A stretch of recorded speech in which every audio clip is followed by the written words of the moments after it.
It's about time we headed over to the Curatorium of Secrets. We have something super important to discuss. You remember, right?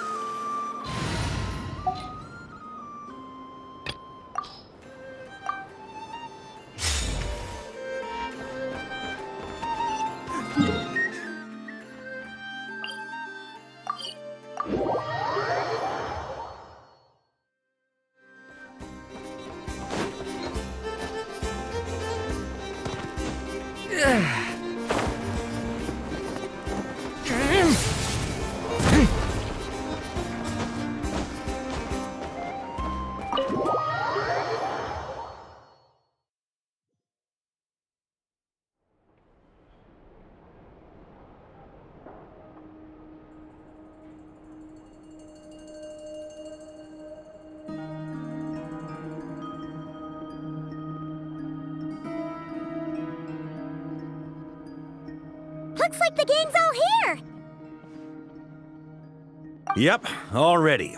How about you two? Green and good to go? Paimon's ready! Great, let's get rolling then. Great. Well, first things first. Wait. Someone's here. We heard your footsteps. Although... You've been here for a while now. I take it you followed the Traveler, but I don't sense any ill intent in you. Come on.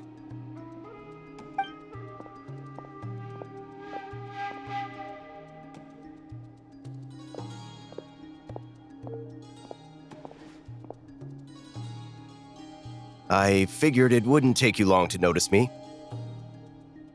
I come bearing news from my lady, the Knave. Dottore went through the motions of returning to Snezhnaya, but it was obviously a facade. However, he has not returned to the Kuvaki Experimental Design Bureau, nor has he made an appearance in Nasha Town. Well, in that case, he'll be in his lab way up north. I always wondered why he applied for his own private pad. He was planning this all along. Tell them that Sandrone and I will go on ahead. If they still intend to pursue this matter, they should meet us at the research center in the northern tip of Nodcry. Nice of Columbina's two best friends to think of us. We appreciate the heads up. Our sincere thanks to the Fatui for your aid. Lady Damselette may have left our organization, but at least some of her colleagues remain genuinely concerned for her well-being. Not to mention that the doctor's increasingly cryptic conduct gives us great cause for alarm. We have crossed swords many times before, but it's not personal. We're just on different sides. We don't lack humanity. And so, as fellow friends of Lady Damselette, it's only right that you should be in the know about this. Arlecchino's situational awareness has saved us a lot of trouble. I'll leave the map here with you. If you do decide to head to the research center, please proceed with caution. And remember, at least while you're in Nodcry, Lady Arlecchino's subordinates are your comrades if you want them to be. This is very accommodating of you. We can't thank you enough. Just doing my duty. I shall take my leave now. If you need us, you'll find us at the Experimental Design Bureau.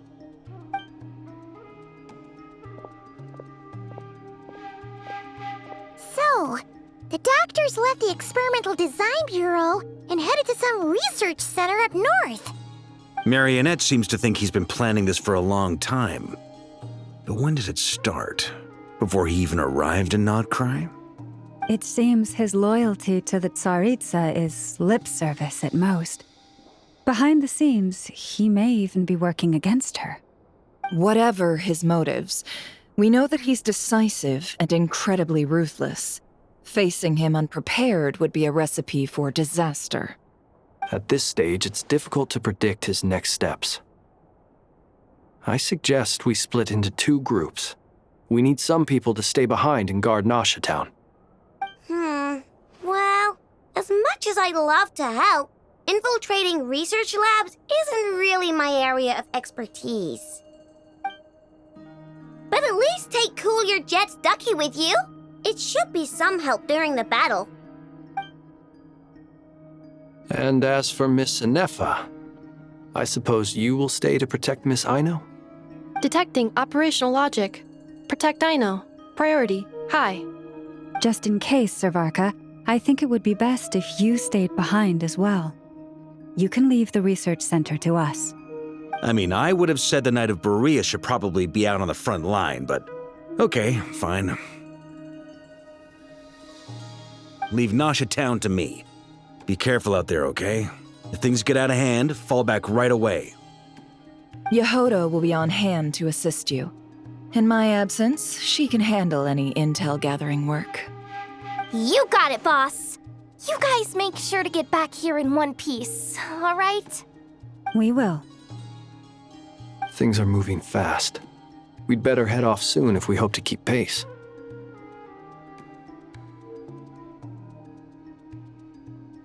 So, it's infiltrate a secret research facility, or... Yeah, alright. Paimon will help out here instead. Sounds like it's gonna be a pretty intense fight. We all have to bring our A game here. So, anything you need to wrap up before we leave?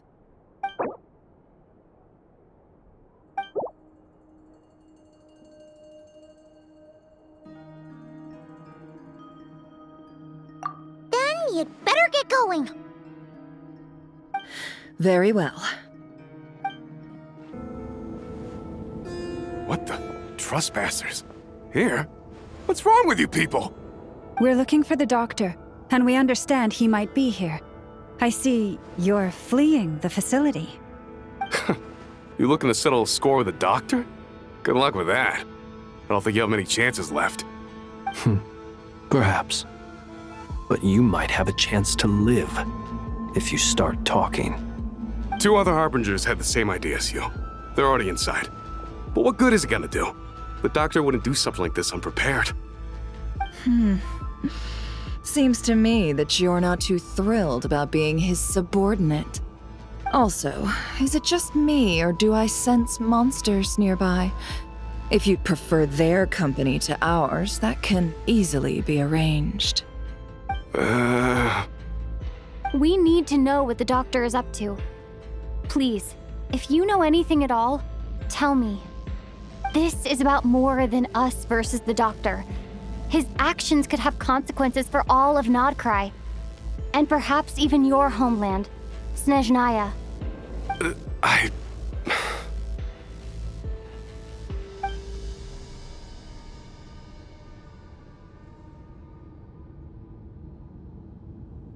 He's building something. Ambitious doesn't even begin to describe it. Feels like this could be the big one. God knows how long he's been planning it. A while back, he told us he'd be returning to Snezhnaya. We weren't expecting him back so soon. This time he brought some gemstones with him, or something. 2 of them. The moon marrow spheres. He stole them from their rightful owner, Columbina. Oh, Lady Damselat? Last I heard, she left the Fatui. Before she went, she told us she'd finished what Her Majesty asked of her, and wished to focus on some personal matters. I remember thinking that leaving us might not be the best choice. I mean, I always looked up to the captain the most, and... Back when this all started, the higher-ups dispatched 3 units to Nodcry to execute their plan. They were led by the Doctor, Marionette, and the Damselet, respectively. I was a part of the Damselet's unit to begin with. She never really interacted with us much. In fact, she seemed sort of detached from everything. Not because she was distracted, just felt like she was indifferent to the world around her. Like she had no stake in anything that happened. She always seemed like she was staring off into the distance. Almost as if she didn't see anything worth living for in the present, so she had to look further afield. That's right. She always used to stare up at the sky. The Doctor used to stand nearby and watch her. Apparently they got along well at first, but somewhere along the way, she grew wary of him, started avoiding him as much as possible. After she left, everyone in our unit merged with the Doctor's. He's similarly indifferent to the world, except when it comes to the moons. He seems to have big plans for them. Right now, obtaining the 3 moons is his #1 priority. He even said if he can only get his hands on 2 of them, he'll create a 3rd one himself. How would he create an artificial moon marrow? Maybe the knowledge he gained from the Hyperborean phantoms has something to do with it. Thank you for cooperating. We appreciate the level of detail. I get the sense that you'd serve under Columbina again if you had the chance. Would that be fair? No, she's no longer a harbinger. As a member of the Fatui, my loyalty will always belong to the Tsaritsa. I'm only telling you all this because I don't completely trust the Doctor. His actions do not align with the goals that first brought us to Nodcry. I understand. We'll do everything within our power to stop him. The Knaves unit is based at the Kuvaki Experimental Design Bureau. Maybe you can seek refuge with them. Well, now we know what's going on here. Artificial moon marrow. He's likely well on the way to completing it. Dottore's technological capabilities are far more advanced than I thought. I fear this could get ugly. Everyone, prepare yourselves. Welcome, one and all. I've been expecting you. I hope my humble research facility is to your liking. Yeah, we really appreciated fighting our way in through a horde of monsters. The gall! You expect us to believe you've just been patiently waiting for us? Of course I have. Should I be worried about something? Everything seems to be going quite smoothly so far, and you've shown up right on schedule. First Sandrone and Arlecchino, now you. Ah, quite a surfeit of guests I've had today.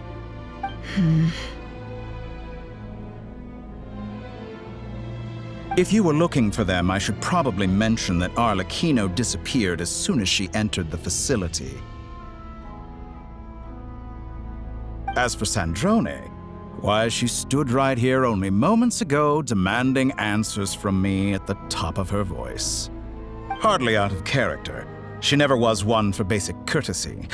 But I have to admit, I was a little surprised to see her showing concern for someone besides herself. Does everyone you associate with undergo such a change in temperament? Speaking as a researcher, I have to say, it is not a change for the better. It threatens one's ability to remain objective. Well, since you ask... So you've got your hands on the moon marrow, and now you're claiming godhood. Don't you think that's a bit of a stretch, Dottore? I must protest what you are insinuating with that phrase, claiming godhood. I am not claiming anything. I am stating a fact. You're a researcher. I'm sure you appreciate the distinction between the two. Huh? Wait, you really think you're all that? You'll excuse me if I'm not being a polite little lady for you. We're colleagues. We both know what kind of person you are. By the same token, I knew you'd respond along those lines. You and I both understand that facts speak louder than words. To that end, I've had my people send you a small gift. It should go some way toward helping you understand my present position. What gift?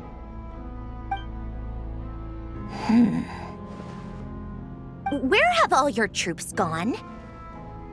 Who knows? Perhaps they are already marching toward a new world, following in the footsteps of an unknown god. As vulgar and arrogant as you may be, dear Sandrone, I have no intention of taking out my displeasure on your subordinates. They will enjoy equal rights to my own. You sent your people to the Experimental Design Bureau? That's the Tsaritsa's property. Yes, and I am very mindful of Her Majesty's instructions. But you know full well that they do not conflict with my present goals. In which case, all I'm doing is conducting another one of my experiments. Is there a problem with that? Now then, you have a judgment call to make. Am I simply lying to stall you? Or is it possible that every word I am saying is the truth? In which case, your subordinates really are in danger. So now you've turned on fellow Fatui soldiers. You're completely insane. I have set a new rule for myself. Each person gets one chance. Naturally, that includes you, Sandrone. If you wish to leave, I won't stop you. We are colleagues, after all. Scumbag!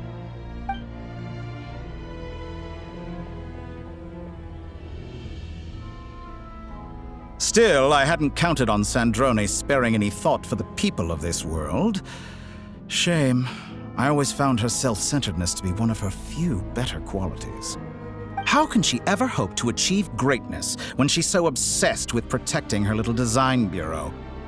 It's more than a little disingenuous to speak of achieving greatness while taking hostages. Or does honor no longer mean anything to you? Honor? I have the marrow of 2 moons in my possession and will soon complete the construction of a 3rd. I will be the god of a new world. And you speak to me of honor? How charmingly naive. Those are sacred relics. You do not deserve them. In my view, many in this world do not deserve to be alive. And yet, I mercifully permit them to go on living, do I not? You'll come to regret your actions. Will I now? Let's see if you can make me.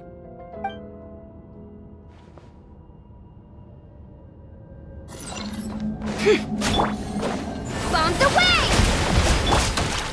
Can't hide the truth.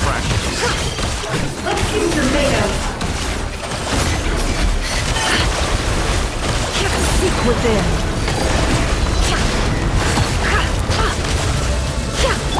Forest, protect. Your actions betray your fear of me.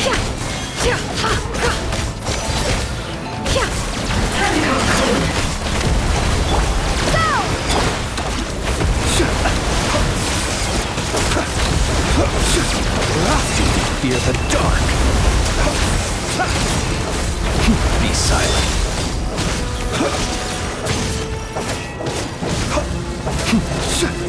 Close your eyes. Be silent. Arlecchino. Thanks for the assistance. Arlecchino? They see you as an ally. What a farce. You're clearly here to destroy my research, not me. I'd say your research is more valuable than your life. Am I wrong? Get lost. Observe. Close your eyes. Night falls.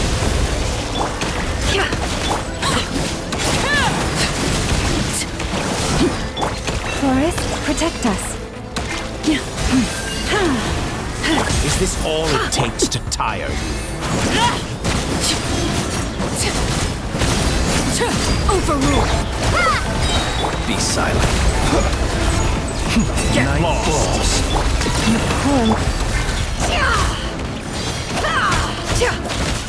Can't hide the truth. I expected so much more. You won't feel a thing. Disappointed. How's this? Laid bare. I expected so much more from you. Observe. To dust. It all adds up. Oh, is that the best you can... Torre is too powerful with the artificial moon marrow in his arsenal. Fighting is futile. Quickly.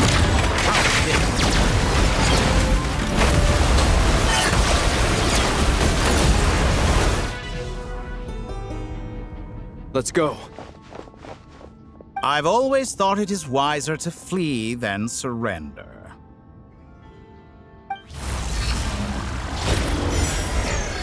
Watch out! What the? Forget about me! You should... Where's the Traveler?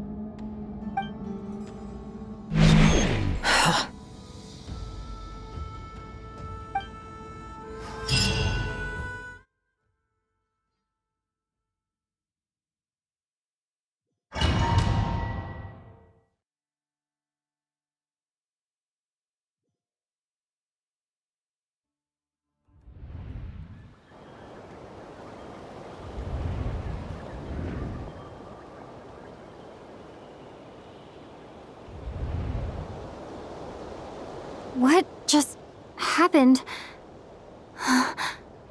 Nasha Town? How did I get here? Strange. I remember being trapped by Dottore during the battle, and now, all of a sudden, I'm here. Something weird is going on. I guess I'll start by exploring the area. Traveler? What brings you here at this hour? Huh? What are you in the mood for today? A hot dog? Or something else? We've got some special discounts at the moment. Want to see the menu? Sorry, I'm not hungry right now. Ah. Well, feel free to take a seat for now.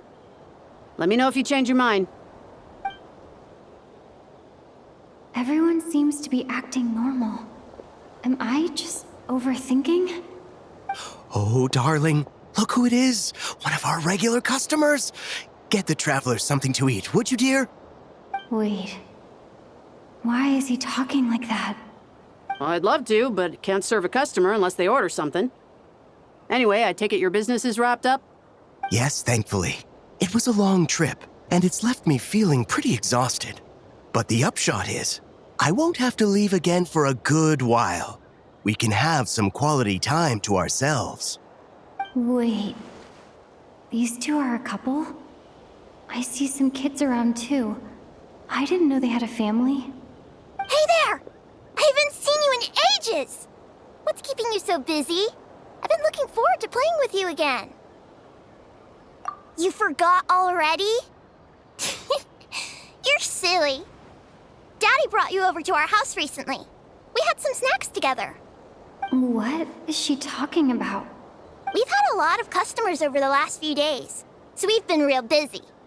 And like my mom always says, some people are more than just customers. They're friends. Oh, another customer's arrived. I better go see what they want.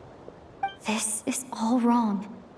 I never once heard the owner of this restaurant talk about their family. It certainly isn't a family-run business. And that child, I don't recognize her at all. Could this be a false memory? Very good. I knew you had it in you. Aren't you going to try the house special? When did he show up? No, none of this is real. You don't seem to like it here. That's fine. We can change venues.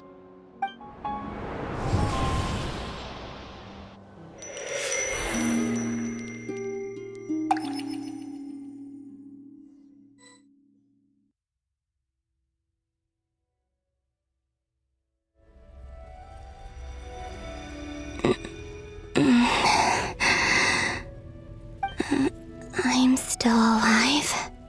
Where is this place? It took all my strength to open the moon gate, and then I leapt into it. So this is the moon's reflection? The mysterious realm beyond the gate?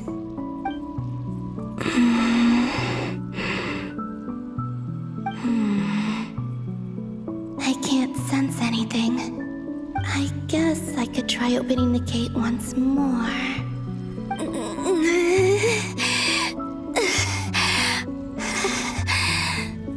No response. Maybe this space can't be opened from inside. If this was the space that killed both Revier and his lover, then why am I unscathed? Or... no. I'm not unscathed. Even the air here feels frozen in place.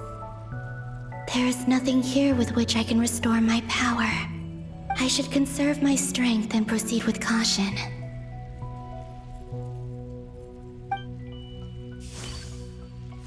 I don't believe Dotori's scheming will stop just because I escaped.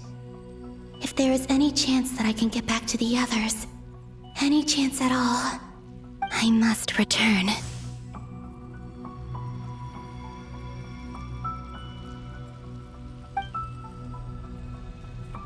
Emptiness, silence.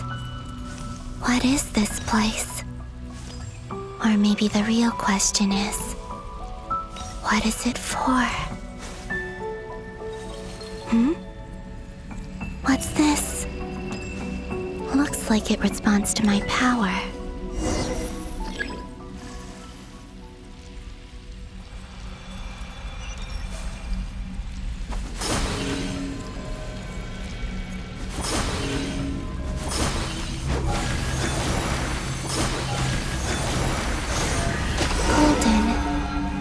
Like Kuvaki. Is it some sort of guide? And why does it feel so familiar? I might as well follow it.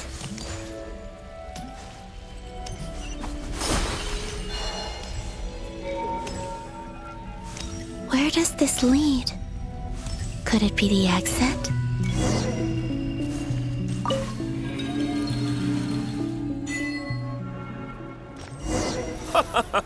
Welcome home, Moon Goddess. Is this Nasha Town? But isn't Moon Prayer Night over already?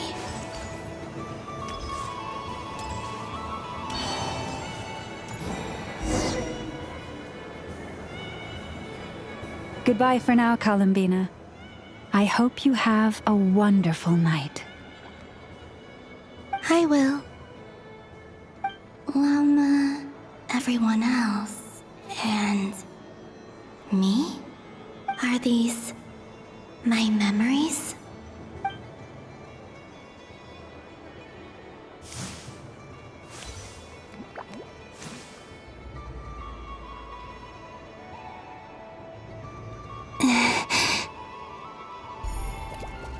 I can't touch them. It's as if we're separated by some impenetrable power.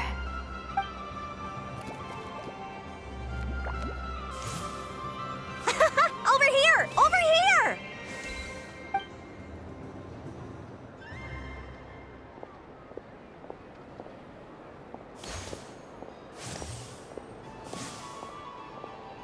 But the people in these memories pass right through me. Just like when I disappeared. If only I had known what would come to pass after that. Even so, I should still take a look around.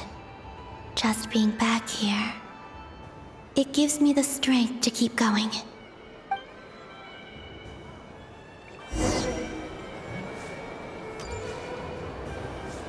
Welcome home, Moon Goddess. Oh, you're the genuine article. Alice was right. This Moon Prayer Night was worth watching after all. Oh, yes. That was the fortune-telling stall run by Barbaloth from the Hexen Circle.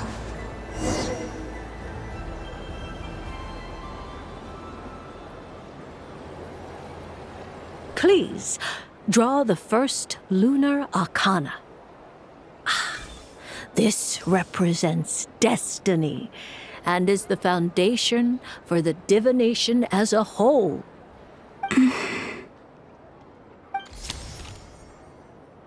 My destiny. I believe the card I drew was the moon. Now that I think about it, Barbaloth's divination was absolutely right. It's almost time to draw the last card.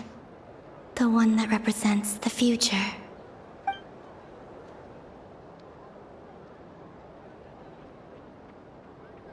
That was the card that popped out on its own. From here, I think.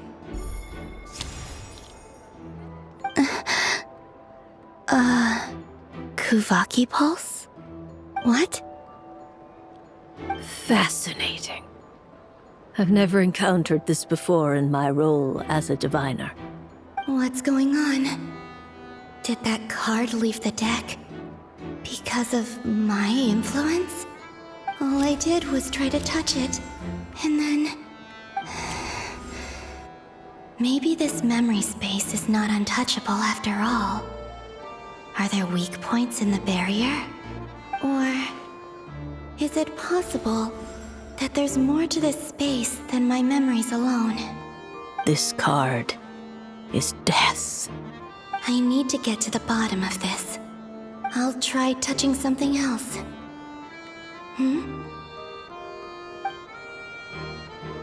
Is this the wind? No, it's gravity. It's pulling me outwards. No, Traveler!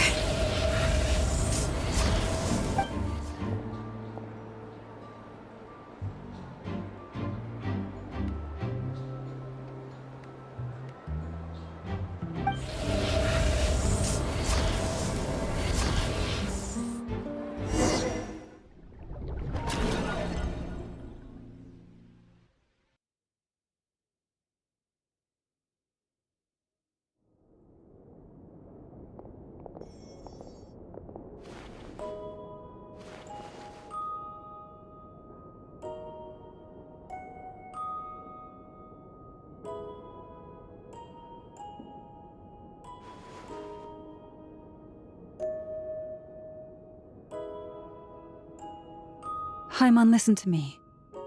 From the bottom of our hearts, we are so sorry. We completely understand how you must feel. The Traveler is trapped, and we all feel responsible for it. Don't say that! Haimon's not a little kid! You didn't leave her behind on purpose! There was nothing you could do! But... She's all alone in there! What if something happens to her? What are we gonna do then? We've barely spent any time apart since we met. Is she gonna die? We must find a way to rescue her. We were all involved in the operation where she was captured, and we do not abandon our comrades. That being said, it won't be easy. Through conversation with the others on our return, we've arrived at a basic idea of what we're up against. Dottore's lab has clearly been in operation for a lot longer than we realized. We found many monster samples stored there. In all likelihood, they were materials he used to research his latest technology. We also know that through his contact with the phantoms of Hyperborea, he gained knowledge about the moons and certain Hyperborean technologies. Using this knowledge, he then fashioned an artificial moon marrow to serve as a replacement for the frost moon beyond the sky. Unlike Columbina, Dottore is not being rejected by Teyvat. And even with 2 of the 3 moon marrows, his power far exceeds all of ours combined. Once his 3rd moon marrow is complete, Dottore will have completely seized the authority of the 3 moons. Teyvat's most primordial powers will then be in his grasp. Does that mean... I'm afraid so. No one could have predicted this level of insanity, not even from Dottore. And unfortunately, his insanity is coupled with an intellect and ambition that not even his peers in the Fatui can match. This is dire. Sounds like the world is done for. The 3 moons' authority can influence the very fabric of time and space. I dare not imagine what a monster like him would do with that kind of power. The trouble's already begun, I'm afraid. On our way back, we discovered that part of Nodcry is being enveloped by an unknown energy. We cannot ascertain what is happening inside. I'm convinced this is Dottore's doing. Not that there's any way to prove it. The issue is, we have no idea what his intentions are. The only thing more frustrating than facing down evil is knowing that it will surely come, but not knowing when. The doctor is guilty of numerous crimes in Mondstadt as well. One of our knights, well, former knights, his father was murdered by Dottore. His ideology and methodology are a danger to everything in his path, from individuals to entire nations. He does not feel guilt, even when he acts against his own people. He doesn't see them as his own people, that's why. People like him see everyone else as beneath them. Right. He views other people only in terms of how they can benefit him. That's the basis of all his social connections. Granted, he's hardly the only harbinger to pursue their own interests. We all do. And Her Majesty is gracious enough to permit it.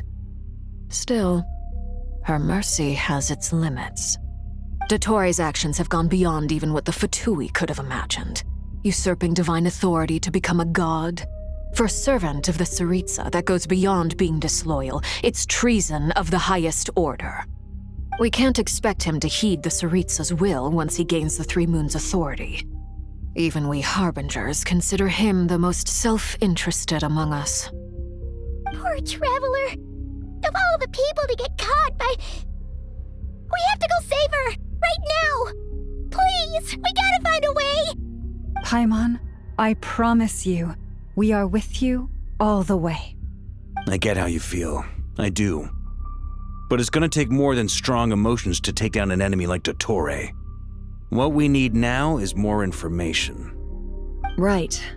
We can't even guarantee he's still at his research center. Before we can think about mounting a rescue operation, we need to confirm the Traveler's location. I'll find a way.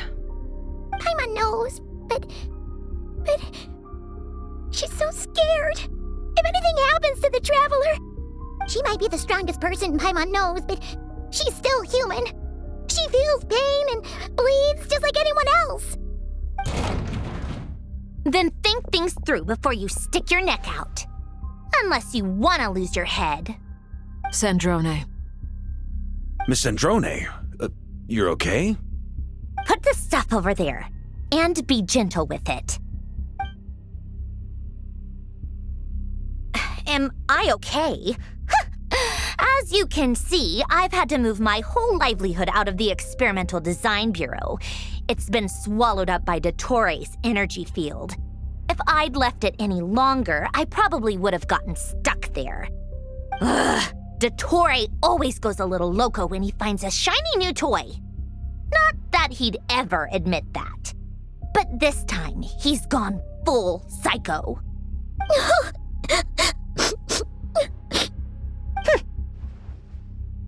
Just go ahead and cry already. Sorry. Paimon's not trying to make it seem. It's just... She can't. Oh, Paimon. Let it all out. There's no shame in it. When you're overwhelmed by fear and despair, crying can help get it out of your system. You'll feel better for it. Okay then, while the baby of the group is having a moment, how about the grown-ups get to work? Give me your hand. You've made a discovery? Polonia, scan.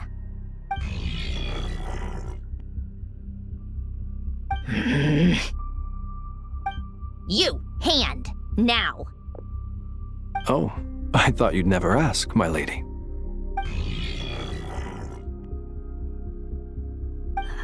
Curses! You're next, then you.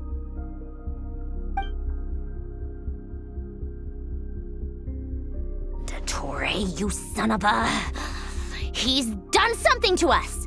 Everyone who entered his research center has been implanted with some sort of curse. I don't feel anything unusual at the moment.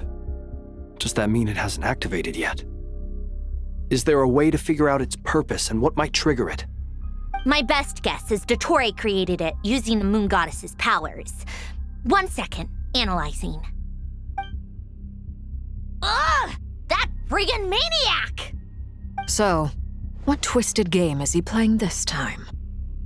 The moment I analyzed the energy composition, some encrypted text appeared in my mind's eye. And when I deciphered it according to the Fatui standard encryption protocol, I got the following message.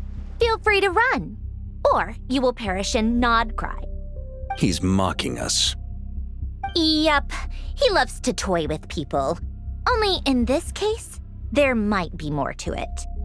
But I didn't detect any murderous intent or malice either in the message or the curse's energy.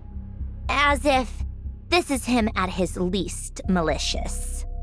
Or perhaps all people are cowards in his eyes. Maybe he thinks the threat alone will be effective. What a despicable person. And he has the Traveler in his grasp.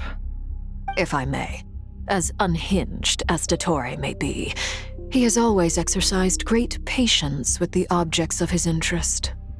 I remember a comment he made when we first arrived in Nodcry.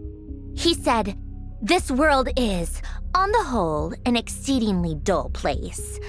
But at least there are a few intriguing features, such as the gods or the Traveler. Presumably, they interest him because they're unknown quantities. He wants to understand as much as he can about them." Agreed. The Traveler is Tevat's fourth descender. All Harbingers are aware of this. Since Dottore took such pains to capture the Traveler, he is unlikely to kill her right away. Okay, but we still have to do that rescue operation. Of course. I also think we need to read between the lines with Dottore's message. If he's encouraging us to run, that means we mustn't leave Nodcry under any circumstances. My guess is, his curse will only trigger if we leave.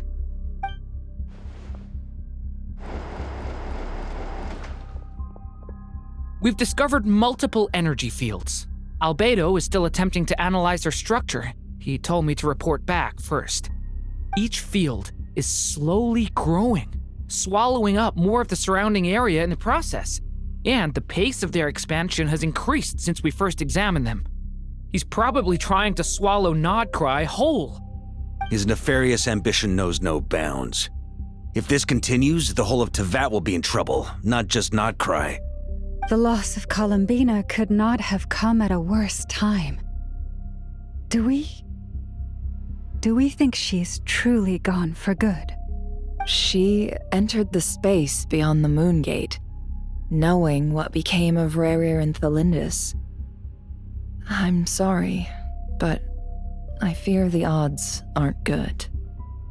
Don't be ridiculous. If I know her, she's busy finding a way back as we speak just so she can annoy me. She isn't dead. Whatever has become of her, the fact remains that we are two comrades short on the eve of a decisive battle. We need to find out the Traveler's location. But there is also other work to be done. Agreed. Whatever Dottore's planning, we have to get the local populace somewhere safe. So, as well as a rescue mission, we have to organize a mass evacuation at the same time.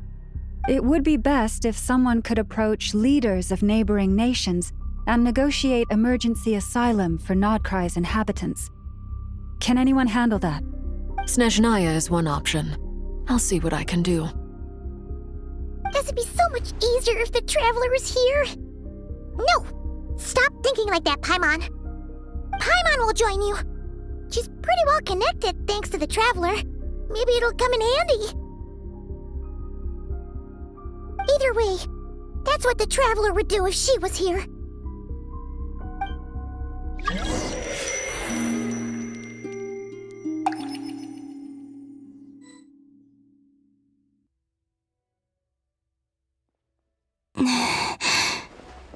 Back here again. That gravitational force that pulled me back. Is this where it came from? When I saw that memory of Moon Prayer Night, I think I influenced reality. Was it just a coincidence? Or if only I could have sent the others some kind of warning on Moon Prayer Night. Maybe we could have stopped Dottore. I feel so heavy. Does entering that space consume a lot of energy? Well, even so, I have to keep moving forward. Back to emptiness and silence again. I should try and find my way back inside that memory.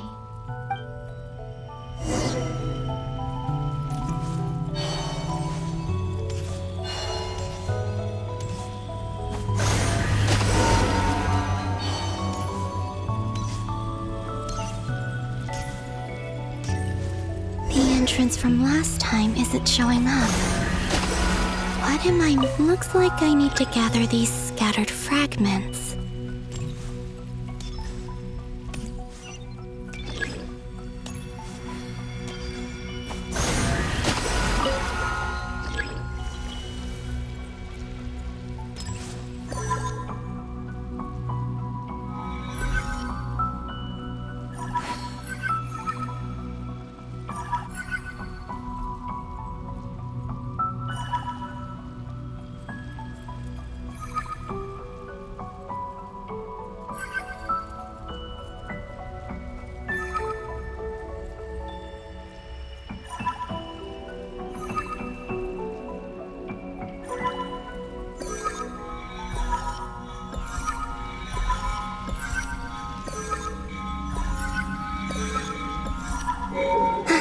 It worked!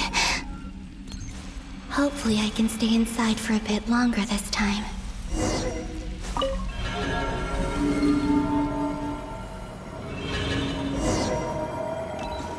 Ad Astra Abyssosque. Welcome to the Adventurers Guild. What? This doesn't look like Moon Prayer Night. Extra, extra! Latest issue of the Nasha Express! I don't think I've ever been here. Maybe this space isn't comprised of my memories after all.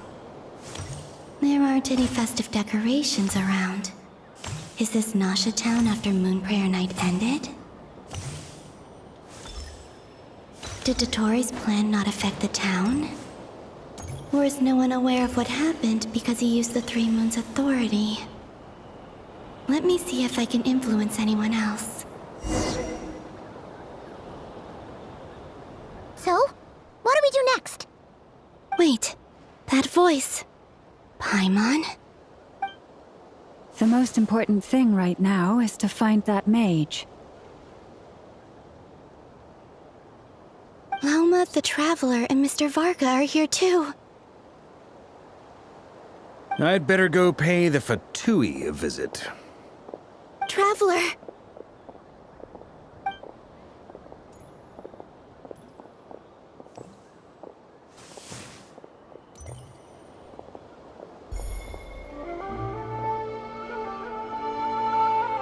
Huh?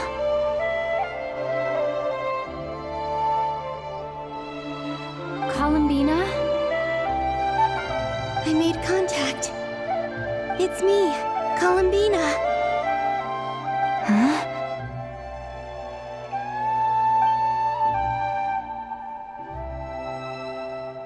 Traveler? Let's go! This is no time to be spacing out! Huh? Huh? Wait a moment. This has happened before. Huh? This is what happened when I disappeared. I stood right over there, thinking that no one would ever find me again. It was only when she called my name that I decided to follow them. But did she turn around because she sensed my touch just now? Is it really possible that from in here, I can change the past? If I keep following them, maybe... Huh? It's that gravity again.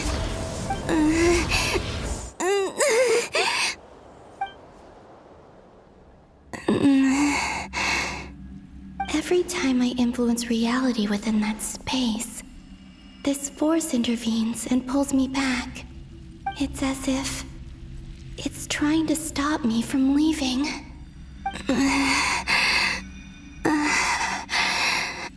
I'm getting weaker and weaker.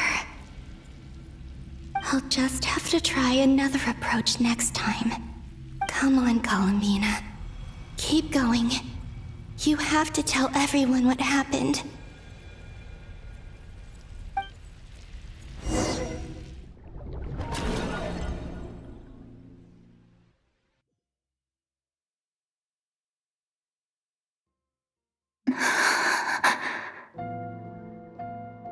Suddenly, I've been plunged into darkness, alone. It feels strange. As if something has grabbed hold of me. Is Dottore now powerful enough to interfere with space itself? Look at you, standing so still in total silence. I almost didn't recognize you. Hello there, traveler. He seems to be in a good mood. Wait, what's that behind him? Ah, so you noticed. This is the completed Trilune. 2 primordial moon marrows and 1 artificial specimen. You are wary of it. Good. Maintain that reverence. You performed well in that recent battle. Brave and reckless as always. Courage is the sign of a true hero, and impulsiveness is the hallmark of those who strive to advance. I say this not to belittle you. Most creatures are far more timid by comparison. 3 moon marrows. Does that mean the artificial one is now complete too? Well spotted. What do you think? For a replica I built myself, I dare say it looks the part. Dottore, are you planting illusions in my mind? I have no interest in fooling your eyes. On the contrary, I hope to show you the true essence of all that you see before you. Is this not a beautiful city? People live in peace and find joy in their work. The streets are safe. People can even leave their doors unlocked at night. You might say it is the Elysium everyone dreams of. All available data indicates your values and worldview conform with the mainstream. This kind of society should be quite to your taste. False beauty is deceitful. Lies are to no one's taste. I wonder, is it your moral standards that are too high? Or your expectations of reality? Answer me this. If someone existed in a sweet dream from the moment they were born, a dream in which they never once felt pain, which do you think they would consider superior? The dream or the reality? That's pure sophistry. It has nothing to do with your actions. As I suspected. You have yet to understand all of this for what it really is. What do you want from me? You sound impatient. Do you think the only reason I'm keeping you is because I want something from you? If it's not, then why haven't you killed me yet? No one can stop you if you're as powerful as a god. I'm delighted you recognize that fact. I believe we last squared off in Sumeru. Ah, the memories. How time flies. You and I have both grown. I'm not surprised that Arlecchino and Sandrone worked with you. You've always a way of slowly but surely ingratiating yourself with all levels of society. People laud you as a hero, but I suspect there's more to it than that. Oh, but to be clear, I don't say that to flatter you. Do you always give your opponent an appraisal before you deal the final blow? Call it a long-time habit. I'm a researcher, and one of my duties is to give an objective assessment of my subjects. But you misunderstand. We are not opponents. Not at this moment. I just want to talk. Think back to Tartaglia, Arlecchino, Capitano, Columbina, and now even Sandrone.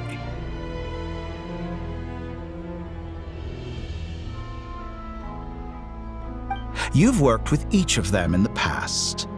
I believe you can work with me as well. What makes you so sure? Well, why not?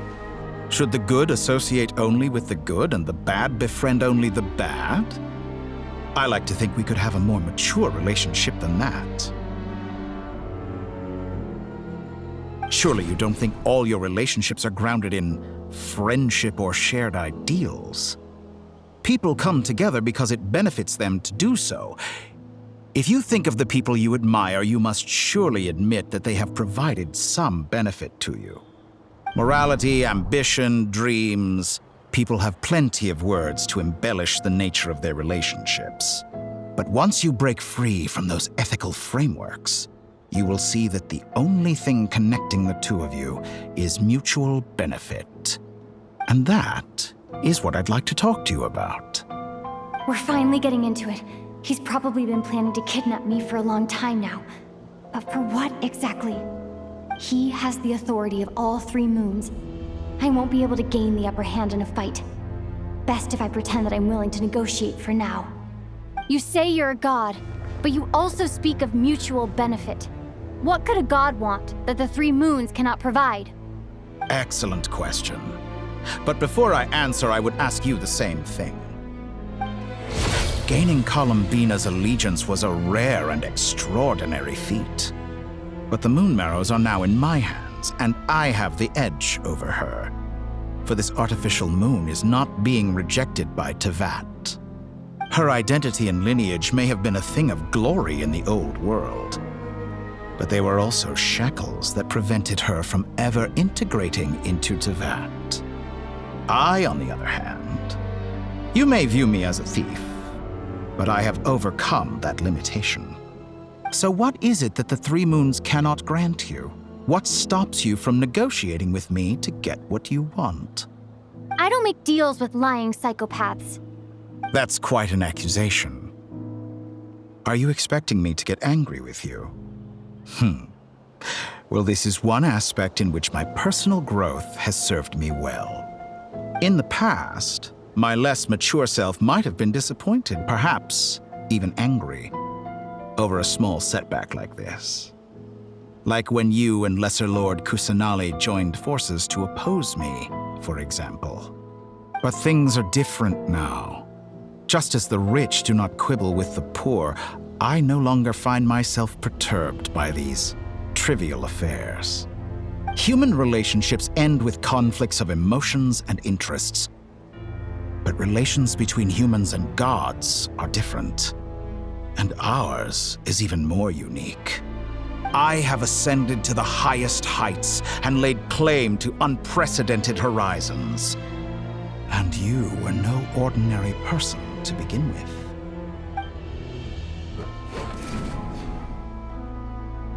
Allow me to show you the world, Descender.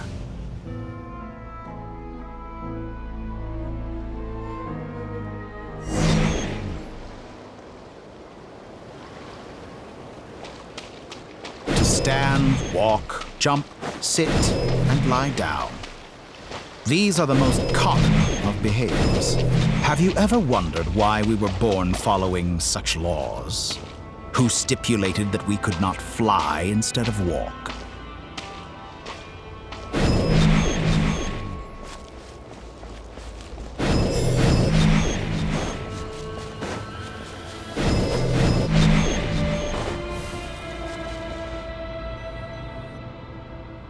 Someone of your talent and experience must surely know of the 4 great rulers who serve the heavenly principles. They govern life, death, time, and space. One wounded by a blade will die from blood loss or infection, and one who falls into a lake will drown in agony. The elderly wallow in solitude, and the solitary age faster. Eventually, new life is born, only to embark on the same path of suffering. These 4 divisions anchor the world and shackle those who live in it. But they themselves transcend its boundaries, squandering the power bestowed by the heavens. All who live yearn for equality, but unless the gods prostrate themselves and profess that they are mere servants of the living, equality can never exist. Who makes the rules we must live by? Who has the right to restrict us? The limits of the body can be rejected.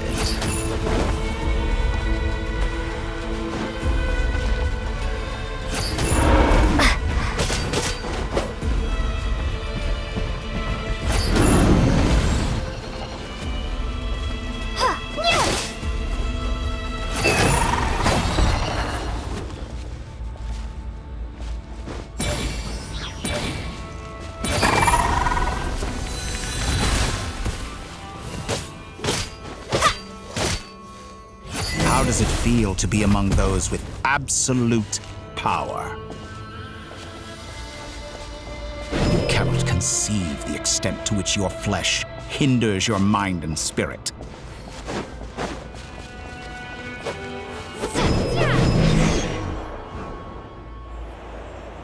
Only by discarding our useless, primitive eyes can we perceive a new world. How narrow-minded we all were in the past. Why should the final answer of the world not be the power that predates those of life, death, time, and space? The power of the Triloon. Through it, I have glimpsed new experimental possibilities. Nature suppressed, authority exiled, souls controlled.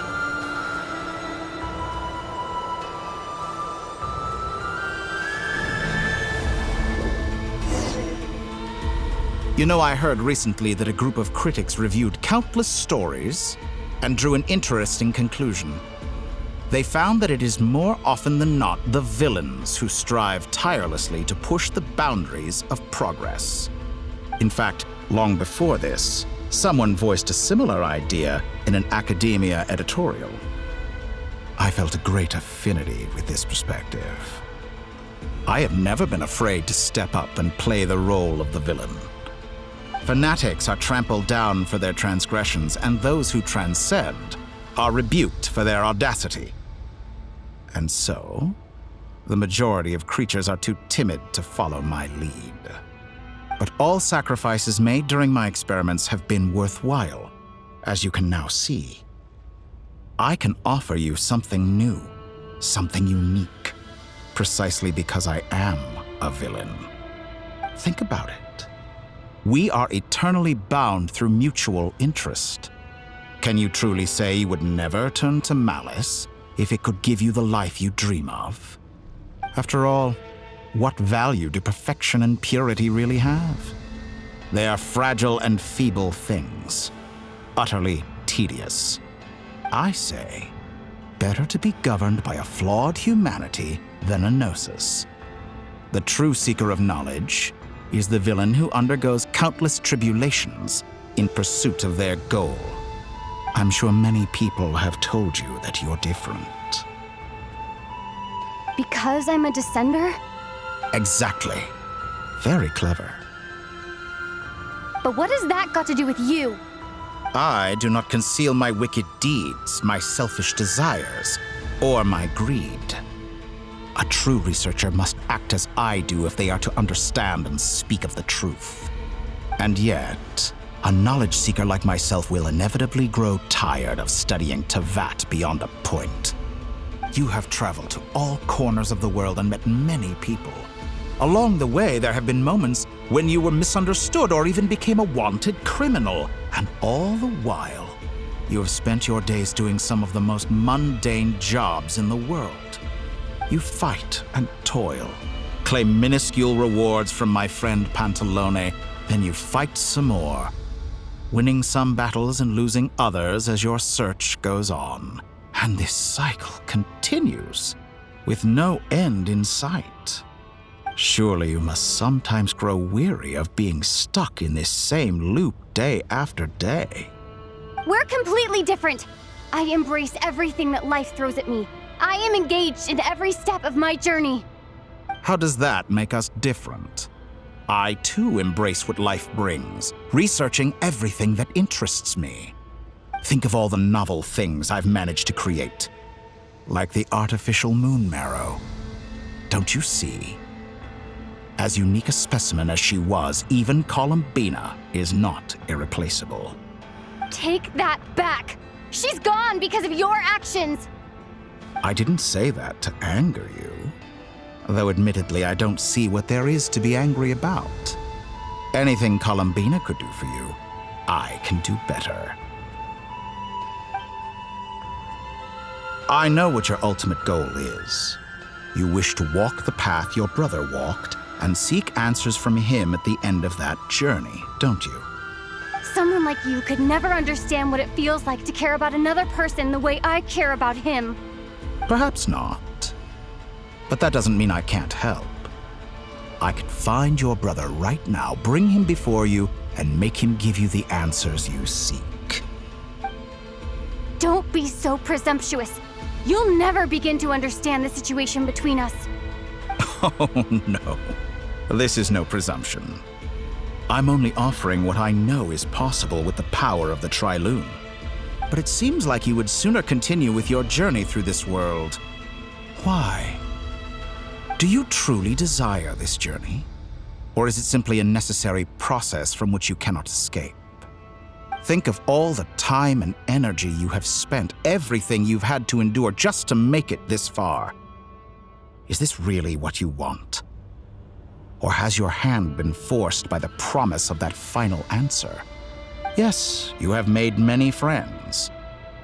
But do they ever spare a thought for the void in your heart and what it yearns for? What you want is not friends. It is family. But do they know this? I, on the other hand, am far more considerate. Join my experiment, and in return, I will bring your meaningless journey and all its struggles to an end. This is a malicious attempt to manipulate me. But at the same time, he's stating some very human truths. Of course, he's right about my predicament. How can I deny it? I have faced ungrateful strangers, never-ending troubles, an endless quest for answers. I want to see him. After everything I've been through, words can't describe how much I miss him, how much I want to be reunited with him. Wherever you are right now, do you miss me too?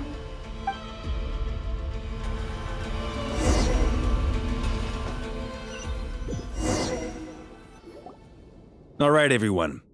Our next mission is clear. We need to contact all the major organizations, explain the situation to the public, and then begin the evacuation. The residents of Not Cry are quite dispersed. The two most populated areas are the Southern Isles and Pyramida. Miss Lauma, I will leave Hisi Island and Nasha Town in your hands. I will liaise with the Fatui and Pyramida.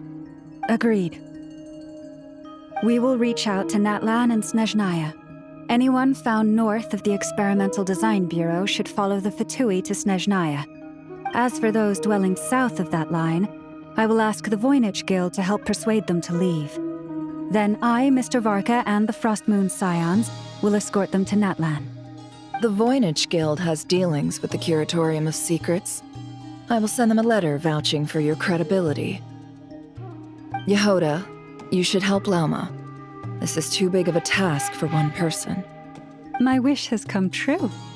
You're willingly lending me your most capable employee for the day. Well, good for you if all this only takes a day. Of course, if it takes any longer, I'll be charging a fee. Boss, wait! Don't I get a say in this? Oh, I'm sorry. Something to add, Yehoda? Well, no one's more important to me than you, boss. And remember how Lauma healed your eyes after that big battle? I think that's worth at least 2 or 3 days' work for the Frostmoon Scions. Are you completely incapable of acting in your own self-interest? Or do you simply devalue your own labor? Are you sure you don't want to come with us? Who will see to our other work if we're all busy evacuating residents? Sandrone insists that Columbina is still alive, and we have a traveler to rescue. There's much to be done. But boss, I'm just worried that... Well, Nefer, I'll link up with you once my tasks are complete. What makes you think I'd need you to do that? I'll need it. And considering the way you approach certain matters, I think you'll be better off with me present. That's quite enough. Just focus on your work first. I bet we're in for an uphill battle here. But we can help out too. Inefa and I are gonna help Nasha Town's residents carry their stuff. Loading schedule. Store essential local research data and technology samples, then escort the people to Natlan. Understood. I will execute this to the best of my abilities. Great stuff. Thank you, ladies. I've contacted the Lightkeepers. A colleague of mine will join us shortly. I will persuade them to conduct a thorough search of the region to ensure that no civilians get left behind. As for me, I guess I'll be making an early return to Sumeru. I think it's important that someone informs the Dendro Archon of what's going on in Notcry. Roger that. Someone should inform Mondstadt, too. Mr. Duran, can I trust you to handle that? I think you fly faster than any of us can run. As an added incentive, get there fast enough and I'll see about getting your gliding exam waived. Really? Ha! Mission accepted, sir. I intend to stay behind and help Miss Sandrone with her research. She has some alchemy-related questions that she'd like me to explore. She recognizes your expertise, then. I wish you a fruitful collaboration. Thank you. In truth, I was surprised to hear her express an interest in subject matter outside of machines. I believe she has been investigating some Fontanian technology recently. She made a point of bringing the relevant materials with her when she left the Experimental Design Bureau. She's sorting through everything in her room as we speak. I should mention that we have one other friend who isn't present. He hasn't made his position in all of this clear. But if we know anything about him, he's likely investigating on his own. Paimon's been very quiet today. But I know how close she and the Traveler are with the Natlanese. She should come with us to the border. Okay. Paimon will do her best. Make sure to heed Sandrone's warning. Many of us have been cursed by Dottore. As such, under no circumstances should anyone cross national borders. Remain within Notcry. That aside, personally, I have faith in Columbina. Things look grim, sure, but who knows how it'll play out. Same goes for rescuing the Traveler. Both of them are important allies and friends. We'll be counting on you to gather intel on them, Miss Nefer. Oh, wonderful. You're all here.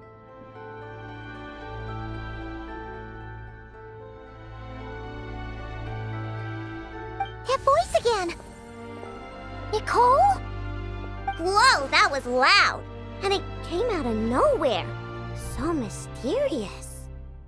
Sorry, this is the only way I can speak to you all right now. Please accept my apology. Anyway, time is short. I'll cut to the chase. We're still facing quite a catastrophe here at the world's borders. Alice has roped in every Hexen Circle member she can get a hold of. Except for me. She told me I had to come and help you all out as a matter of urgency. I quote, "You love talking, don't you? Well, now it's finally your time to shine. Take these. Make sure the whole party gets one each. You'll be in charge of making sure everyone stays connected." Huh? Is this a Dodo communication device? Scanning. Unknown device. Analyzing. Unknown device. Conclusion. Cute. Affirmative. It is cute and good. I believe that I quite like it. This is no ordinary Dodo communication device. It's my very own special modified version, specifically... sorry. I almost went off on another tangent there. Anyway, help yourselves. It will allow us to communicate over long distances within Notcry. No more worrying about shuttling messages back and forth. What astounding technology.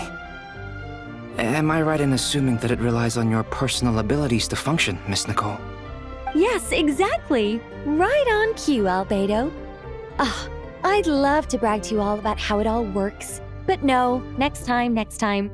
Anyway, I'll be right with you all, serving as a communication hub. That's all from me. Head off as soon as you're ready. I'll be staying here to keep watch, and I'll be sending you my blessings.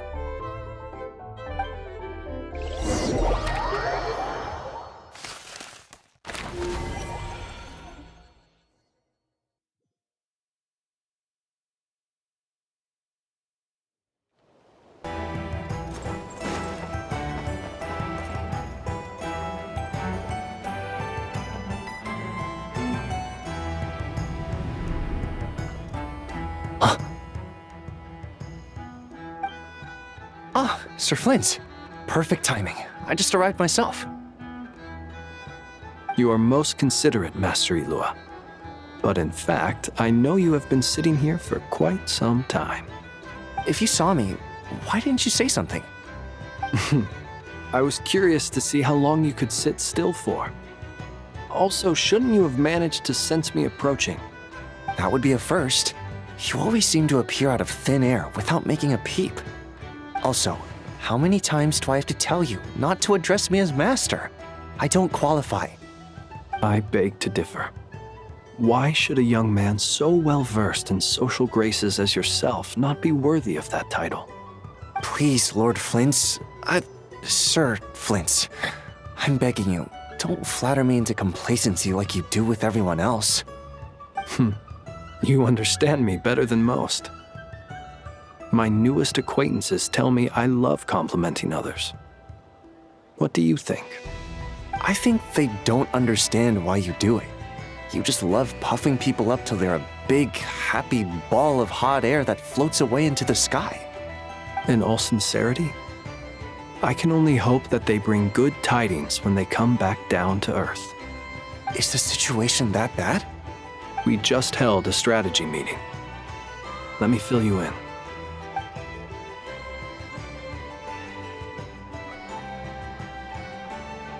In short, we need everyone gone from Pyramida. We also need a team of Lightkeepers to scour the more remote regions of Nodcry for civilians to evacuate. I only hope we have enough personnel. We do. Old Man Nikita will definitely help, and we can recall anyone out on patrol to focus on this instead. Good. I'm sure you and the others will make short work of this. Now, don't forget, once you've completed this task, make sure you and the rest of the team evacuate to either Snezhnaya or Natlan as well. Flint? If you've got something to say, Master Ilua, why not guess what I'm thinking right now? You mentioned that you have something else to deal with later. How difficult is it going to be? I doubt it will be easy. I know you're a Lightkeeper, and it's your duty to protect others in times of crisis. But I have a feeling that you'll be walking into grave danger. However bad things have gotten in the past, Nodcry has never faced a mass evacuation before. But from the sounds of it, you don't intend to come with us. I don't mean to pry, and it's probably none of my business. But whatever it is you're intending, you don't have to go through with it, you know. I've been afflicted with some sort of curse, and I'm told it may well trigger if I set foot outside of Nodcry. As such, I cannot leave. I have to act, if for no other reason than to fight this curse. What? No. Why? Why would anyone want to curse you? There are plenty of people out there willing to trample over others in pursuit of their own goals. Frankly, Sir Flint, I am furious. You're making light of what is an incredibly serious situation. Indeed I am. And? And what? I told you I'm furious about this. Nothing I can do about it, I'm afraid. Things happen, and we just have to deal with them. If you find yourself feeling angry, perhaps start by drinking a big glass of water. Hey, you mean you're completely unmoved by my anger?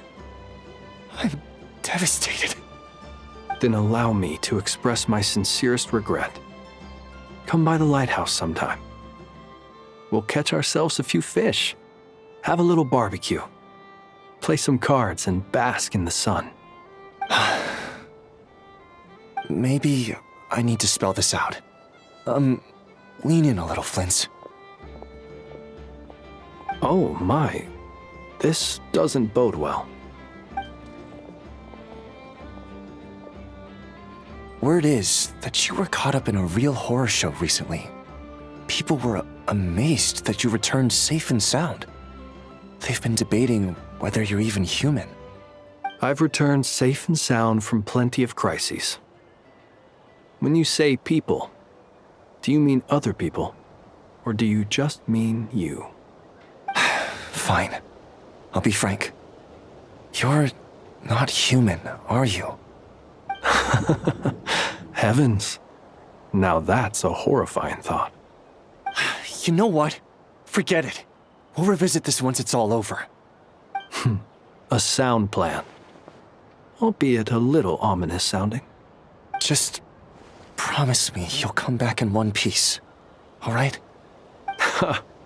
For you, Master Ilua. How could I refuse? Also, please pass my regards on to our colleagues. Tell them, thank you all for your assistance. Please put safety first as you proceed with the operation.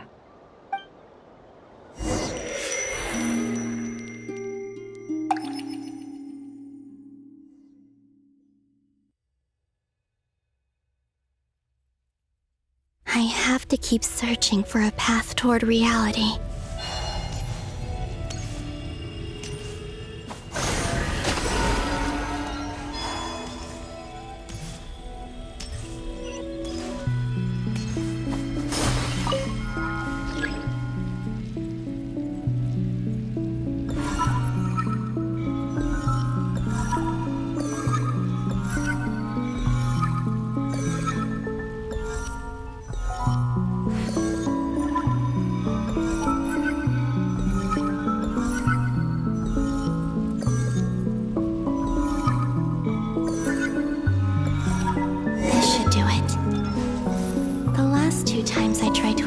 Reality in this space. It consumed a lot of Kuvaki. I'll try and be more careful this time. I need to leave key clues behind using less power. I hope everyone still remembers what I said on Moon Prayer Night.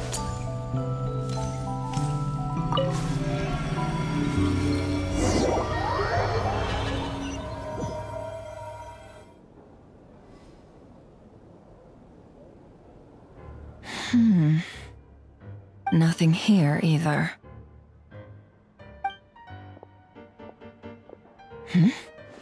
Flints? Ah, Miss Nefer. What are you doing here? Unless... I just spoke with Ilua about arrangements for the search and came for a walk nearby. As for you, why would... It appears we think along similar lines. And neither of us likes to accept things at face value. As well as figuring out how to gather intel on the Traveler, I wanted to confirm some of my own suspicions. Also, we'll need to bring a lot of force to bear against Dottore, even if we're only looking to rescue the Traveler. We can't leave anything to chance. You don't think Columbina perished either, do you? I'm merely considering the possibility that she survived, just as you are. How much can we really know about a deity like her anyway? Do you remember what she said on Moon Prayer Night? About using moonlight to send messages to us? Of course. I think that's why we're both here. Where have you checked so far? I've been focusing on the outdoors. Anywhere the moonlight shines. I checked most of Nasha Town, but didn't find anything. I checked the Curatorium of Secrets, and a few rooms where I thought I might find some leads. But no luck here either. The only places I haven't looked yet are the rooms in the flagship. But process of elimination isn't the only thing that brought me here. Oh, really? What's your other reason? After all that build-up, our mystery ally never showed up even once!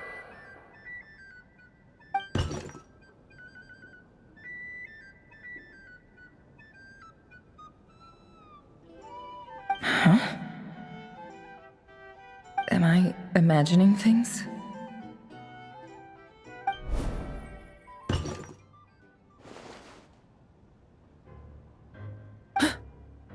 Come on, let's see what's going on.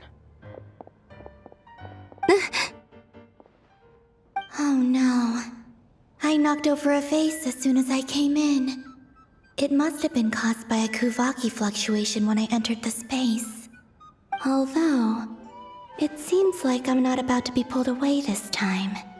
It looks like as long as I'm careful with my actions, it doesn't count as influencing reality. Anyway, is this the flagship? The Traveler mentioned that's where she was staying. I only went into the lobby last time, so I've never actually been here before. How does this space work?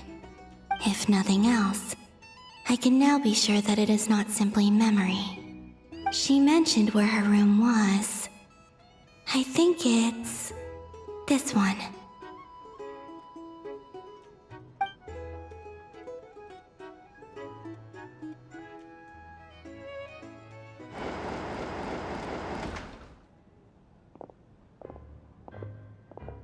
The door is closed. But if this is anything like when I disappeared, then maybe...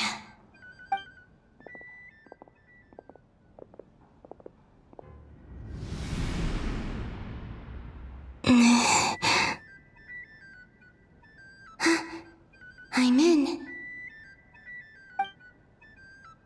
She and Paimon aren't here at the moment. I hope she's okay. I wonder what happened to her after that battle with Dottore. Best not to dwell on that for now. I need to try and leave them some clues.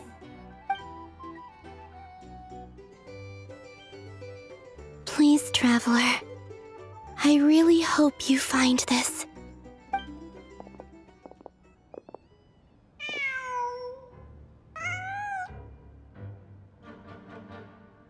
Huh. Just a cat. Nothing else here strikes me as noteworthy. Didn't you stay here for a couple of nights once? Before Rerir showed himself, yes. It's also where the Traveler and I first met. Did you notice anything unusual during your stay? I remember thinking how much noisier the flagship is at night compared to the graveyard. Other than that, no.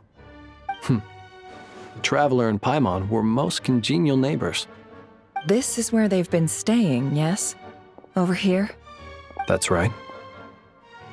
I wouldn't usually condone breaking and entering, but we can make it up to them later. Focus now. I have to write a message on the wall using Kuvaki, just like I said on Moon Prayer Night.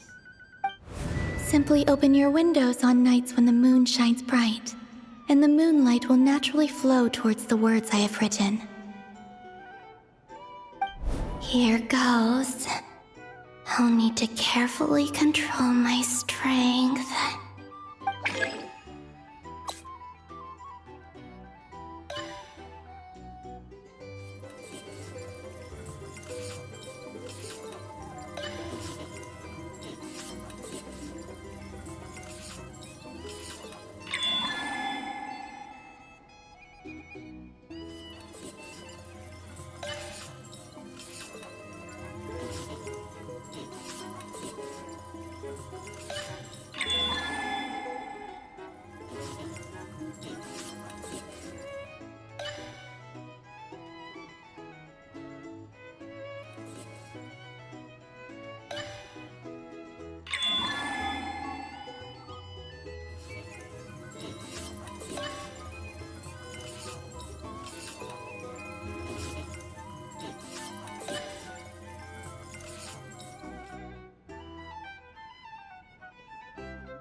There's a noise outside the door.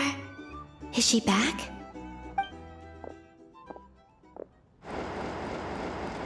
Please, you have to see these words.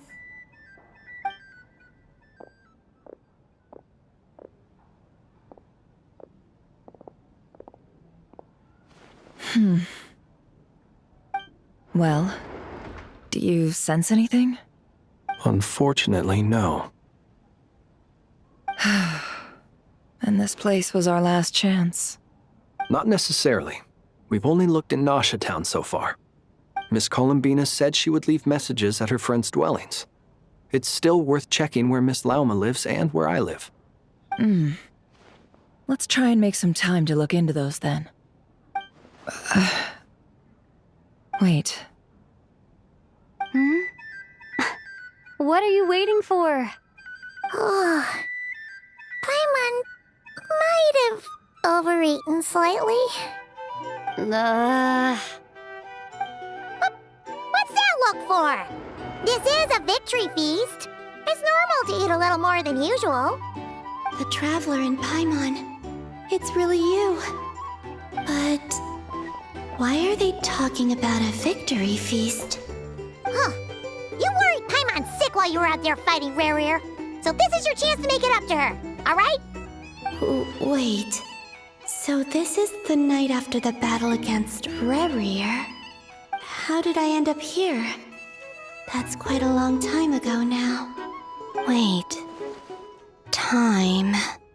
That's it. Every time I've entered reality within this space, it's been at an earlier point in time. Every one of those points has been before I fell into the moon's reflection. And everything I've done to affect reality really did happen in the past. Does this mean that within the moon's reflection, time flows backwards? Starting from the moment I fell in? Not long till Moon Prayer Night now. It's gonna be even livelier than tonight. Although, it's gonna be sad saying goodbye to the damselette. She seems like a really nice person. Paimon. No, I can't. Even if I make contact, they probably won't understand what's going on. And in any case, I'll likely get pulled away again if I do. Instead, I have to find a way to get them to notice what I've written using the moonlight. Wait, even I hadn't thought of doing that before Moon Prayer Night. They'd never conceive of that possibility. Is there truly no other way? Don't lose heart. We'll find a way somehow. Huh? Oh, you say that, but the Frost Moon is beyond the fall sky. If we wanted to go visit her, how would we make it through to the other side? We might not have all the answers now, but I'm sure we'll find a way one day. Huh. Guess someone's gotta be the optimist. The present. The future. That's right. There are still things I can do. What's your plan? Flint's, when you were staying next door, did you ever open the window? No. The rooms here are dark and damp, and there's such a buildup of dust on the windows that the moonlight can't even get in. I didn't think it was worth the trouble. The moonlight? Ah, I think I see where you're going. One moment. I'll see if the owner is available. Don't bother. Time is of the essence.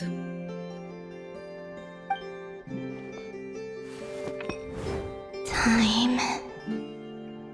Even if no one sees what I've written at this moment, maybe someone will remember what I said after Moon Prayer Night. I need to write down as much information as I can.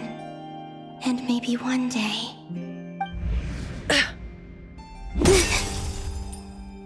Huh? What's up with you? You can't even hold your cup steady. Are you getting tired? A little. Well, you should probably hit the hay then. You've had a really tough couple of days for you.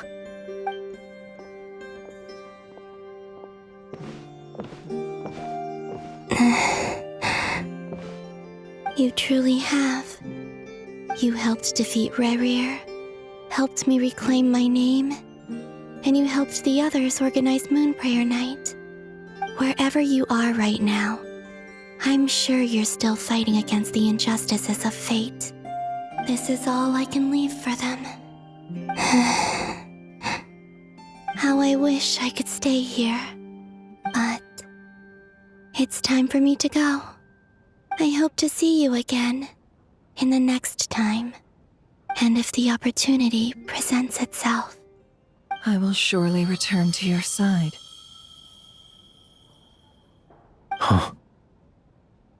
Columbina. She's alive. Not only that, But she's left us an entire wall's worth of clues. She even wrote down what would happen on Moon Prayer Night. It's just a shame we found it too late. I am here. Time in this place flows backwards. I am constantly moving forward. It sounds like she's found a way to influence the past using Kuvaki. But her future is our past. So, these words have been here ever since we defeated the Ray Hero Solnari. We just never discovered them. Which came first, the chicken or the egg? Do you ever mull over questions like that? Only when I'm in a good mood and at leisure. Well, I never do. Everything that has happened already belongs to the realm of fact. As a business person, and especially an intel broker, what I do is extrapolate from those facts to try and read the future. An admirable philosophy. It's a means of survival. Let's go. We have a wall's worth of clues to share with the others.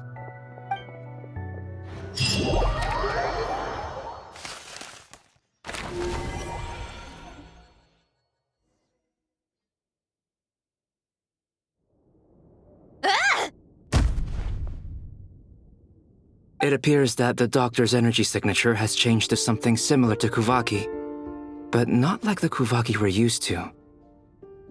Nodcry's Kuvaki devices will only have a limited effect on it. I can see why you've chosen to place your hopes in alchemy instead. Also, I must say these books are rather profound. My subordinates just shipped them in from Fontaine. Some of them are from the Narcissenkreuz Ordo. Some are incident reports from Petrichor, and then there's a few test reports for these junk machines. Additionally, after some further scanning, I've discovered something extremely annoying. What's that? Tevat's skies contain multiple moons. A long time ago, when I did my first scan, I detected 3, just as the legends say.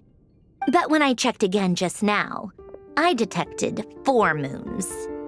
So there's one extra? Yeah. Originally, I thought that if I could still find 3 moons, that would at least mean Columbina's still alive. But then it occurred to me that apart from the frost moon, Tevat's moons are just husks. And husks surely shouldn't show up in the scan, since they're not alive. It's weird, isn't it? If we can't even distinguish between a dead and a living moon, how are we supposed to know whether a moon goddess is still alive? Or does this mean that the moon marrows are equivalent to the moons themselves? It's certainly possible. In which case, the 4th moon you detected may be Dottore artificial creation. So he wasn't bluffing. He really built his own moon marrow. Ugh! I'm so mad right now! It's easy to get overwhelmed when you have too much on your plate. Maybe you need to relax. Perhaps try going for a walk, or simply take a few deep breaths. Nothing can calm me down at a time like this. I need more time, and I need progress.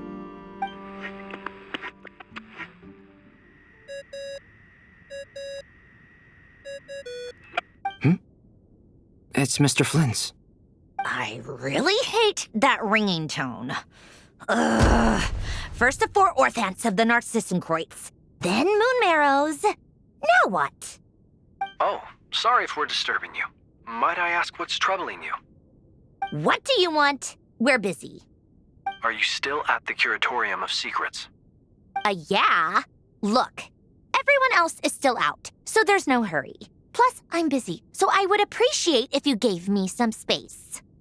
Even though we have crucial intel to share? Fine, I'm listening. Do you intend to share it via the Dodo communication device? Ordinarily, I would, but this is a unique situation. I think it's best that we discuss it in person. See you at the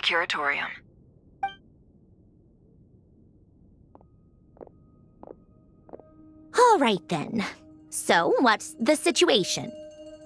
The rest of the team is still out working on their missions and evacuations, but we've decided to fill you in on the most crucial information first. Sandrone, you were right. Columbina is most likely still alive.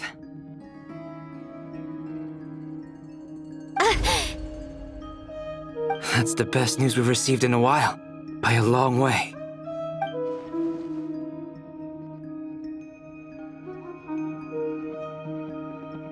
Random locations. Appearing in reverse order? Are you serious? So not dying isn't enough for the moon goddess, huh? She has to show off too. Anyway, does this mean we can deduce her condition from the moon marrows? Miss Sandrone, there's nothing wrong with simply admitting that you're happy to hear the good news. I'm not. And she's the least of our problems.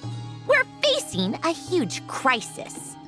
If she can't control the flow of time in there, she's just gonna keep moving backwards.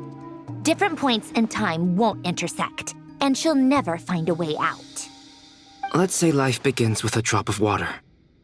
When did time begin? The moment this planet came into being? No, that's not right. Her final destination would be the moment at which the space she is in was created. But it doesn't seem like we can influence that space from the outside world. So how can we help her? Also, if she's alive, Rerir and Thalindis might be too. But as far as we know, neither of them have come back out. That space may not have an exit at all. I'm afraid I must concur with Miss Nefer in this. Can't exactly argue with that. Let's leave it there for now. I've taken notes on everything you said. Will it help with your research? I doubt it's gonna help with breaking Dottoro's energy fields. But who knows when it might come in handy. Better to have it all written down than try to remember everything when I need it. All right, I need to get back to my research. Mr. Albedo has made a lot of suggestions that will require my undivided attention. Sure, I'll stay here. I have things to work on.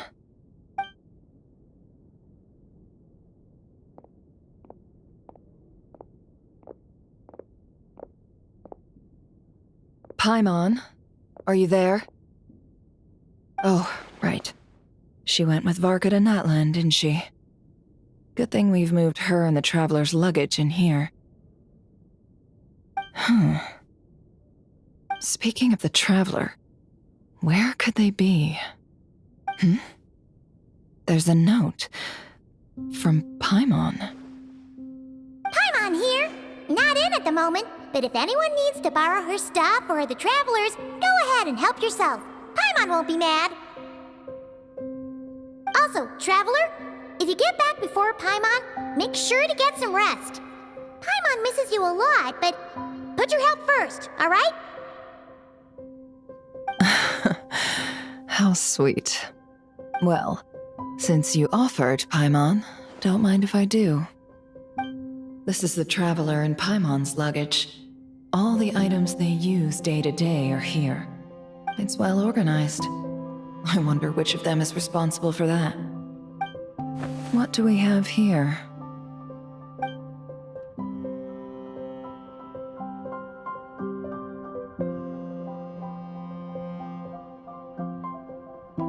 The camera captured a special moment that can only occur between people who are close to one another. You can really sense how the photographer feels about their subject. I wonder why this picture was placed outside.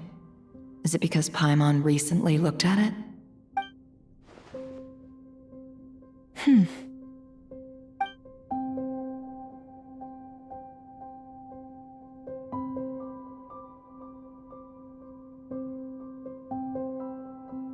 This must belong to the Traveler.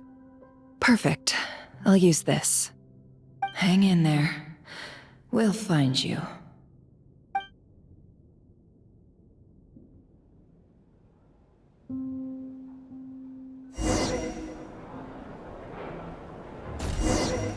Polonia, Search keyword world formula and bring me all relevant books.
Let's see. This one is on Tonki's sermon dictation concerning the apocalypse.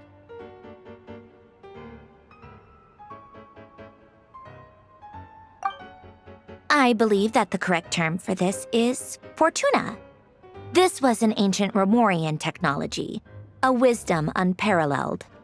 I never imagined that Romorian ideas would be so similar to the diagram I have named, the world formula. This is strong evidence that human civilization should gradually shed possibilities as it continues to explore and evolve. The end of humankind may well be upon us right now. The sparks of civilization shall run out unless we consider introducing variables from outside the system. Variables. Surely that can only mean one thing. Descenders? Dottore likely captured the Traveler because of her descender status. But the Three Moons' authority comes from the world itself. Why would Dottore need anything beyond that? Where does this variable factor in? The world formula calculates the fate of an entire world. Introducing a variable would therefore give us...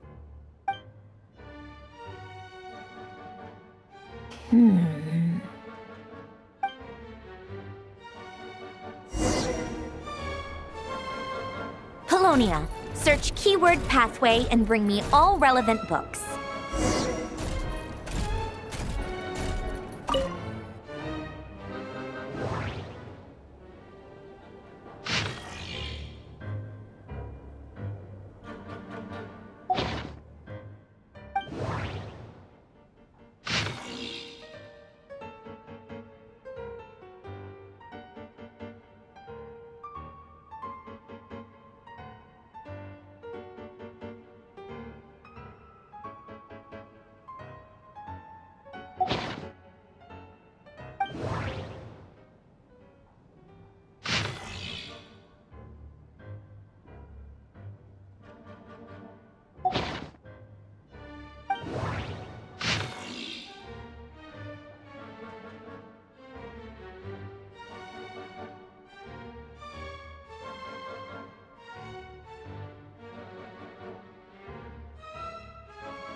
Otonki Sermon Dictation.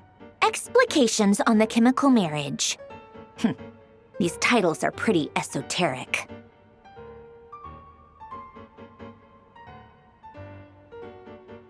Observe and compute the pathway displayed in the guidance diagram. Deconstructing and reversing its effects could generate potential ideas. So, it's one of Renee's draft lectures. Deconstructing the pathway. I suppose that could lead to a breakthrough.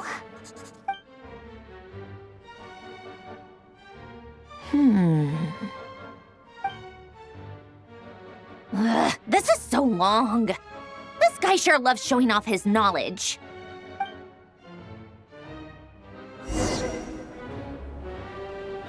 Polonia. Search keyword tree model and bring me all relevant books.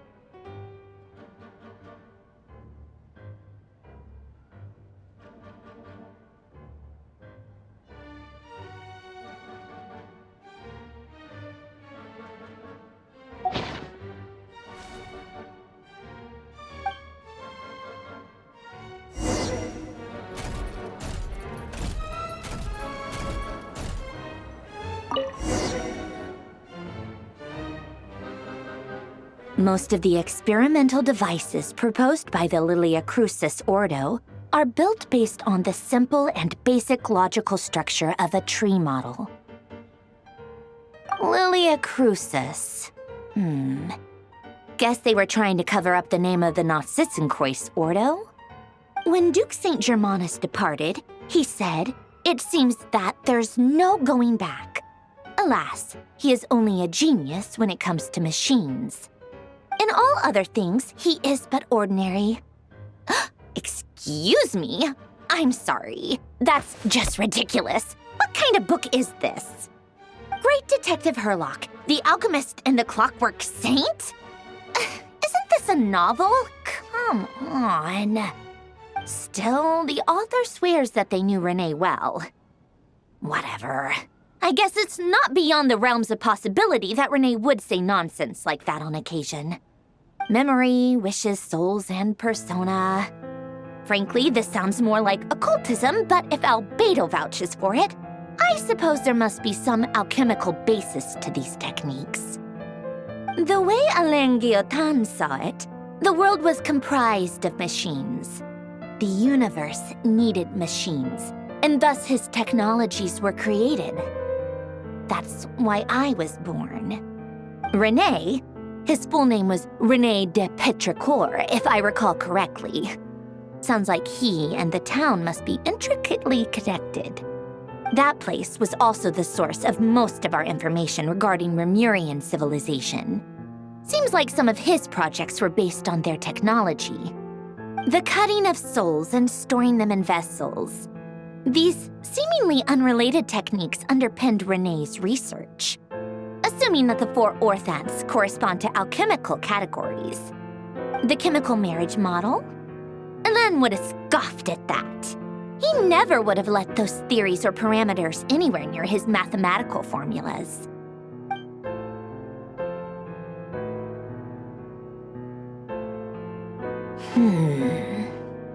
What was Alain's view on Renee?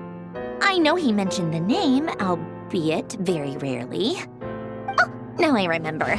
Alain's old notes are here too. They mentioned Renee once. Renee seemed most out of sorts when he spoke to me. A lack of sweet foods has dulled his mind, I should think. Either way, his words are not to be believed. Yep, that sounds like Alain. My subordinates actually did a half-decent job digging out all these materials. Makes a change. Good for them. Some of Alain's old files are completely consistent with these records. He must have gotten them from the Tower of Gestalt. I never knew he got his hands on Renée's records that early. He may have kept them, but he never even attempted to use them. Didn't believe a word they said. Come to think of it, Renee's world formula was filled with calculations of constants. That shows he believed that the fate of the world to be predetermined. As for Elan, it's been too long. I forget what he said. What would he have said? A guy like him, fervent believer in machines, but not headstrong enough. The world can be changed. It is worth persevering. Yes, that's how he used to think at least. He created that procedure to save this world. Yet the scale of the world's fate proved too enormous. The result was beyond his ability to calculate. He died having never seen the outcome.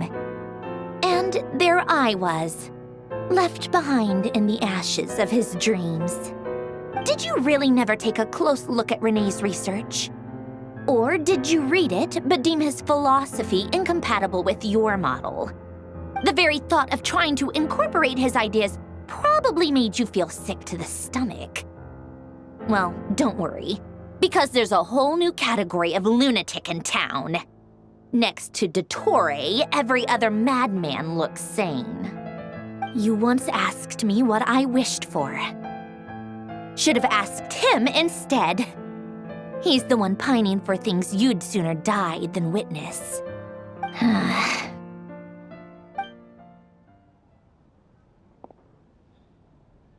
Even the tiniest variable can make big waves in the present. Now then, allow me to put these incompatible fragments together in your stead. First, establish and verify the existence of the Great Circle. Absolute nihil on one end, absolute reality on the other. Now, search between these two extremes. Then, the construction criteria. Variables. The sparks of civilization shall run out unless we consider introducing variables from outside the system. Input variables. Traverse the world, space-time, and civilization, then extract the essential nodes from the records to determine which variables they point to. The primordial power that differentiated itself from the void. The power of light. Yes, light. Records. Hyperborea. This is horrendously complicated. After all that, I'm still missing a few variables. I need to think this through again. How do you think it looks, Polonia? Like the frenzied scrawlings of a madwoman? Fine, keep it to yourself. It's not like you can talk anyway. I'll assume you gave it a passing grade. I jest. But true madness does often start with trying to save the world. What would Arlecchino and Columbina think if they saw this incomprehensible hen scratch? They'd probably have me institutionalized. So would Rosaline. She's been dead for a while now. When I close my eyes and think back, I can still see her face. And that enormous dress she used to wear. Such a bizarre choice. What possessed her? Oh, and the clack-clack of those heels used to drive me insane. No one's asking me, obviously, but I hope you all know that I never wanted to save the world. I'm not crazy. I don't have delusional ambitions, and that's a clinical fact. The world needs a solution, but I don't need the world's validation. It's the world begging me for answers, not the other way around.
Oh, cookies to go with the tea. Let's see. They must be from that person who brought those documents. I see they're from Hotel de Boer. Something's written on the box. We are proud to present this homage to the Fortress of Meropede's fun-filled mill collection system. Fortune cookies! Have a lucky start to your day. Sounds like a dumb gimmick to me. Be early to bed and early to rise. Get plenty of sun and drink plenty of water. Then things will surely go well for you. What? Are you kidding me? Somehow I doubt that an early night and a glass of water is magically gonna save a world on the brink of existential peril.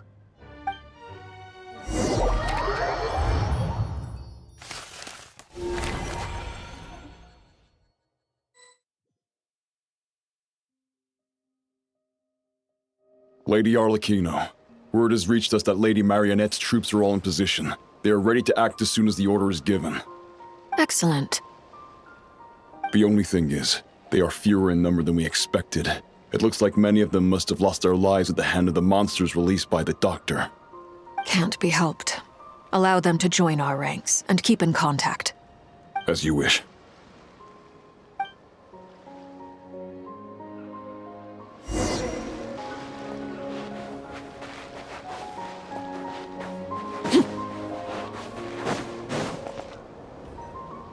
It's been a while, Arlecchino. You look well.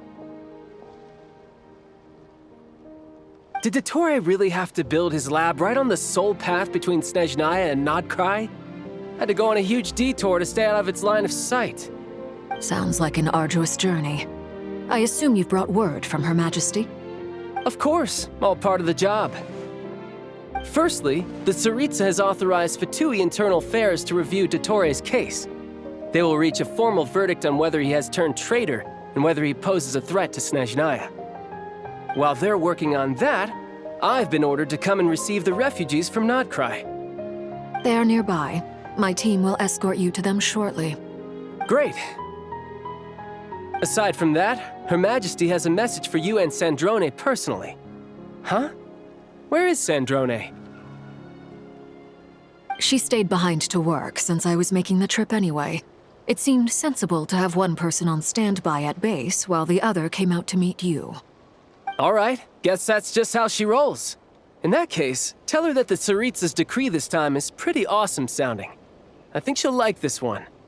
Still, I wonder what... Wait, what's that? Did one of our troops turn into a monster? Take him out.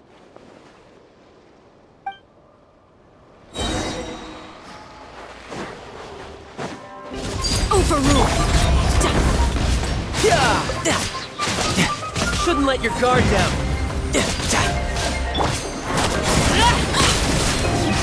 You've gotten stronger, Arlecchino. Nice. Stop that right now. I appreciate the praise, but I am not fighting you today. I knew it.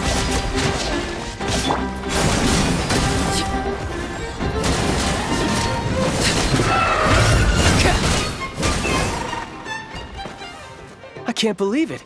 He was a living, breathing human one moment, and the next...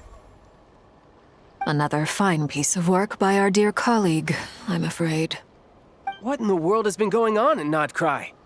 A lot. But long story short, Dottore stole 2 moon marrows that should have belonged to Columbina, then built a 3rd moon marrow of his own to concentrate the Trilunar Authority in his hands. What? What do you mean he built a moon marrow? People build roads and houses, not moon marrows. What's his next DIY project? He's gonna build a god? You could stand to be less surprised. We are harbingers. The work we are engaged in makes the creation of gods seem mundane by comparison. I tell everyone who asks that you once crossed swords with Rex Lapis while serving as a key supporter for Rosaline's plan. But right now, you're acting like a common adventurer. Thanks for speaking up for me. Those 2 really took me for a ride back then.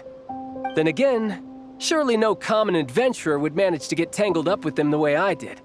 That's gotta count in my favor, right? It almost sounds like you wish to repeat the experience. I might have to lower my opinion of you. No. I'll stop talking. Please, go on. Dottore is currently still experimenting with his newfound power in ways that continue to corrode the outside world. As for the human mutation, I believe this is simply a consequence of his experiments, and not a strategic move. That radiant beast was once a subordinate of Sandrone's. I suspect he was only allowed to live so that he could become an experimental subject. Also, those of us who fought Dottore have been afflicted with a curse. As such, I cannot leave Nodcry. This is so much worse than I thought. No wonder Her Majesty's decree is so extreme. While these exceptional circumstances persist, the Harbingers are hereby authorized to use unilateral executive powers. Should Dottore pose a threat, Arlecchino and Sandrone are permitted to eliminate him. My thanks to Her Majesty. I will pass these good tidings on to Sandrone. Her Majesty has also declared that she will refrain from launching an attack on the now evacuated Nodcry due to the presence of unretrieved research material. A wise decision. By the way, how's my old partner doing? I'm assuming they're with you? Partner? You mean the Traveler?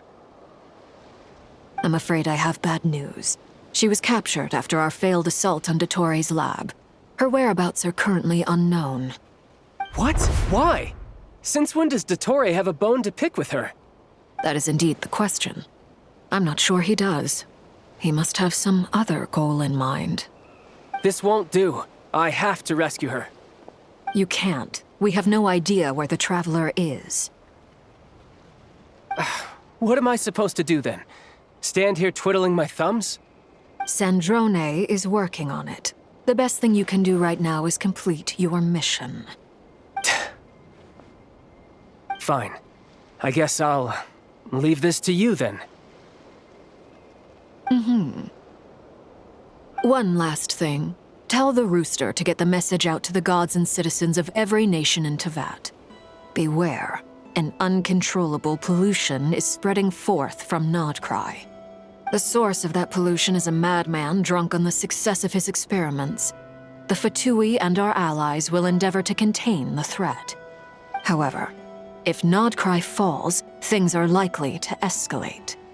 Considering Dottore is one of our own, all Fatui stationed in Nodcry consider it our duty to stay and fight him to the bitter end. Whatever the cost. Hey, don't be too pessimistic. If it comes to it, I'm sure Her Majesty won't stand by and do nothing. I hope you're right.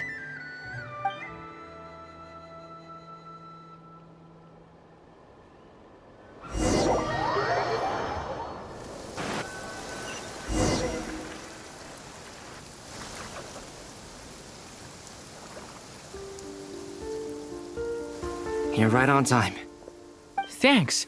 Hey, do you think I'll get that gliding exam exemption? I made sure I was on my best behavior in Mondstadt. I landed well outside the city and walked in through the gates. I'll help you apply, don't worry. For now, let's see what we have here. What are the doctor's energy fields even made from? The usual attract and repel principles that govern Kuvaki don't seem to apply to them. They are very mysterious, but ultimately, they appear to be comprised of energies from the three realms. Thanks to research by Master in the Hexen Circle, we know that Teyvat's 7 elements are derived from the more primordial power of the Light Realm, which is antagonistic with the power of the Void Realm. Since you have the power of the Dragon Durin within you, I'm sure you can already tell that this energy field contains no abyssal energy. That's true. It's not abyssal energy, it's something pure, wild, and untamed. I've been thinking about something. Do you still remember the device that Dory supplied from the Academia when you and Miss Columbina fought Reria? That was one of the most marvelous feats of ingenuity I've ever seen. The design, the craftsmanship, the material selection. I couldn't fault any of it. Not to mention the operating principles. Surely the most ingenious feature of all. Dory didn't go into detail on how it functions, but I have a working theory. The clue was that Miss Columbina was somehow able to use the pyro energy that you provided, despite the fact that, as a moon goddess, she should only be able to use light realm energy in principle. Now, all elemental energy is, of course, derived from light realm energy to begin with. Hence, I suspect that the device works by restoring elemental energy to its original state. This presumes a theoretical model of the 7 elements akin to that of light refracted through a prism. Perhaps it is no mere analogy. Maybe there is indeed a prism in this model. I almost wonder if the idea for the device was conceived based on direct observations of said prism. It would explain how such an ironclad design concept was achieved. It is at once a masterwork of engineering and a groundbreaking application of the Academia's latest elemental theories. I suspect only Lesser Lord Kusanali herself could have devised such an ambitious technology. But back to the energy field before us. If this is pure light realm energy, its relation to elemental energy is one of integration versus division. Or you could say that the former contains the latter. Could this mean that elemental energy can dilute the power of the light realm? Should we give it a try? We should.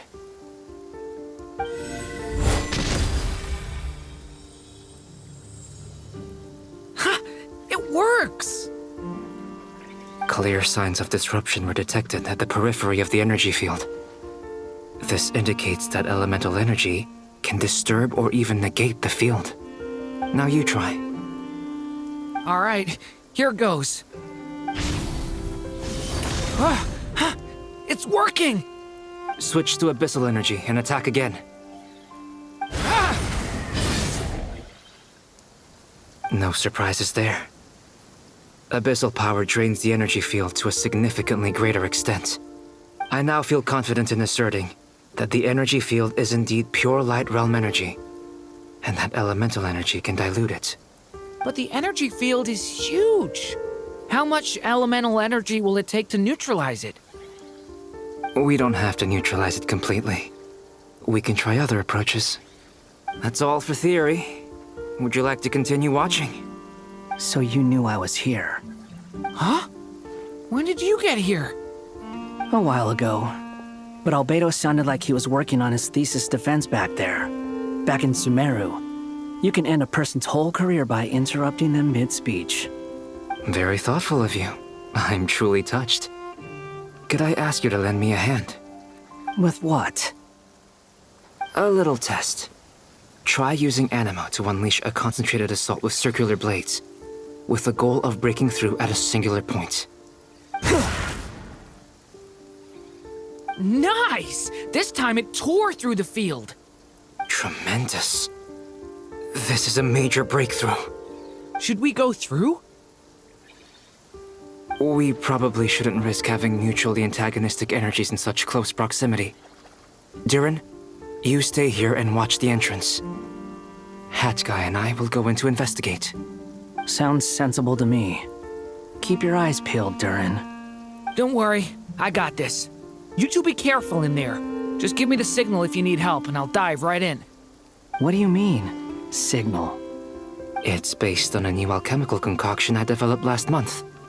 When 2 bottles of it are smashed on the ground together, they emit a blinding burst of light. If it comes to that, remember to shield your eyes with your hat. Glad I asked. Thanks for the heads up.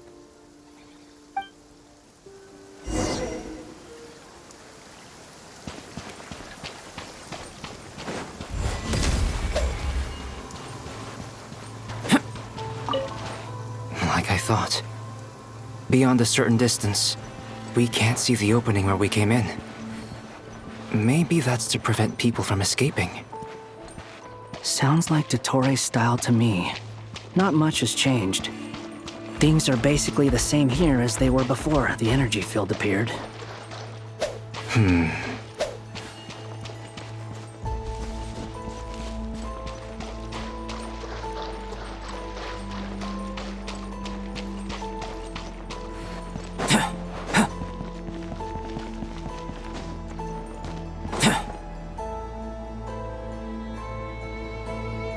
They have no heartbeat and they're not breathing. We can only assume they're dead. But there are no visible wounds. Also, there's an animal squatting next to each body. It's watching us. That's not an animal's gaze. What are you trying to tell us? Doesn't seem eager to talk. I guess maybe it's just an animal after all. Let's keep looking around.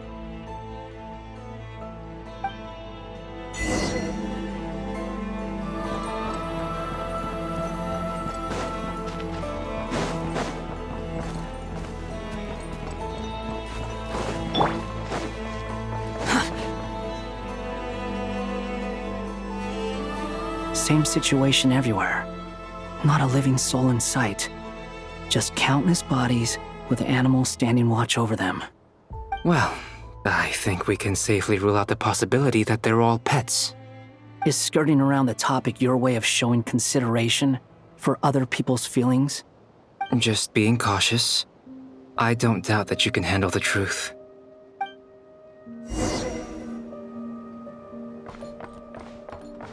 Quit following me.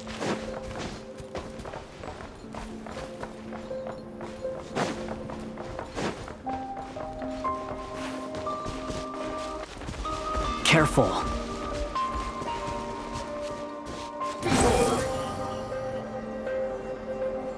Please, help us.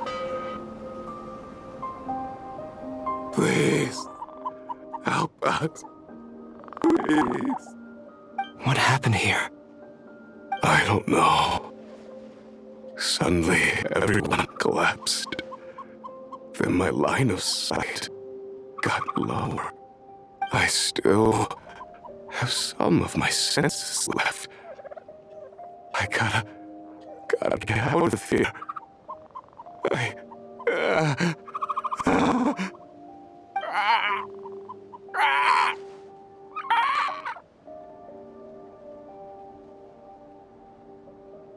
It looks like there's a huge experiment going on inside this energy field. Maybe each energy field is its own giant experiment. Vile. He's swapping human minds with those of animals. Even without the other circumstances, this would be an extremely radical experiment. Those people may have lost their sense of selves, but they are not fully animals either. If they were, they would have left. But instead, their instincts are driving them to remain by their dead bodies. We should go. No sense in sticking around here longer than we need to. Agreed. Over there! I hear a voice.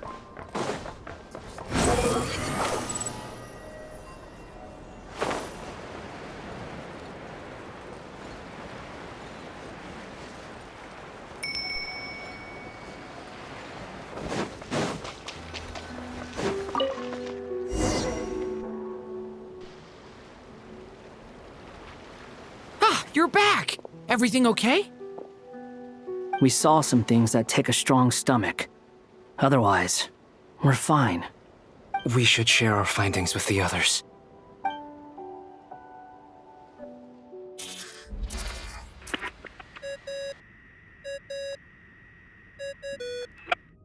Yes? Who is it?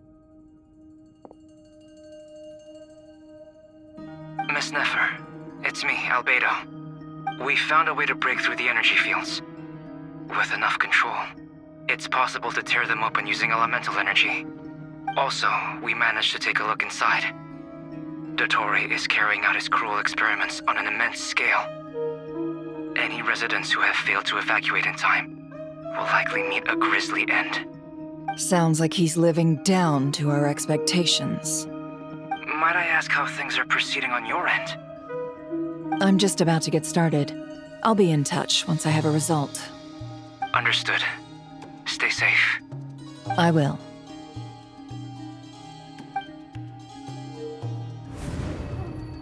Well, Nefer, I'll link up with you once my tasks are complete. What makes you think I'd need you to do that? I'll need it. And considering the way you approach certain matters, I think you'll be better off with me present.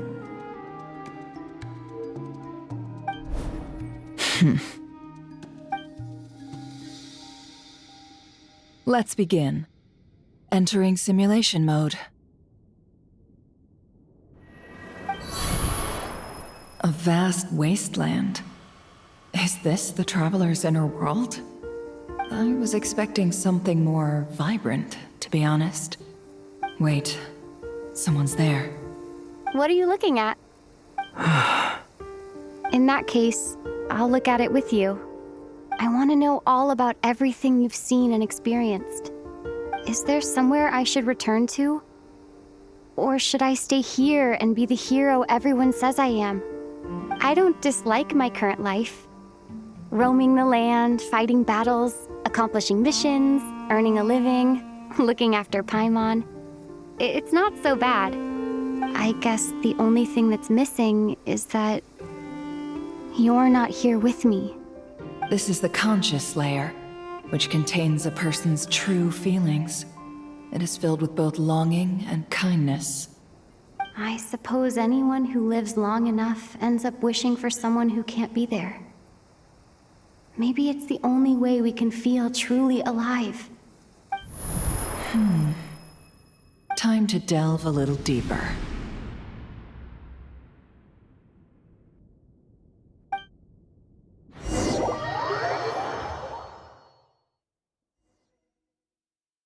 Nasha Town is hardly the optimal choice for a place to live, but it has character and a reasonable population density.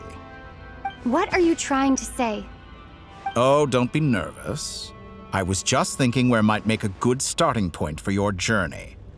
Perhaps I should send you further afield.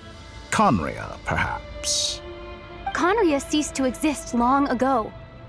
Once again, you fail to understand the possibilities that the Tri-Lune creates. Anything that has existed in the past, I can now recreate. You simply do not wish to see that happen. That might be because you miss your sibling and fear getting answers that you are not ready to learn. But this is not for me to judge. If we are to collaborate, we need to maintain an amicable relationship. In a moment, you will be able to... Oh no. What are you...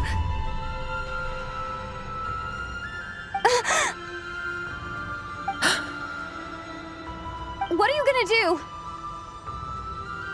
Don't move. Something unwanted has crept into... Oh? Gone as quickly as it came.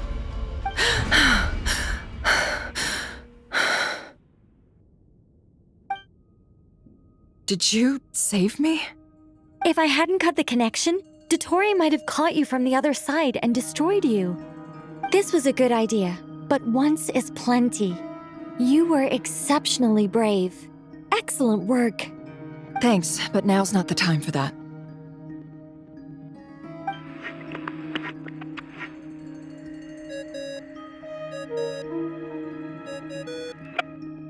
Albedo speaking.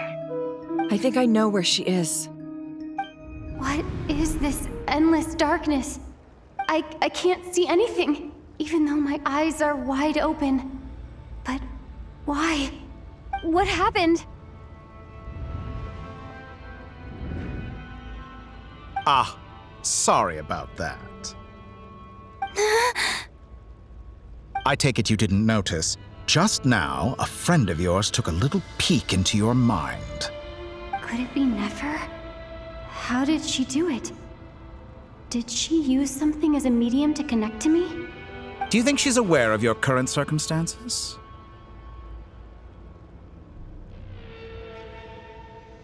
Oh dear. Have I stunned you into silence? I only wanted to slow down your time a little so I could stop your intruder in her tracks. It would have been nice to capture the spy. I must say, I'm finding the ability to adjust the flow of time rather intriguing. The moment you closed your eyes, time seemed to grow impossibly viscous, didn't it? A whole month passed before you opened your eyes again, but only for you. No one else was affected. I dare say this is something only a god can achieve. Point taken. You've proven once again that you have god-tier powers. Oh, you misunderstand. This wasn't about proving a point. I was testing things out. I find I learn best by doing, and I have to admit, time is not the easiest dimension to control. I only wanted to make you sleep for a short while, but it ended up lasting a whole month. Clearly some finesse is required to wield the authority over time as I wish. I hope you're not angry with me. It was only a month's discrepancy, nothing too serious. Had I been off by a year, a decade, or even a century, that would have been quite a different story. You could have frozen me for millions of years. So much for collaboration. You aren't showing much sincerity. Millions of years? To what end? I wonder if you don't understand humans all that well. They are very pragmatic creatures who understand only that which they can perceive with their senses. If I had you sit here for a week, I imagine people might sympathize. But if I left you here for 100, 1,000, or 10,000 years, the sheer size of that number would cause it to lose all meaning to them. They would not have the capacity to comprehend your suffering, and thus they could not empathize. Unfortunately, while gods do exist in Tevat, it is ordinary humans that account for most of the population. Their lifespans are so limited, their bodies so fragile. Did you ever really hope that they could begin to understand someone like you? Your long life and unique origins make you fundamentally different from them. How long will it be before they start to treat you like the alien you are? Before you are ostracized, outcast? Alien. Even I feel bad for you sometimes. This world has made you into a slave. So many times you have served its will, and not once have the powers that be ever thought to grant you the one simple thing you wish for. You have been treated most unfairly. I can change that. I will grant you special privileges and give you back the status you rightly deserve as a descender.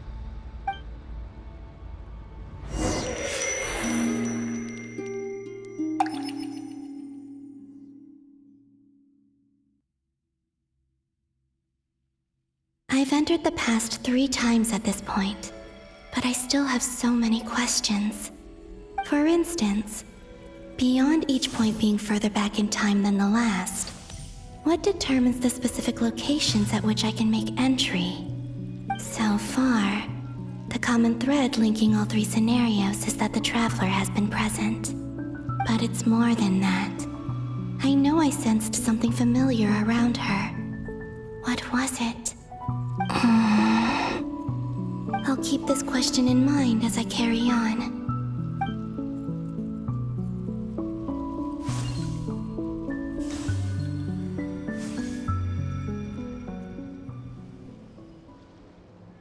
Humans, you never change. Always trying to use powers you neither comprehend nor control. This looks like Star Sand Shoal. Was this before Rerir regained his physical form?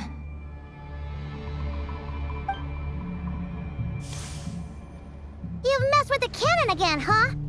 Sorry, but this round's not gonna go your way. The cannon. That's right.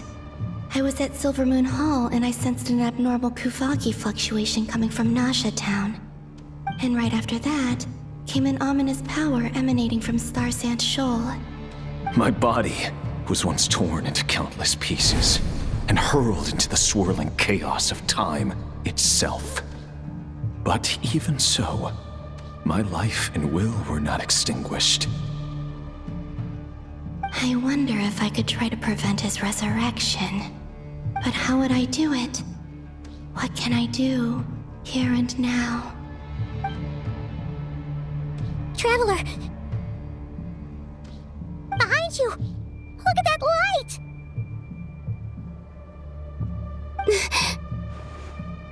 No, I won't make it in time. She's using the Kuvaki shield like I taught her. Is she gonna use it to block the cannon's beam? She's strong. I'm sure she can manage. But the force released when the beam impacts the shield might lead to collateral damage. Easy Island. The Frost Moon Scions will be exposed to lethal levels of Kuvaki. A question, if I may, kind Miss Columbina. When the cannon's Kuvaki beam was deflected earlier, I saw several bolts of energy streak toward Hisi Island, only to be blocked. Did you also have a hand in that? Maybe that really was me after all. Well, future me. But I don't know if I have enough power left. Sigi sato pasa sais, niti ipotuvtos. There's no time. Osestikos paratini tirantu risuiku, topirtu aithion feraton. I have to make it. Oh, Frost Moon. Oh, great land. Oh, slumbering moonlight of Notcry.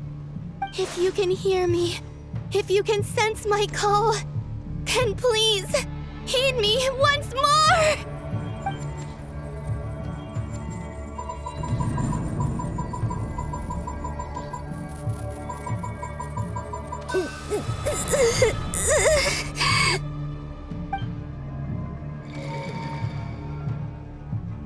Did it work?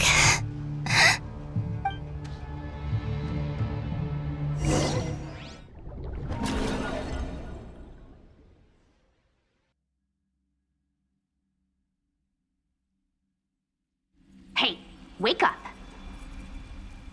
Hey, did you hear me? Columbina, I said wake up now! Oh, good morning, Sandrone. It's 3 in the afternoon, actually. And could you kindly not use my quarters as your personal nap room next time? But I feel so safe here. And your coffee, right? It's so bitter, but it smells lovely. It's like you were raised by wolves in a forest or something. What did you drink growing up? Grass tea? The Frost Moon Scions certainly led a more frugal existence than the Fatui. Then I'll bet you've never eaten one of these before. It smells delicious. That's because it's a Fontanian recipe. I had a little free time today, so I made a batch. Rosaline will be here shortly, but if you really can't wait, I guess you can go ahead and... Hey, at least let me finish before you start eating! Did the Frost Moon Scions not teach you basic table manners? Or did the rules not apply to you because you're the high and mighty moon goddess? These are so tasty. Of course they are. I made them. I was worried they might contain traces of machine oil. What?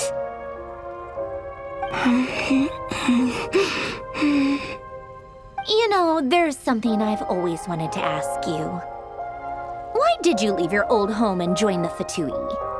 I mean, I'm sure their food was awful. But there's gotta be more to it than that. Well, life there didn't go quite how I imagined. What were you expecting? You're a god. Your followers are gonna make some demands of you, right? Surely you can just answer a few prayers here and there in return for the free food and drink. How bad can it be? Well, would you help other people just for free food and drink?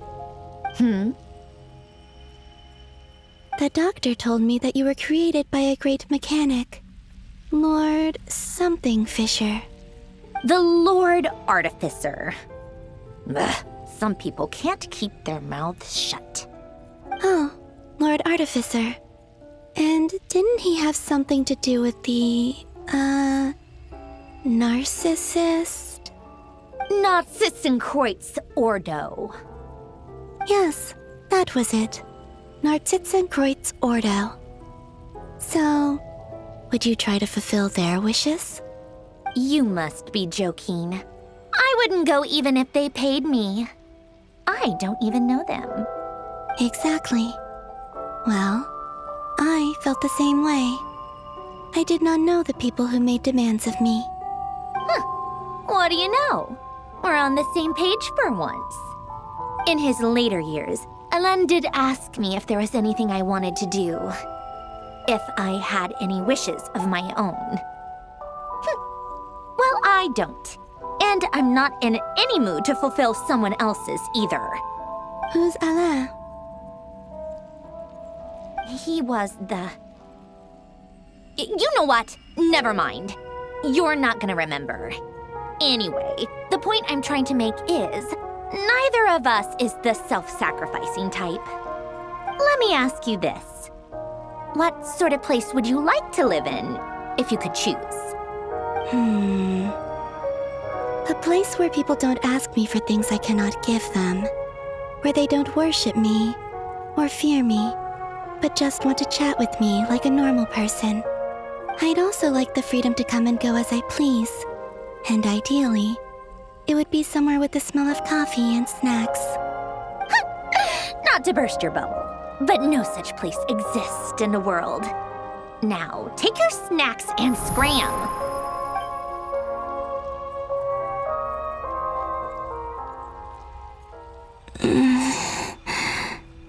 Did I pass out? Of course. I'm back here again. I dreamed of events from my past. Sandrone. Traveler. I miss you all so much. Back there. I guess I managed to harness all the Kuvaki energy on Hisi Island. But how did I do it?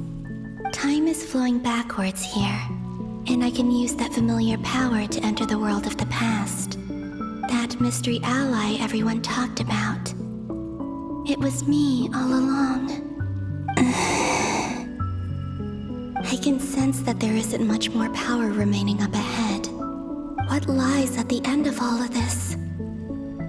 Will time keep flowing into the past? And will I ever find my way back?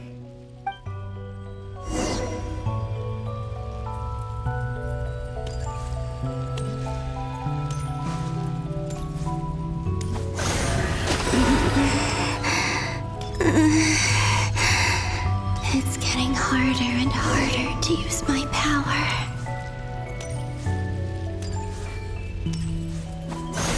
I'm no match for the Abyss in this state. I need to avoid the contaminated fragments.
Time to go. I wonder where I'll find myself this time.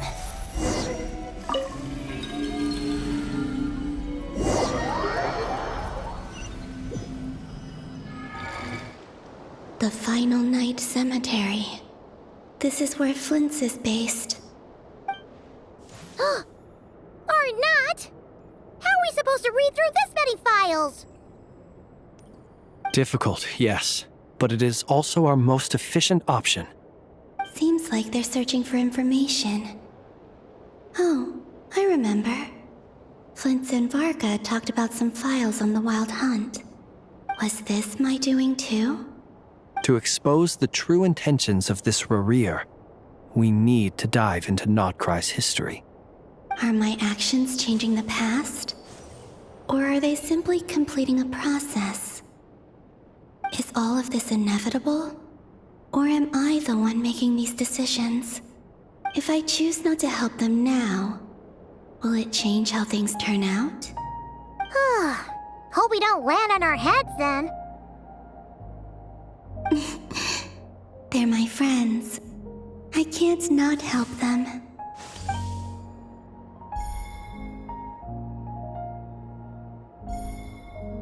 Ghost! And the other one was... here. Hey! Another file's moving!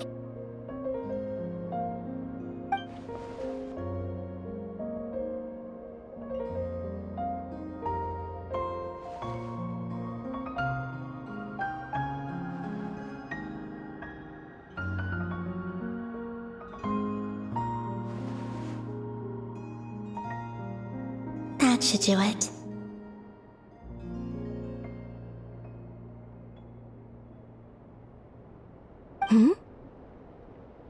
Luanatar? You can sense my presence? Wait!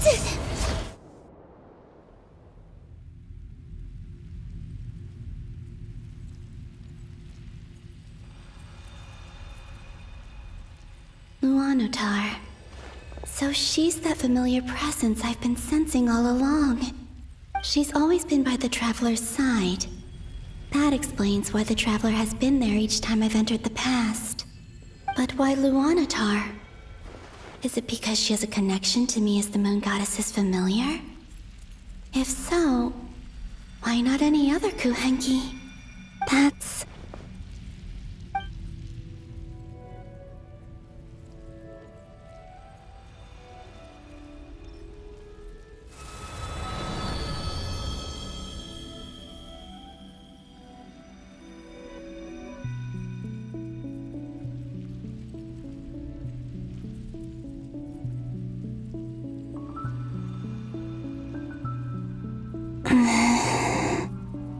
I cannot sense any power up ahead. Just a void, stretching out into infinity. This is likely my final chance to enter the past. It's now or never. I have to find a way back.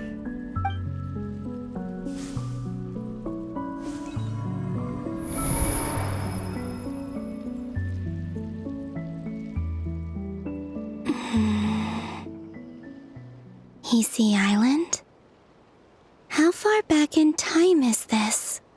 Where's Luanatar? I can't sense her presence this time.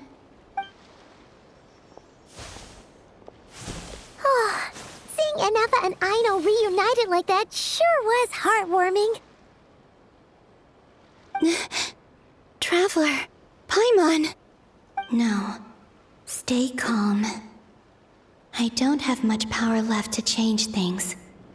I don't even have that much time left here. Think, Columbina. How do I find a way back? A way back... to where? Do I go back to Moon Prayer Night? Or to the future that followed? And if I return in my current state, what will become of me then? Dotori's actions that day proved that he'd been planning that for a long time. He had already seized the power of 2 moon marrows before capturing me.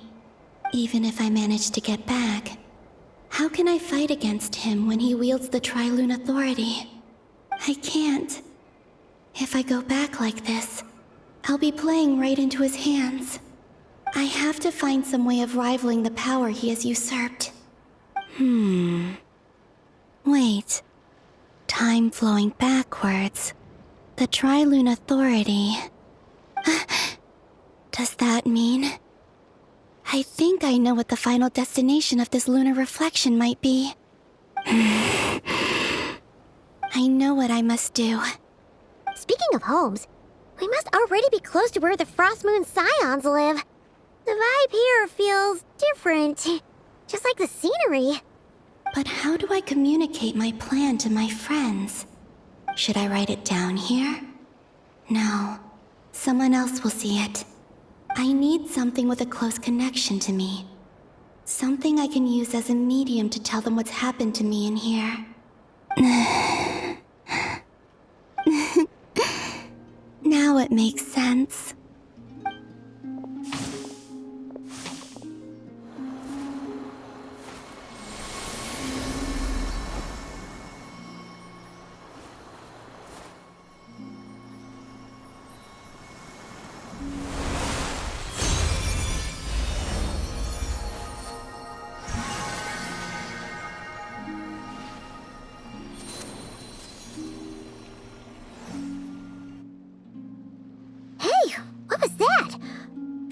Some sort of breeze blew by, and then the petals suddenly turned into...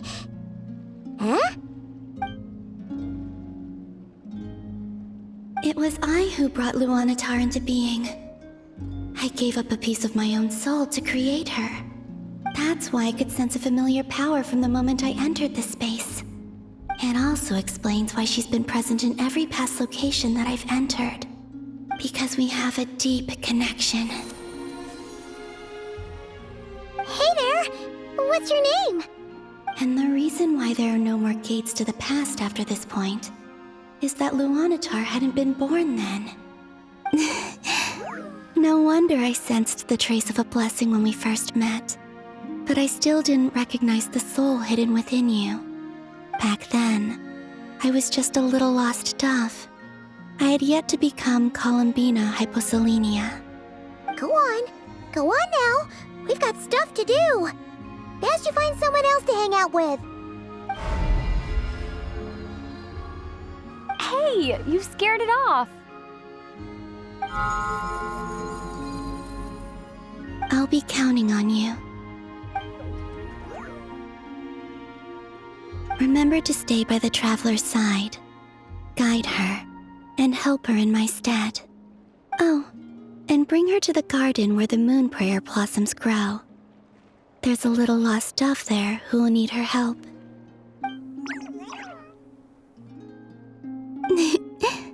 Go on.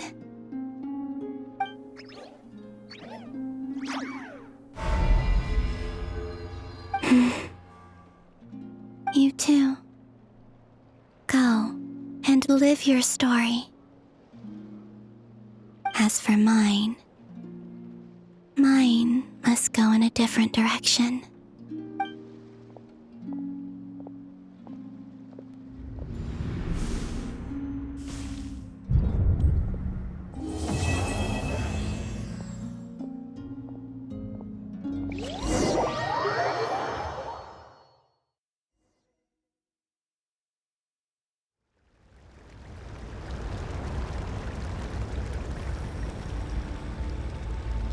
How would you like to experience the thrill of never being held accountable for your actions?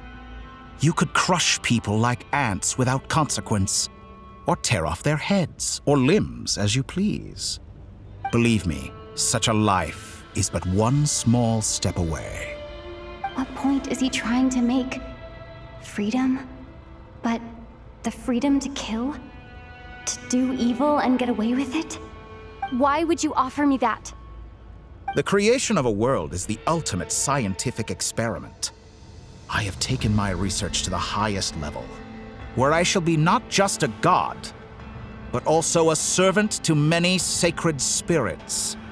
I shall heed the truth and perform holy deeds. A god's laboratory is the perfect playground, but it needs the right occupant to explore its full potential. Mortals are found everywhere one looks. Not so with Descenders. I'd prefer my first guest to be a distinguished individual such as yourself. And I know you could make the most of the opportunities it offers. So the condition for entering the New World is to take innocent lives. The same dilemma that Rerir once faced. Could I really bring myself to kill others for my own benefit? Rerir did. And look where it got him. Have you made up your mind? I can't do it. Your playground is no place for me. You're putting your hopes in the wrong person. But we both know I'm not quite the hero you say I am either. I have my own reasons for the journey I'm on, and they aren't all selfless. You've grown a lot since we last met, but there are still things you are unwilling to compromise on. This will only hinder you. Why don't I lower my requirements a little as a gesture of goodwill? I'll give you a little time to learn to be a less noble soul. That'll make things much easier for you. I really doubt I could live that sort of life. And yet you already sound less defiant than a moment ago. The benefits appeal to you because you can read the signs of the times. Why don't we return to my research facility? Your last visit was so rushed. There is much that I have yet to show you.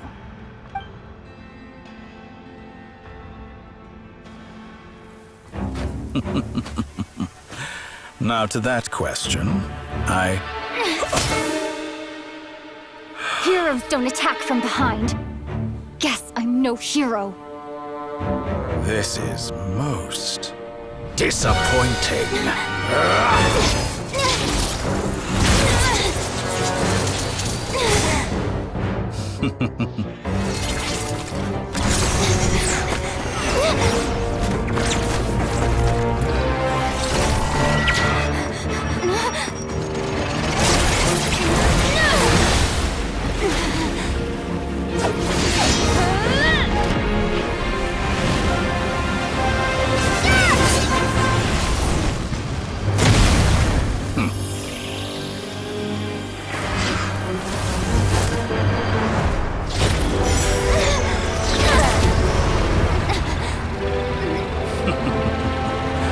Now then.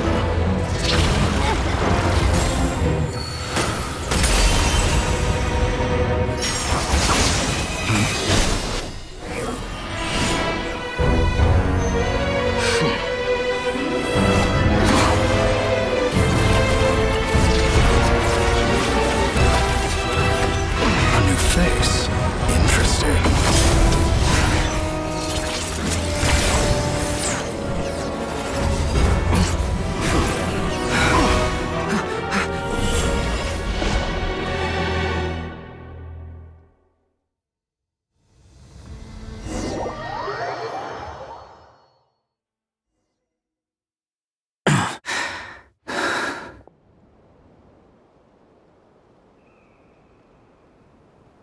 You're still gonna call me Hack Guy after that, huh? I didn't see anyone else in there who needed saving.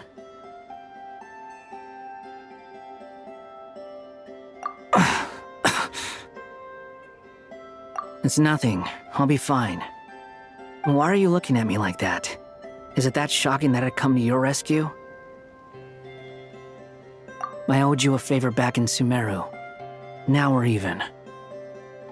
Distracting Dottore was tough, I won't lie. He's not gonna fall for the same trick twice. That was my one shot. I'd hoped to use it to take him out. Ugh. I never wanted to obliterate someone more than I do right now. Dottore doesn't recognize me, but his segments were originally made based on an analysis of my operational principles. I expect it's only a matter of time before he figures out what I am. So Dottore doesn't recognize Wanderer because he deleted himself from Irminsul. Did he really miss his only chance for revenge by saving me? Why the long face? Hey, I'm not blaming you, okay? And I'm not complaining either. Rescuing you and killing Dottore are equally important goals. Everyone would be pretty stuck without you. It's best you live to fight another day. How are you holding up? Are you all right? Hat Guy said to put safety first, so we agreed to run as far away as we could after leaving the energy field and only meet up once it was safe. You don't look injured. It seems that Dottore didn't do anything to you. All right. Rescue operation complete. Let's head back. There's a lot more work to be done before this is over.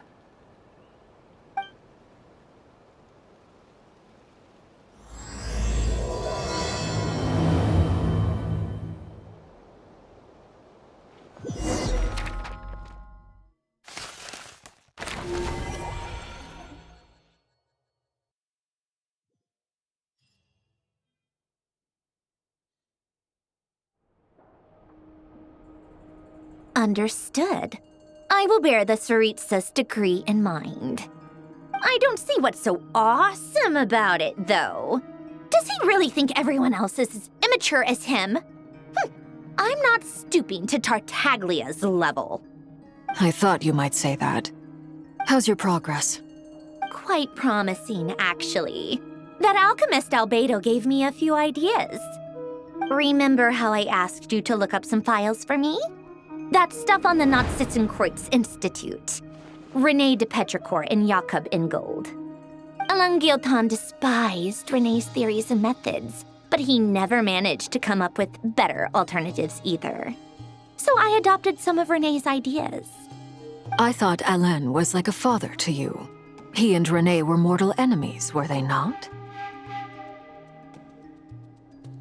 And what would you say if Lenny and his friends one day learned something useful from someone you utterly detested?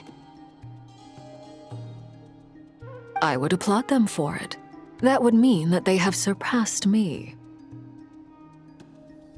For all we know, Alain Guillotin might have thought the same thing. Not that it matters, though. He's dead, and I'm alive. So it's my call to make. Once you die, it doesn't matter how great you were in life. Only the living get to decide what happens next. Hey, come on out. They're back. Huh?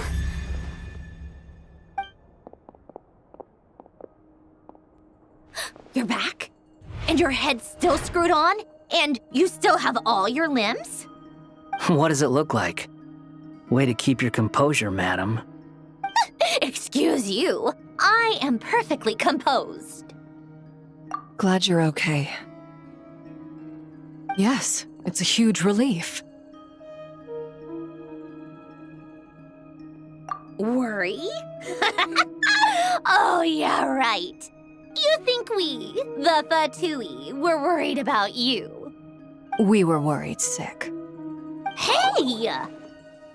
The Traveler and I were already friends. You are free to join this mission in whatever capacity you please. Much like your tea parties. It's a laugh a minute with you guys. I must say, I was quite surprised when Mr. Albedo told me he would need no additional aid. We discussed this on our way back as well. I am rarely so unequivocal, but in this case, we had full confidence in Hat Guy. He said he knew what he was doing. Albedo and I pretty much had to just wait outside on standby. Meanwhile, Hat Guy broke into the energy field and rescued the Traveler solo. You didn't have to mention that. Well, I'm thoroughly impressed. You are a force to be reckoned with, Hat Guy. Is she back? Is she really back? Traveler! It's really you! Oh, thank goodness! Paimon missed you so much! You can finally breathe easy, Paimon. It's great to have you back in one piece! Oh, Paimon's been having nightmares the whole time you were gone! Look at them. You know, once you reach my age, there's nothing better than watching a misty-eyed reunion between friends. It's nothing. Same goes when you get to my age, too. I bet Ino and Anefa would be tearing up as well if they were here.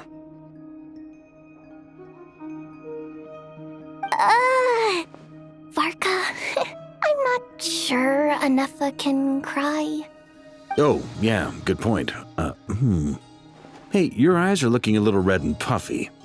Come here, let's hug it out. What? Ew, no! No, thank you. You're not my dad, okay? Knock it off! Everyone, I'm sorry for all the trouble I caused you. But the silver lining is, I didn't come away from this ordeal empty-handed. While I was being held captive, I learned a lot about Dottoro's current capabilities and what he plans to do with them. Allow me to explain.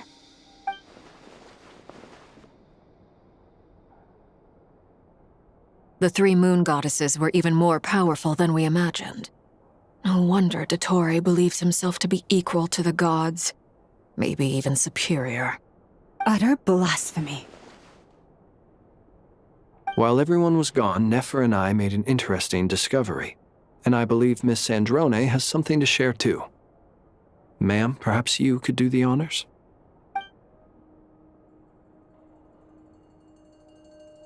Called it. Getting rid of a pesky troublemaker like her is like trying to clean up after a crumbly cake. It always comes back to haunt you. Our next step is to find a way to bring her back. A place where time flows backwards, with no destination in sight. Surely it must have been created for a specific purpose.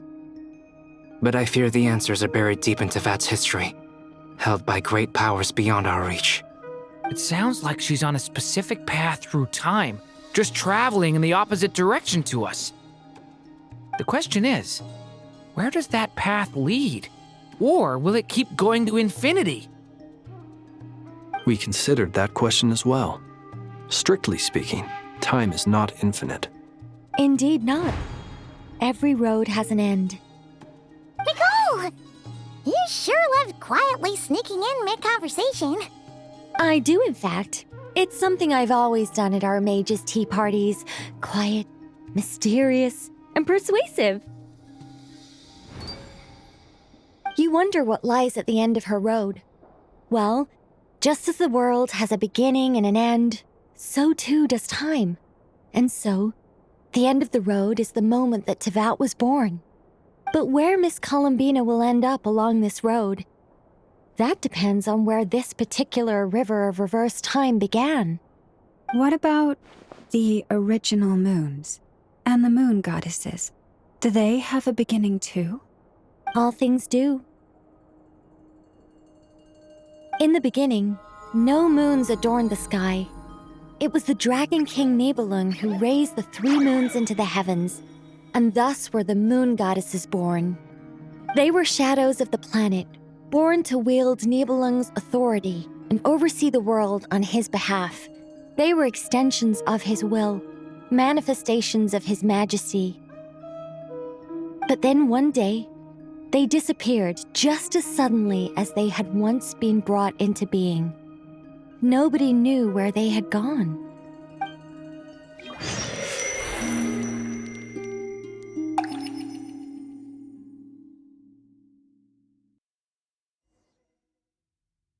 Like I thought, no more paths back to reality have emerged since. But how can I be sure that I'm going the right way without scenes from reality to keep me on track? I can't even be sure of how long I've been walking for. The further I travel, the less stable this space becomes. There are even moments where I can sense something that feels like abyssal energy. They can just materialize out of thin air. I have to keep my wits about me.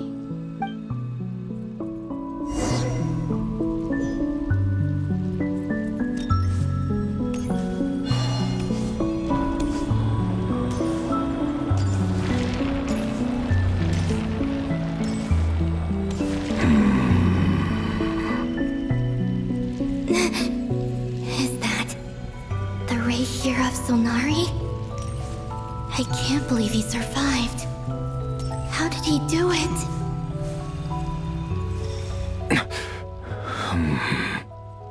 You are the moon goddess. But how? Please, there's no need. I'm not interested in fighting anymore. I find that a little difficult to believe. Yeah. Honestly, so do I. The way you used my own power against me was... It was a brilliant strategy. And then, in the final moment before I was thrown into this space, I got to see an old friend. Mr. Dainsleif. Right. It was so long ago now. But we were friends once. And when I first got here, I was filled with hatred, remorse, and rage. How I cursed and devoured. I tore everything here apart. I was consumed by the desire to leave this place and have my vengeance. But to no avail. This is a place with no exit. This is the second time I've entered this space. Though I have no memory of the first. I was torn to shreds the moment I entered. But this time I survived. It must be partly because of this new body. And partly because of all the Kuvaki I absorbed in Nodcry. Are you the source of the abyssal power in here? Not all of it. Some is from when I first arrived here and tried to destroy everything. But there was already a degree of abyssal power here before I entered. And like a venomous snake baking in the merciless sun, it tried to slither into my shadow. Tried to? So, you rejected it? Yes. Because after that, the world suddenly became silent for a moment. What do you mean? The voices in my head, they were gone. And then I saw her. Her? Thalindis. My former lover. Never mentioned that she saw a memory of Thalindis leaping into the moon's reflection. More precisely, I saw her afterimage. I'm sure the real her is long gone. She was just an ordinary Conrian. She couldn't have survived here for very long. Anyway, why have you come here?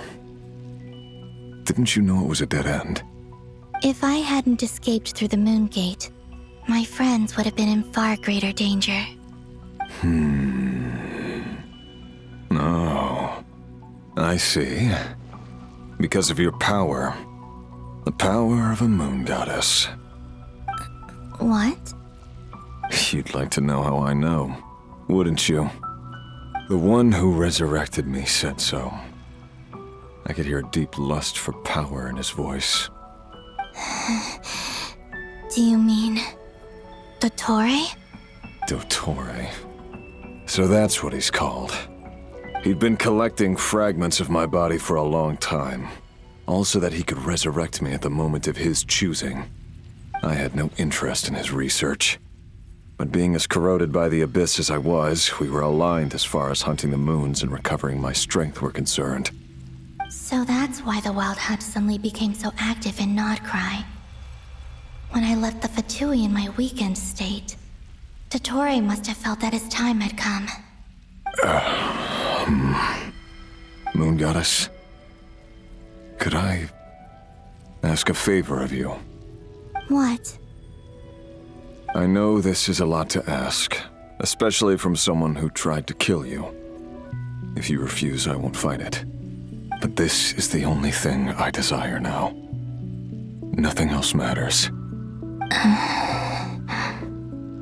What do you want? I'd like you to take a message to Thalindis for me. Thalindis? But... Yes, she's dead. But like I said, I saw her afterimage. I can sense that some part of her soul remains here. far, far ahead. Why don't you go and speak to her yourself? I can't. I don't know why, but I can't move freely in this space as you can. All I can see is a glimpse of her, walking away. Just like the moment when I last saw her in life. In return, I will clear these abyssal obstacles for you. No, not in return. I'll clear them for you, whether you want to help me or not. It feels like something I ought to do. Why? Yeah. Why, indeed.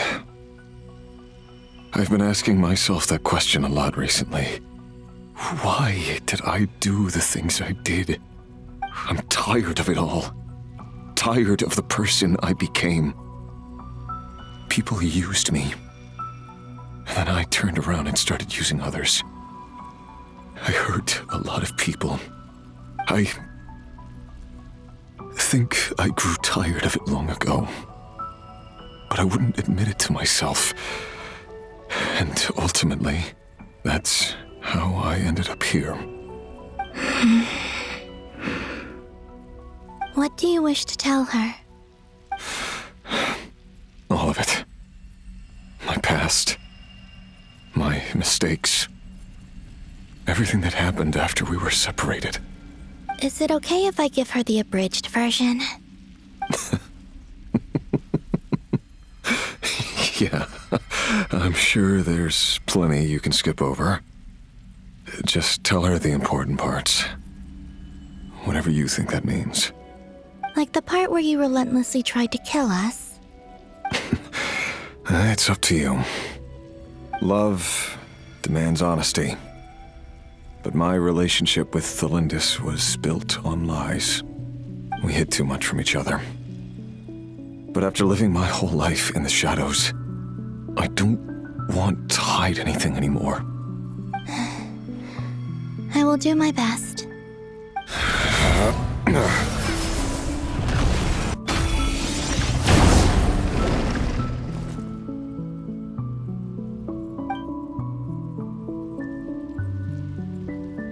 There. The abyss will no longer stand in your way. Even though Mr. Dainsliff felt he had to fight you, I think he still regarded you as a friend.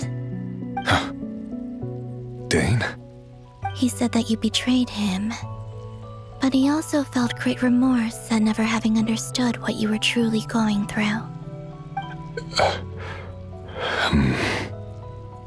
Why tell me this? Because if he'd known that someone could take a message to you, I believe that's what he would have said. Thank you. It means a lot. I know this will sound strange coming from me, but don't die, Moon Goddess. I can tell that you're determined to get out of here.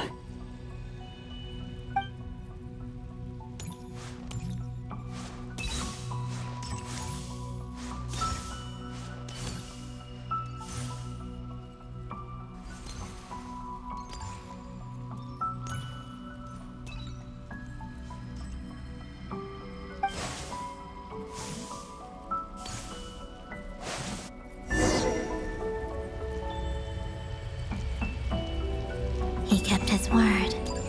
The abyss is no longer obstructing my path.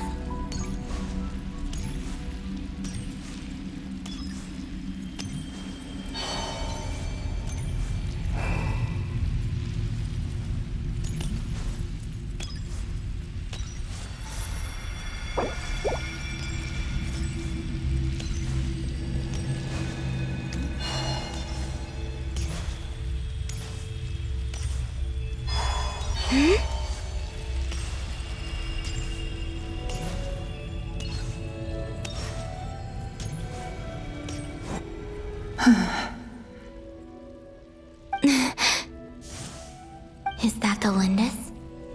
She wasn't far off at all. And yet, they can never meet. Hello, Miss Thelindis. Who are you? how do you know my name? I've never seen anyone else here before. You can call me Columbina. I promised Rerir that I'd bring a message to you. Rerir? My Rerir? Is he well? He's doing better than he was. Better than he was, huh? Sounds like he's had a pretty rough time. Others have had a rough time on his account too.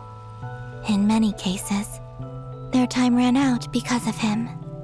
And I'm not just talking about the children of the Crimson Moon. So, things got worse before they got better. Could you tell me what happened, Miss Columbina? Are you sure you wish to know? Yes. This is my opportunity to learn the truth. No matter how hard it is to hear, I have to know. I admire your courage. However, time is short. I cannot stay here for long.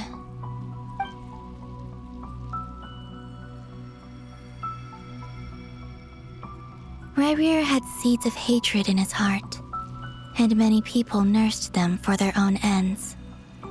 On some level, everything he did was to try and find a way to see you again. But in the end, he came to regret his mistakes. He wanted to apologize for hiding his past from you. Beyond that, he did not say specifically what it was he wished to convey to you, but I'm sure that you've always been on his mind. You are what has kept him going over all these years.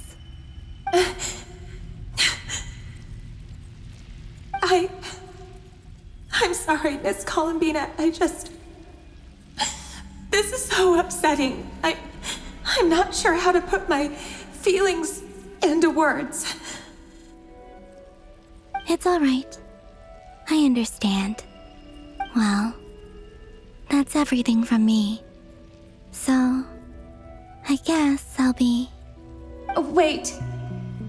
One moment.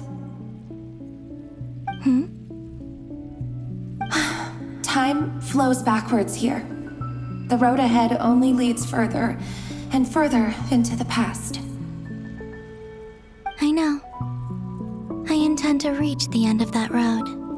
Without a moon marrow, without the 3 moons' power, you won't make it far. Wait, unless... Are you one of the moon goddesses? You could say that. I see.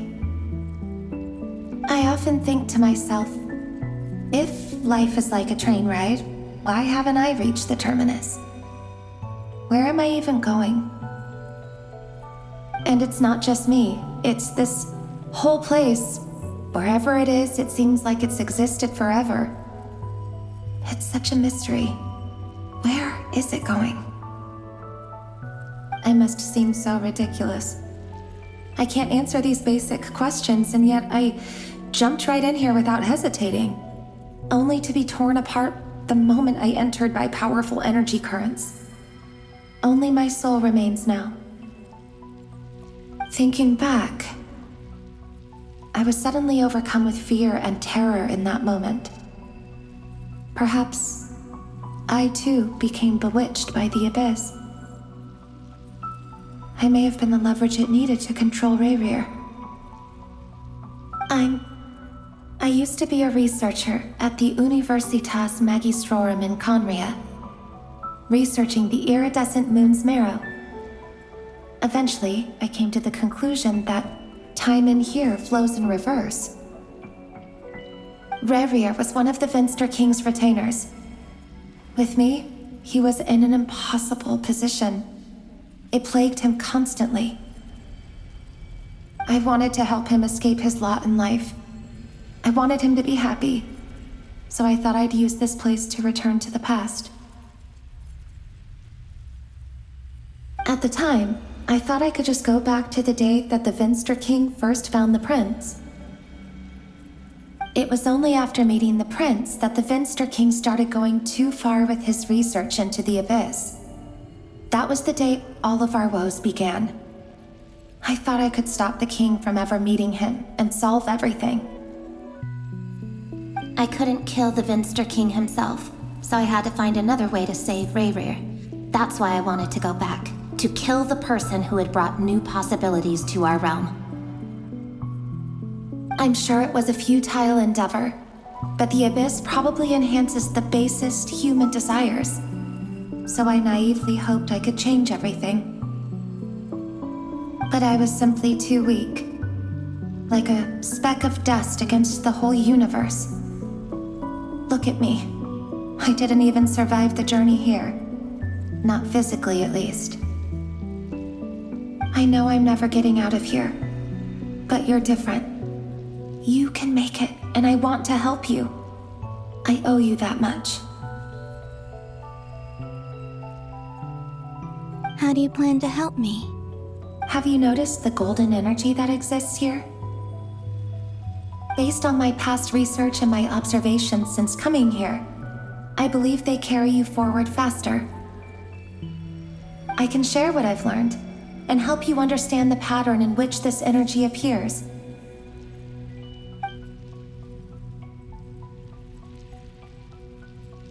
I think you just might... Now, I know you will be able to change the past. Also, I've been speculating about where this space ends. The documentation was scanned, but from what I know of the legends about the moons, the oldest ones seem to begin with Nibelung, king of dragonkind. I have no way of verifying any of it by this point, but if it's true, you might be able to reach that era if you keep walking. Understood. Thank you, Miss Thelindis. I'm the one who should be thanking you. If you hadn't entered this realm of everlasting death, what use would my deductions be? Thanks to you, they have some meaning. About Rayrir, I'm so sorry. For everything. It wasn't your fault. That's not true. Because we both feared bringing trouble upon each other, neither of us ever told the truth. And that dishonesty sealed our fates. But enough about that. I wish you a safe journey, Miss Columbina.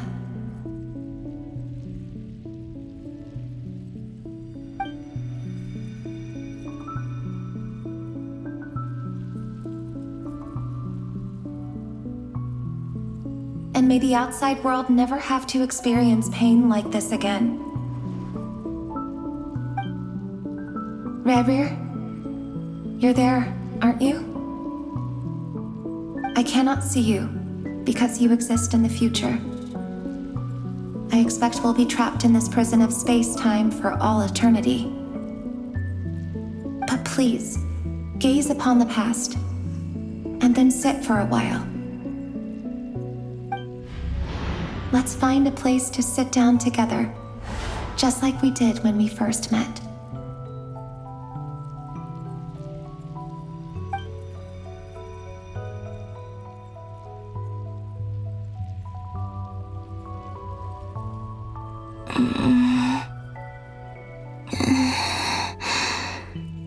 How long have I been walking? How much further till I reach the end? Is there even an end to be found? Everything's getting blurry.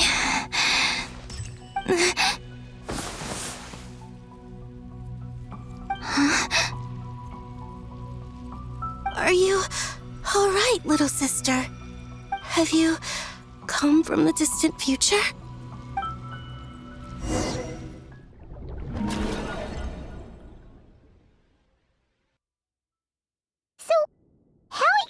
Did the moons just disappear?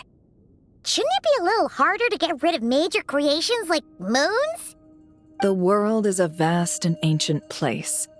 On a certain scale, all life lasts for but a fleeting moment.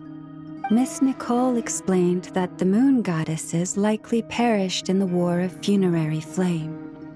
The moons themselves were also destroyed at that time, save for the Frost Moon, from which a new moon goddess was later born. Am I missing something then? 'Cause the stories say that the moon goddesses were born on the moon, but doesn't Columbina say she was born in Nodcry? Huh. You're right! Why do their birthplaces differ? What's the difference between the two generations of moon goddesses? Also, remember what Sandrone said? Her scans detected 4 moons. In other words, 4 moon marrows. Technically, the result of the scan means that 4 moon marrows were detected and positively identified as moons in that moment. In other words, this piece of information alone isn't enough for us to know how Miss Columbina is doing right now. Yep, we have no way of staying up to date on whether she's dead or alive. She's on her own for now.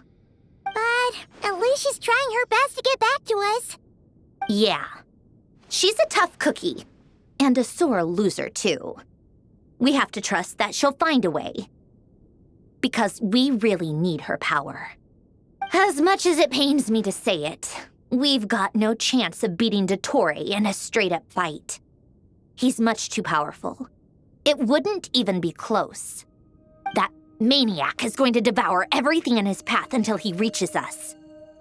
We need to find someone or something that can stop him before he does anything worse. I'll be frank. Our only hope of defeating this false god is with a real moon goddess on our side. I'm not just saying this because Columbina's a friend and I want her back safe and sound. It's just the truth. And I know that even she was no match for him when he attacked, but I don't have a better solution. We're not giving up on saving her, whether she can defeat Dottore or not. Right. Don't worry, Miss Sandrone. We're all aligned on saving Columbina. No one's trying to argue that we can only justify saving our friend because it will help save the world. This is about multitasking. We want to save both. So, she's more than just a moon goddess to you guys? Absolutely. Duh! She's part of the gang! And you are too, you know. Yes, I know. You don't need to labor the point. I knew that the moment I came running over with my documents that I was part of the in-group. I mean, if Arlecchino can fit in, I certainly can. Anyway, as for how we get Columbina back, I've been working on it constantly. But I think I'm still lacking certain information about the moon. I'd probably get there if I could continue my calculations, but the problem is, I've run out of computing power. Computing power? You mean you need more energy? No, the issue isn't energy, it's processing power. There's so much data to get through that the whole process has just ground to a halt. That's a tricky problem. René de Petrichor of the Nautitzenkreuz Ordo once foretold the fate of the world. But I don't know how he did it. My guess is that he used the primordial sea's power. However, that won't work for me. His methodology was vastly different from my own. What's worse, they're incompatible. And to top it all off, we can't even leave Nodcry. Ugh, this is so annoying. If I'd known we'd run into a bottleneck like this. Well, no, the design bureau's a bust as well. Curse that Dottore! Couldn't have made this harder for me if he tried. Oh, what do we do then? How about we grab a bite to eat and take a break? Maybe something will come to mind after you've cleared your head. You don't get it, do you? I'm trying to calculate the fate of an entire world here. And I need accurate results, not vague prophecies. Where the heck am I gonna find the computing power for that? Ahem. Anyway, time to shelve the discussion on technical difficulties. Being a killjoy isn't very ladylike after all. Either way, we've done what we can. Rest well, everyone. Remember to let us know if anything new comes up. That guy, is he hinting that we should talk outside? Let's go somewhere a little more private.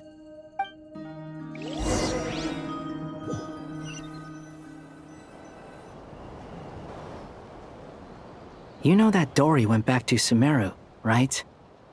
Yeah, she mentioned she was planning to head back. Things aren't looking good for Notcry. She's gone to spread the word so that Sumeru has a chance to prepare for the worst. From what I know of Dottore, there are two possible reasons why he hasn't made a move yet. One is that he's still working through some kinks in his new powers. The other is, he wants to see how we're going to react. He'll easily devour everything eventually, so I guess he's in no rush to make it happen. The first false god he made was me. Now it's his turn. Even though my records were erased from Irminsul, Dottore's ideas haven't changed one bit. He once told me that becoming a god was like turning yourself into a hungry wolf or giant serpent to devour the moon.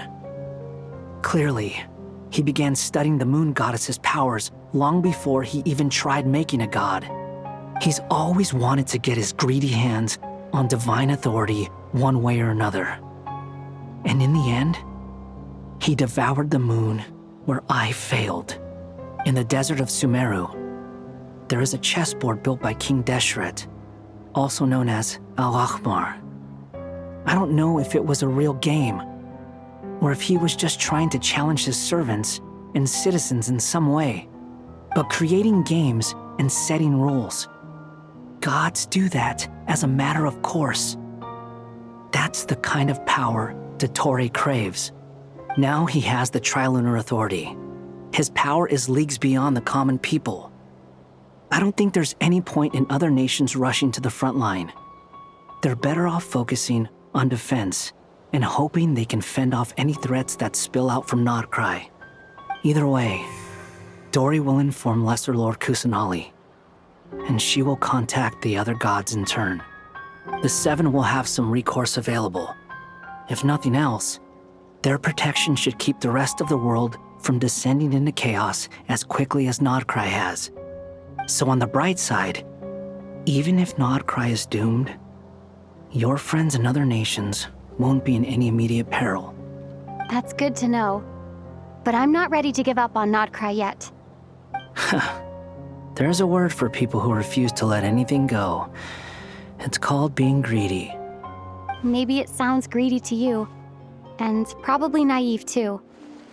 But whatever you call it, that's what gives me the determination to keep fighting. Battles are fleeting, but the will to fight is a long-term commitment. Give up for even a moment, and your resolve will shatter. Why do you always feel the need to do the right thing? No one is born to be a savior. I mean, who's gonna criticize you if you fail or give up? Don't take this the wrong way, but Dottore said something similar to me. I guess the Fatui attracts people who don't believe in saviors. Not necessarily. It's less about belief for me. I just want to know how determined you really are. After all, I don't owe anything to anyone else here. Only you. You look kinda worried. If your arch-nemesis was about to achieve their ultimate goal, I think you might feel a little worried too. That's true. Dottore is about to become an omniscient, omnipotent deity. That's gotta be a bitter pill to swallow. Still, you're calmer than I expected. Obviously. I have to admit that my past self was a reckless fool who misunderstood not only the point of revenge, but how to achieve it. And as much as I want my vengeance, I know I'm not gonna get it by acting alone. If the world's taught me anything, it's to think before I act. Too bad it never taught me any other virtues, though. So, I am going to destroy Dottore, no matter what it takes. So, what's your plan? I'll get to that. First, tell me, what do you think of Sandrone? Just like Paimon said, she's a friend, part of the gang. How much do you trust her? This is a serious question. Think carefully before you answer. Although she's with the Fatui, she has her own values and she's helped us a lot. If nothing else, she's clearly going the extra mile for Columbina. I see no reason not to trust her. If you say so. In that case, the three of us need to talk. I have some thoughts about her computing problem. It can be solved, but it will come with a cost. How much? If I can afford it, I'll cover it. Sometimes your heroism really backs me into a corner. You know that? Come on, let's go talk to her.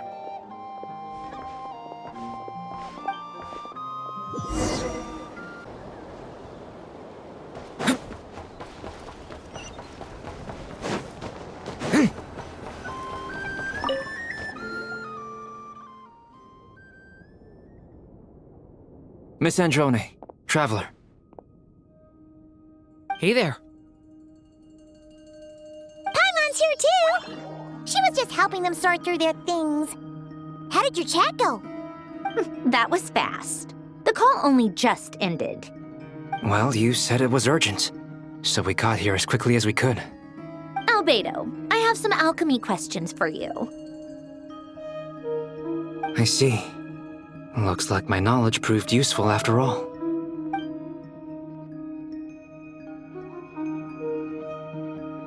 If I might ask, what is the end goal for the modified formula you'll be using? I needed to predict the future of the entire world. But I've run into some teething issues since trying to implement Renee's theory of the 4 Orthants. I see. I'll have a look at it. Still, computing power is the real issue here. How do you plan to solve it? About that, it's been sorted. Oh, with the Traveler's help?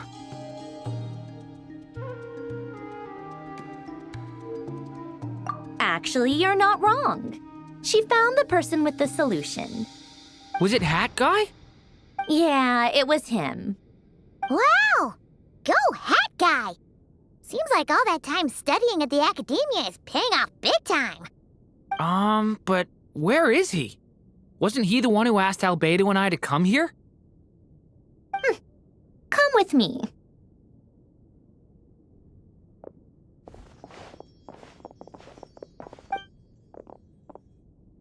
Hat Guy? What's happened to him? Hat Guy! Can you hear us? No response. I guess he's in hibernation. Hat Guy mentioned that he was a puppet. It seems that his functions are currently shut down. I presume this has something to do with the solution to your computing problem. That's right. He and the Traveler came to see me. Wait, what? You have a solution? Would you calm down? Why do you always react so hysterically to everything? Excuse me? How would you know? You shouldn't be so quick to judge complete strangers. It's very bad manners. Oh, please. It doesn't take that long to figure out that you have a temper. Where does a mere student get that kind of confidence? I've actually published more papers than you. Not that status counts for much. Even Paimon's applied for academia admission. Huh? Are you serious? See? This is why I can't be bothered to explain myself. She recognizes no one's skills but her own. Okay, fine. I'll hear you out. So, tell me, how do you propose to solve my computing power problem? This world itself is constantly processing all kinds of information. If it's the world's future you're trying to calculate, you need a processing device that's designed to cope with that volume. Easier said than done. Only Irminsul can handle that kind of... Wait, is that what you're suggesting? But surely we can't just plug my formula directly into the ley lines. You should be able to tell that I'm not human, right? Yeah, I noticed. The technology, though, seems pretty ancient. Very different from Fontaine's. It's a completely different system. Conrian, to be precise. I'm what they would have called a puppet. Puppets need an energy source and processing power. The artisans who built them sought out the materials most suited for that purpose. You? Do you mean... The Traveler and I have talked it over. She's willing to vouch for you. So, I'll allow you to borrow my core for your calculations. It was built using wood from a silver-white tree, which makes it a small part of Irminsul. Conrian technology and Irminsul wood. Who in the world could have built you? Are you sure about this? A puppet without its core will cease functioning completely. And if it's left in that state for too long, it might not recover. You could die if you do this. You do realize that, don't you? I can put 2 and 2 together, yes. No need to rub it in. I won't lie to you. This has never been done before. I cannot guarantee your safety. Doesn't matter. I'm prepared for the worst. Did you two actually talk this through? Is he... Are we really considering this? Yes, we discussed it. The bottom line is, he trusts me and I trust you. Let's give it a shot, shall we? Honestly, I have no clue where this kid even came from. But for whatever reason, he lent me his core to use in my formula. I'm very close to finishing my calculations now, and the core is currently in use. So I'm sorry, but I can only show you a sketch right now. This is what the core looks like. A silver-white branch. It certainly matches the legends told about Irminsul. Is Hat Guy gonna be okay? He's not gonna die, right?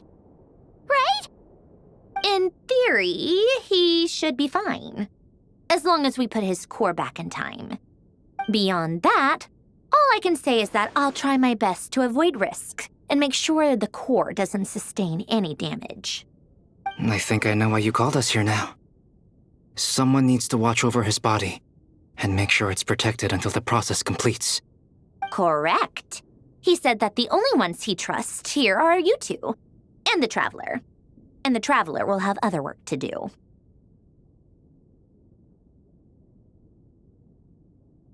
He will have our undivided attention. Aw, Hat Guy. On a more positive note, things are progressing steadily on my end.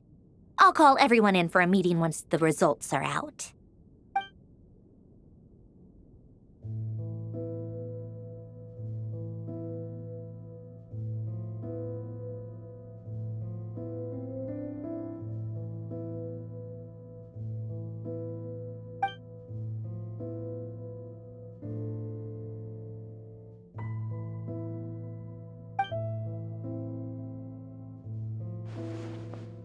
The worst-case scenario with the core removal is either a system reset or a total loss of function. But I'm not afraid. A quiet death should have been my fate long ago. A core is completely different from a heart. It's like another vital organ entirely. I never believed it could be a true replacement for what I sought. But in the end, it turns out the core was more useful to me. Pretty funny when you think about it. It's like the punchline of my entire life. Do you think there's any difference between a puppet and a human? If not, then this would just be another samsara. I have already experienced both a past life and a next life. Part of me wonders whether I'm only capable of making this decision because I've become a real human. What's with that expression? Isn't this a good thing? Sandrone will succeed, won't she? She has to. She will. We all have to persevere until this is over. That's right. And I'll protect you all until a moment of victory arrives.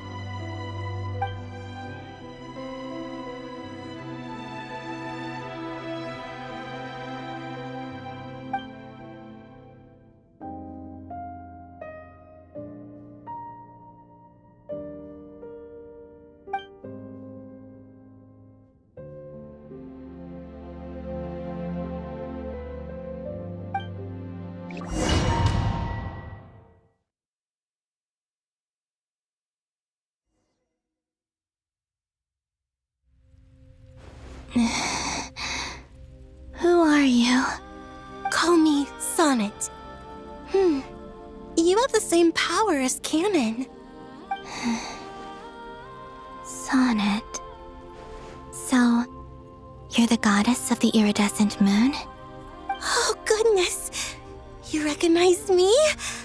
Well then, what's your name? Columbina. Columbina Hyposelenia. Hyposelenia? What a lovely name. Did you choose it yourself? It was a joint effort between me and my friends. Friends? You mean your friends in the heavens? Huh? Oh, sorry.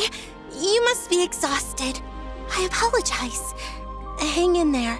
Let me introduce you to my older sisters. Do you mean the other two moon goddesses? Arya and Canon? Wow, you sure know a lot.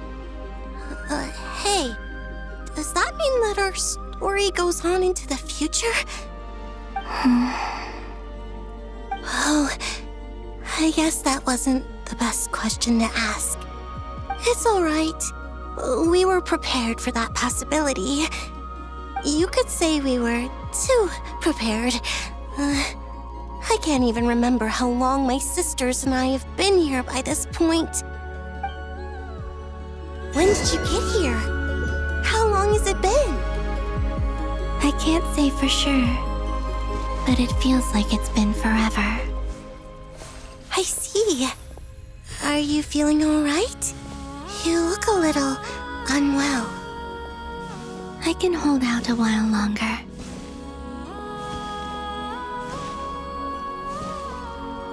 We don't have far to go. The place where my sisters and I are based is just up ahead. Don't worry, they're both really nice. I'll introduce you.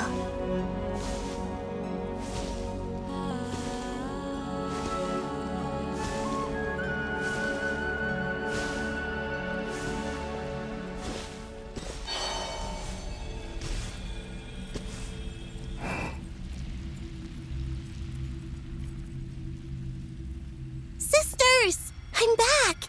And look who I've brought with me!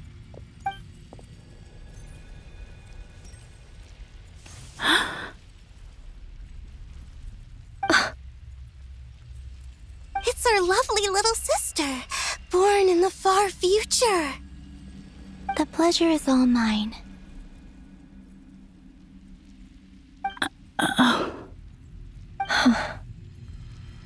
Allow me to introduce you to Columbina Hyposelenia.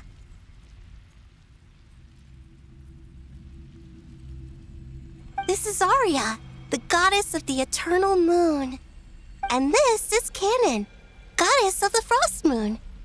Canon, don't you think Hyposelenia's power is similar to yours? Hello, Columbina. I apologize for our startled reaction just now. And please, forgive our little sister if she's been annoying you. She tends to talk a lot. It's fine. You seem shy. Don't worry, Columbina Hyposelenia. No one can hurt you here. Could you tell me where here is? Please. I must know.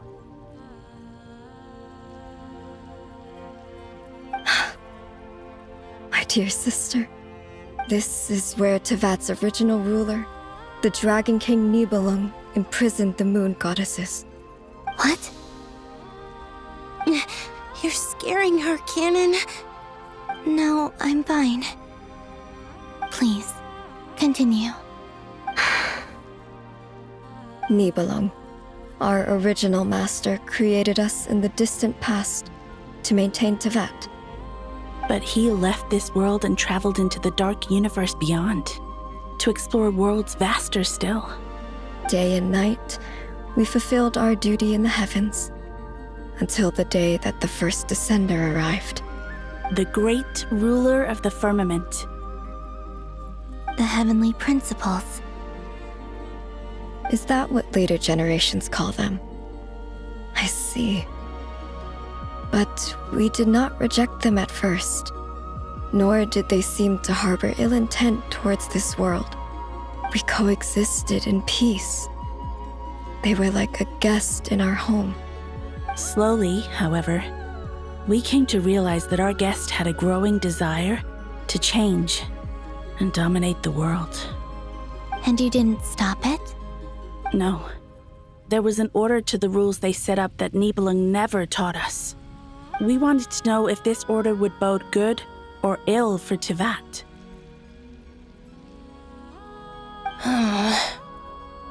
All right. Canon and I wanted to know. Sonnet was against it from the outset. Later, we discovered that this great ruler of the firmament bore an almost paranoid hostility toward the desire of certain life forms to seek power. Or perhaps they feared them. They would even cast down celestial nails as manifestations of their power, to punish the civilizations of the world below. Only this was far beyond mere punishment. Right. Their rules brought order, but the price people paid for merely testing the limits of those rules was far too great. I did everything in my power to help the punished escape catastrophe, but still, too many lives were lost. The ancestors of the Frost Moon Scions were some of the ones you helped. But just when we had decided to take countermeasures, the Dragon King, Nibelung, returned. And so began the War of Funerary Flame.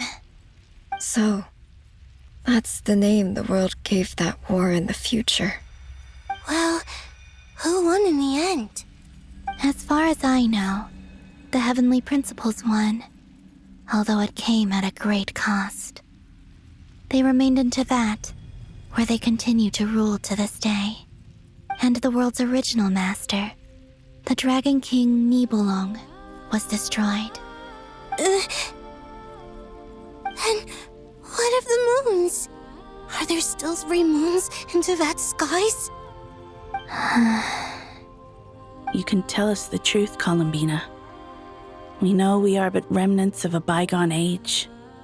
We are prepared for the answer. Only the Frost Moon remains. But it has been cast beyond the false firmament by the Heavenly Principles. The eternal and iridescent moons were both shattered during the war. So death finally came for us in the end. Sonnet.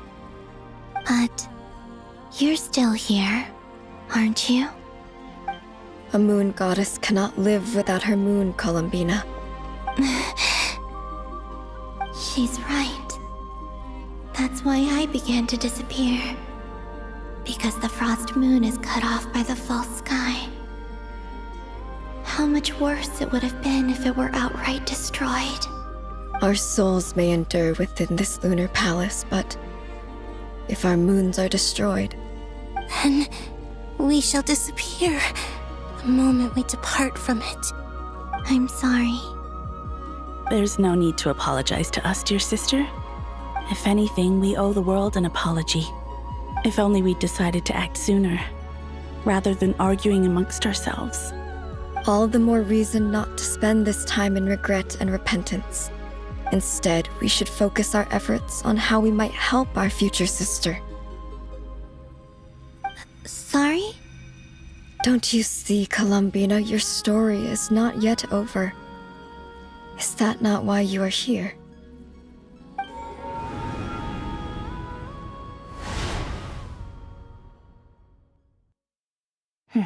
It's done. Initiate numerological array. Continue running primary process. Calculate the world's fate through extrapolation. And identify nodes of potential change. Secondary process, scan for moons. Still 4. The number of moon marrows hasn't changed. Wait, let me think. Is it possible that there's something I've been misunderstanding about the moons all along? Variables. Variables in the world. I know where potential variables within the world come from. So what about the moons? Are there any variables there? Like their life or death, for instance. What if being alive or dead makes no difference to a moon? But that's so strange. Even immortal gods can die. Why would the moons alone be? Wait! I've got it! If alive or dead is considered a variable, we might have had this wrong the whole time. No one ever said that a moon marrow equals a living moon. We just made that assumption ourselves. Initiate secondary process. Scan again. This time filtering out interfering perimeter, moon marrow. I don't care if they're natural or artificial. Get them out of my search results! Why? It says 3 moons still exist in Teyvat, even after excluding the moon marrows. But we know for a fact that 2 of them are dead. Redo the scan. Narrow the results to living moons and real moons. No, scrap that. Narrow it down to moons that have lunar authority and remain alive. Why?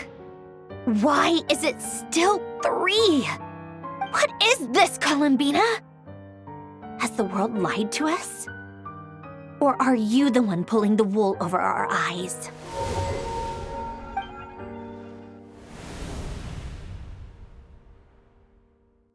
So, you think that the moon's reflection might be where Nibelung imprisoned the 3 moon sisters?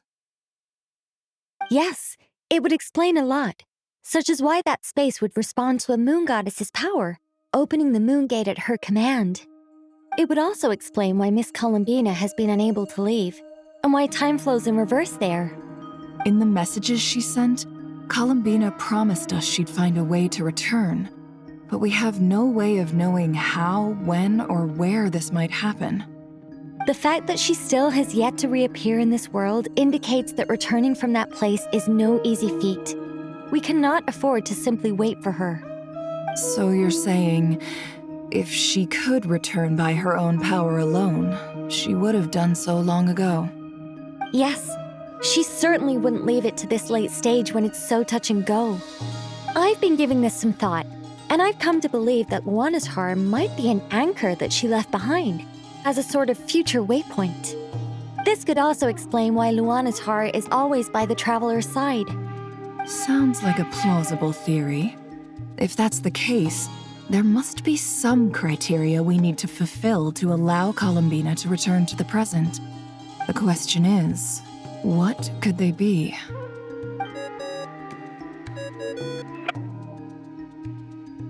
Hello? Listen up! This is extremely important!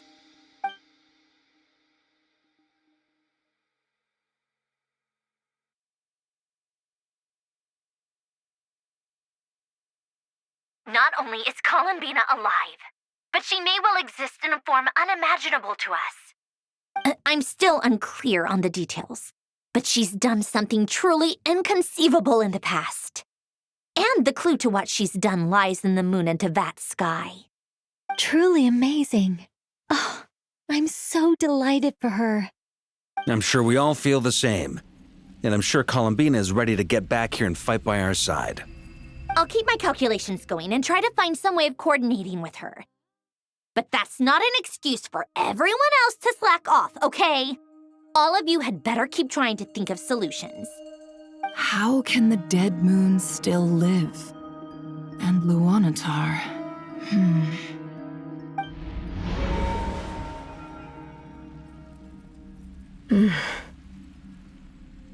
It's hard to believe that's what will happen in the distant future. Our authority is linked to the most fundamental rules of Teyvat. I suppose it's no wonder that many would covet that power. I didn't realize that when you said friends, you meant people who live down in Teyvat.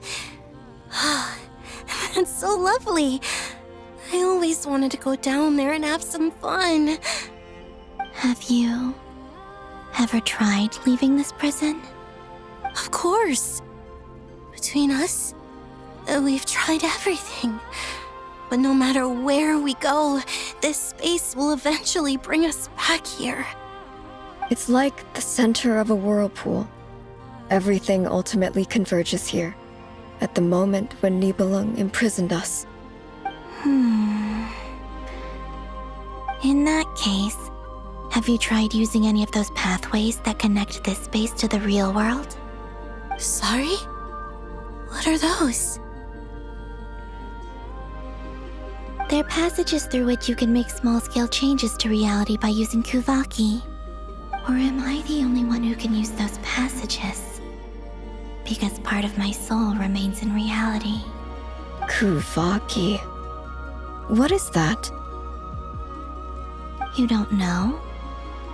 It's a unique kind of elemental energy found only in Nodcry, the land from which the moons arose. Oh. Well, it's true that the moons first rose up from the part of Teyvat you say is called Nodcry.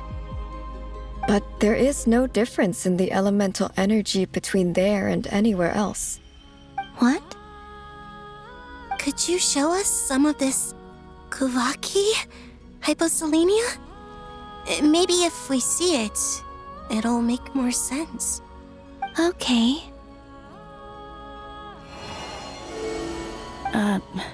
Isn't that just your power? What?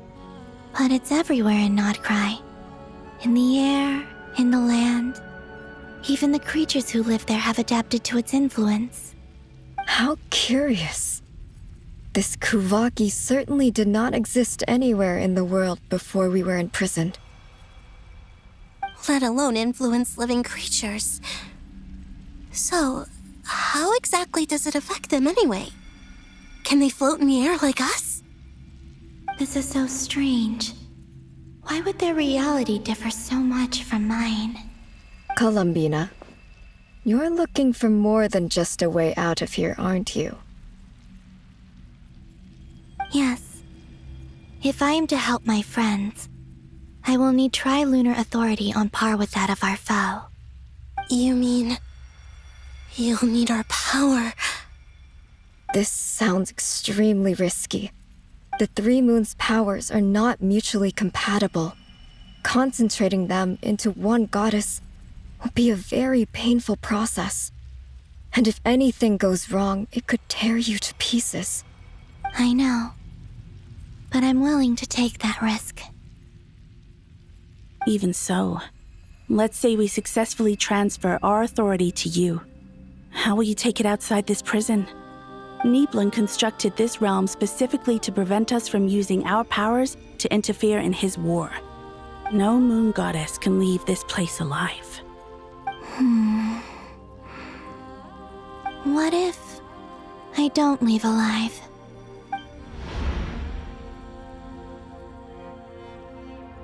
Where do we even start? How are we supposed to figure out what we're meant to do to help Columbina?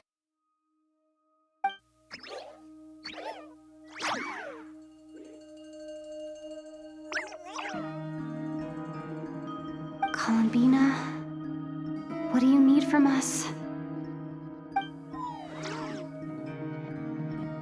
If she really got to the beginning of time in there, how do you think she'd leave us a message?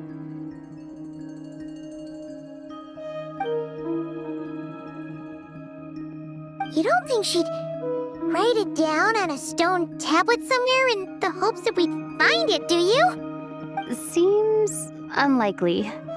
Columbina may not talk a lot, but she thinks deeply about issues like this. Let's review what we know. This is the Columbina who fought alongside us against the Reikir of Solnari, and with whom we celebrated Moon Prayer Night. She knows our personalities, our ways of doing things, even our unique strengths and abilities. So, if she wanted to tell us something from a long, long time ago, what would she do? Oh.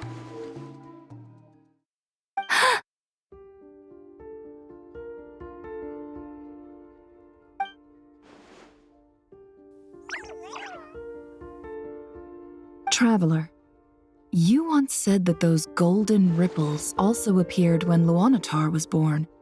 What if Columbina left Luanatar here, not just as an anchor to the real world, but for some other purpose? If she is part of Columbina, and Columbina knows that I can see past events through her... Oh yeah! Like when you peeked into Rarer's past through his heart! Never, wait! If you're right about this, and you can really see past events through Luanatar, your eyes, they'll... Oh, I know. Looking at Rarier's past in Conria was already enough of a strain on my eyes. Looking this far back into the past, it'll surely blind me. But it's our only chance. This is the only way. Boss. We spoke about this once, a long time ago. Do you remember what I said, Yehoda? The day I lose my sight, the Curatorium of Secrets will be yours to run. But... What's wrong? I'd be overjoyed if I were you. This day's come a lot earlier than either of us expected. I need to know you'll honor our agreement, Yehoda. Promise me. Yes, Boss Neff. I promise. Are you sure you don't want some time to think this through? What is there to think through? I should have gone blind after our battle with Rarier. Frankly, it's almost criminal that I got away with it for this long. Then at least let me take some precautions on your behalf. And if you really do lose your sight, I'll visit your office every day and make sure you're well looked after. Oh, please, anything but that. I was actually ready to go through with this. Are you trying to scare me into backing out? As if I could ever scare you. I'll assume you're just joking to calm your nerves. All right, enough chit-chat. Let's do this.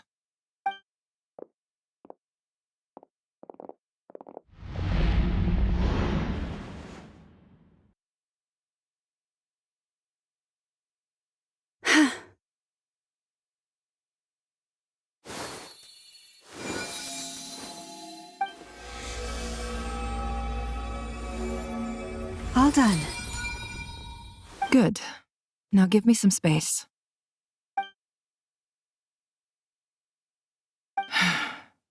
Come on then, little one. Show me what happened in the past.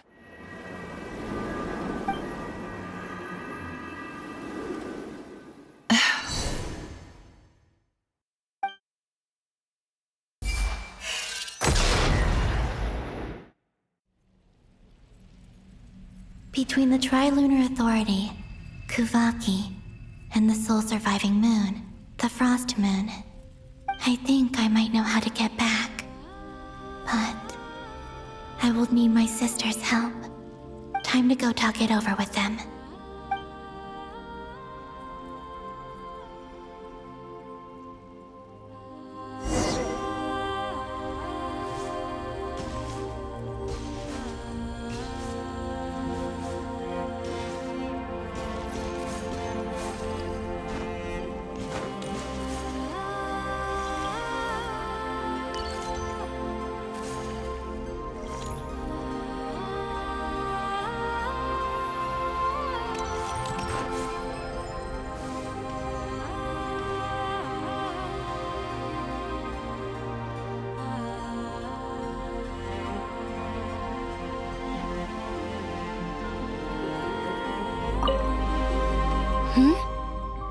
Have you decided what to do? I hope it's not too dangerous. You really scared me when you said that thing about not leaving here alive. Come on, let's go find the other two.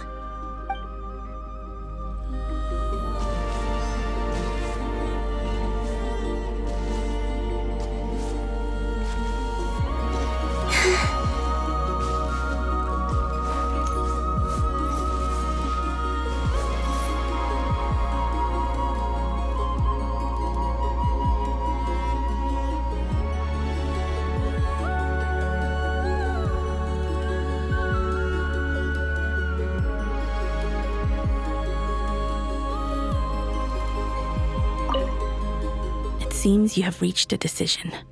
I'm all ears. What do you propose?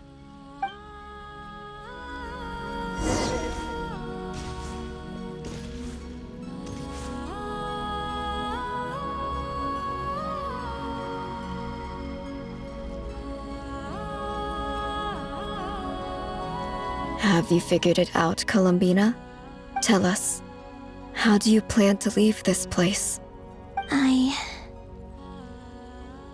I intend to die here, in this moment, and then be reborn in the future with the help of my friends.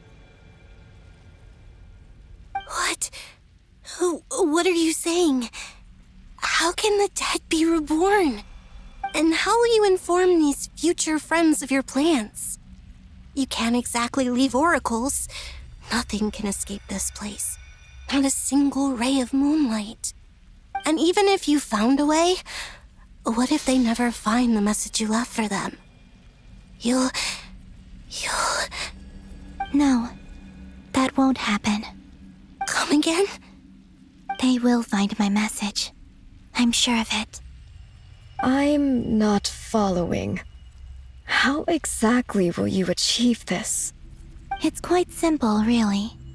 First, I will leave my soul here.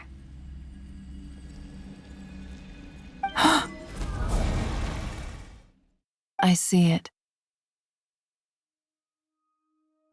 Your soul? You mean you're a divinity? Yes. I once left a portion of my soul in the future. One so small that this prison barely noticed anything. In this very moment, she can resonate with my soul across time. When the time comes, I believe that she can serve as an anchor to pull my soul from here back to the future reality. Just as gravity connects the world to the moon. Exactly. In the future, where I came from, the moon has been cast beyond the false sky, but I can still feel that it is there. In a similar way, I can feel a connection to the soul fragment I left behind even now. My friends can use it to detect my presence. But how do you just leave your soul here? Is that even possible? On my way here, I met an ordinary mortal who entered this place long before I did. Her body is long gone, but her soul remains. And before that, I encountered an old enemy whose entire soul survives here intact, while the power that once corrupted his body has faded away. So, perhaps this space is specifically designed to imprison divinity and authority, but not the physical body. Still, even if your body can escape, would it not just be a lifeless husk without the soul inside? Wait, is that what you meant when you said you wouldn't leave alive? Yes.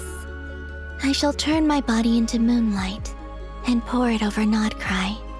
That power shall protect the land and quietly blend into it, awaiting my soul's return in the future.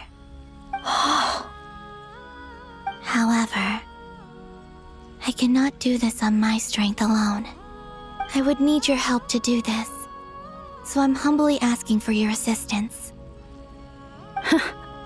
Oh, dear sister, you need not be so formal. As I said before, we are but remnants of a bygone age.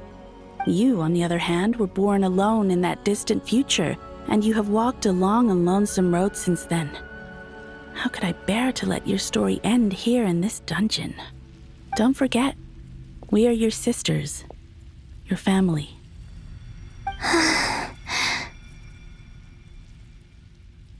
Arya's right.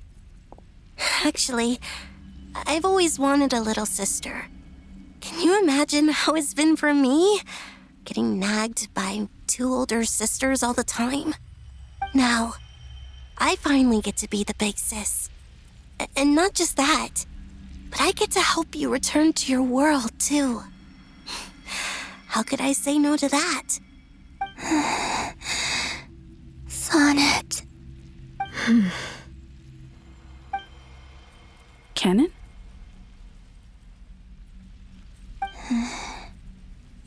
I'm sorry. I know this is a bold request.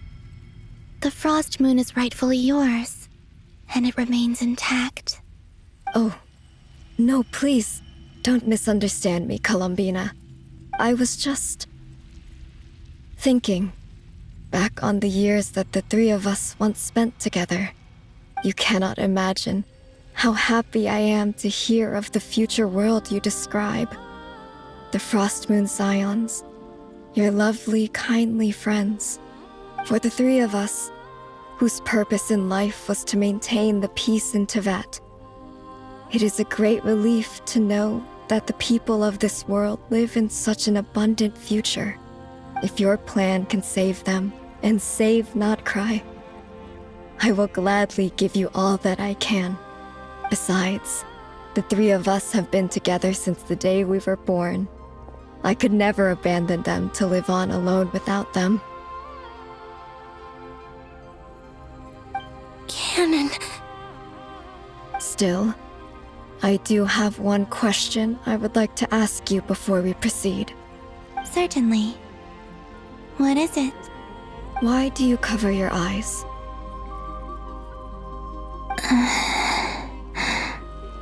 Yeah, I was curious about that too. But it seemed personal, so I didn't want to intrude.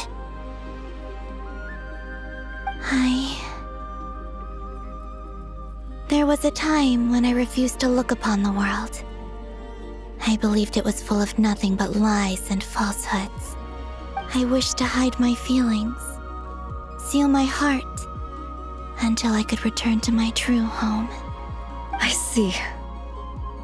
Perhaps that decision saved you from ever having to see the false sky again. But at the same time, you likely missed out on many true and precious things, like the smiles on your friends' faces. Promise me this, Columbina. When you return to the future, open your eyes, take a look at the world around you, and see your friends. I'm sure that you know this already, given that you long to return, but that is your true home. Give me your hand, Columbina. Arya, Sonnet, you too. Okay. All right.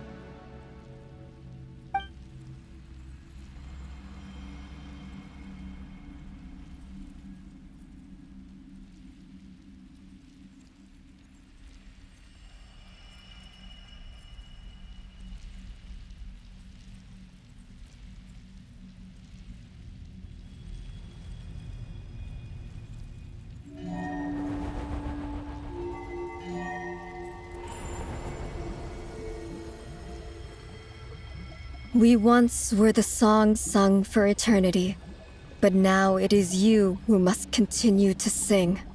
We once were the tides in the great river of time, but now we subside, and you arise. We were the messengers of madness and inspiration, but now the lies have faded, and your truth must endure. We are souls awaiting the sun. You must return to be with those who smile when they see your face.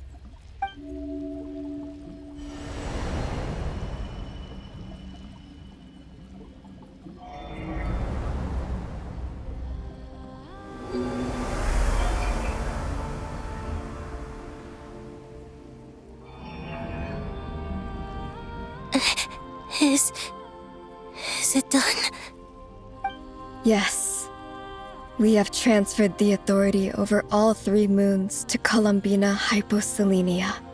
From this moment on, she is the Tri-Lune Goddess, the one and only moon goddess of this world.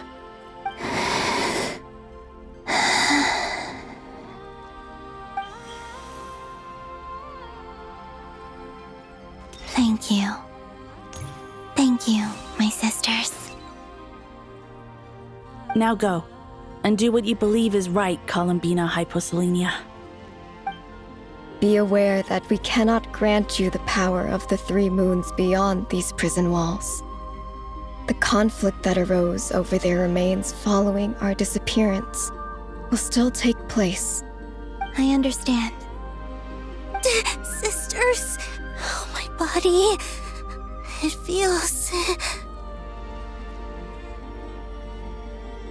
Now that we have given up our power and authority, our bodies are merely mortal shells.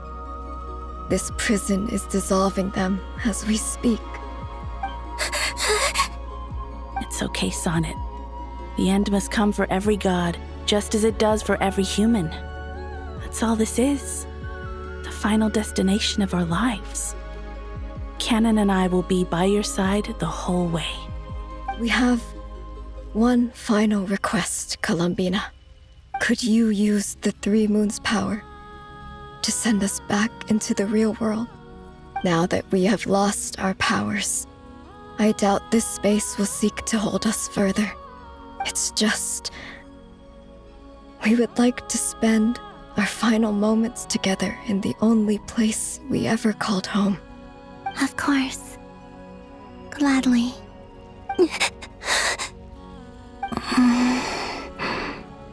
Sonnet? Yes? Don't... I wish I could tell her not to give in to the abyss. Not to be afraid. But is this really what I should say at this moment? Don't forget. I'm so glad to have a big sister like you.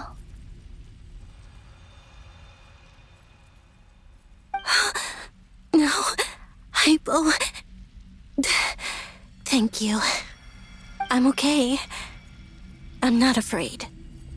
As long as my sisters are with me, I won't be afraid.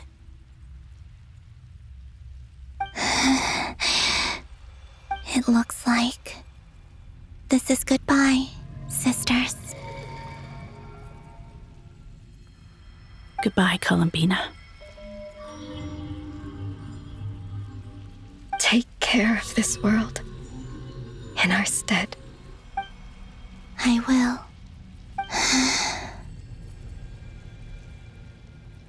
And now, it's time for me to bid farewell to my body, too. May it become the moonlight that keeps Notcry company through the long years ahead. So this is why Notcry was not always home to Kuvaki. It only appeared after I poured my body out upon this land, and only this land. Kuvaki responds to me because it is me, my body, answering the call of my soul.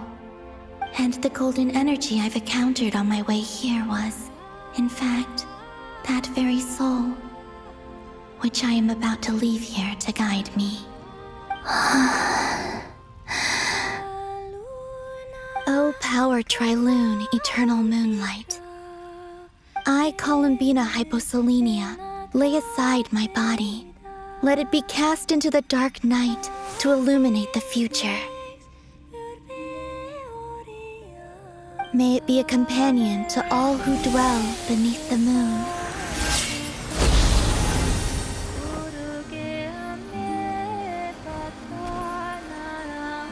Until the time comes for me to return home.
Were we even allowed to see that?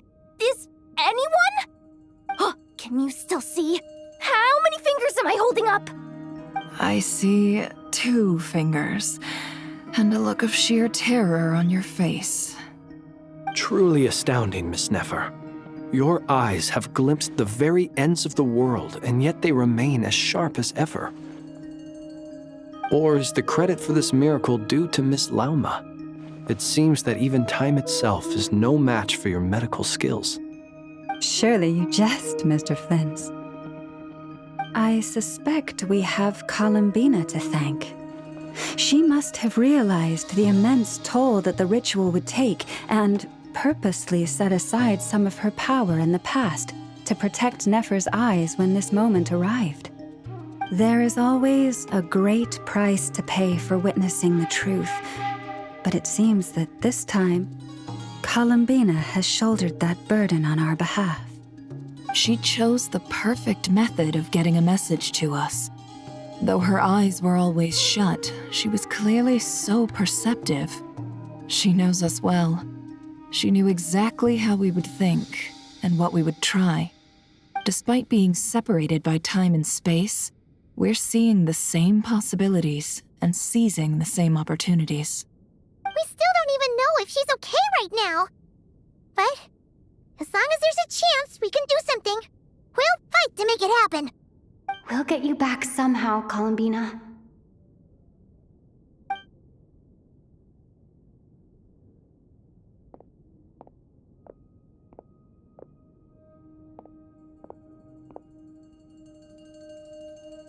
Well, based on the information we now have, let's figure out our next moves.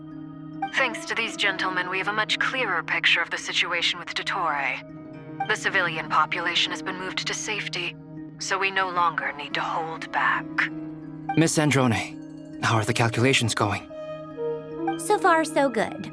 I'll keep seeing how far I can push the system, though. Can't have Hatman being powered down for nothing. There's still a long road ahead.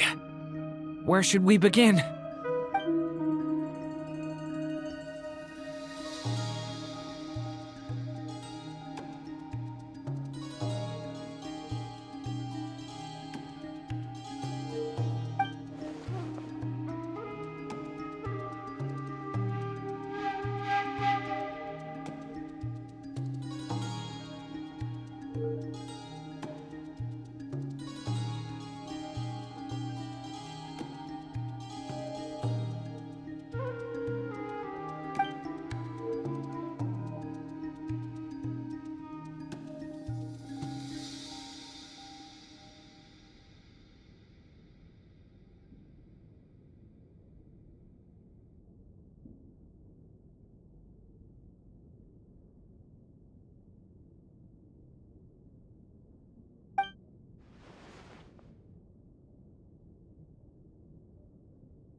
Our plan is clear.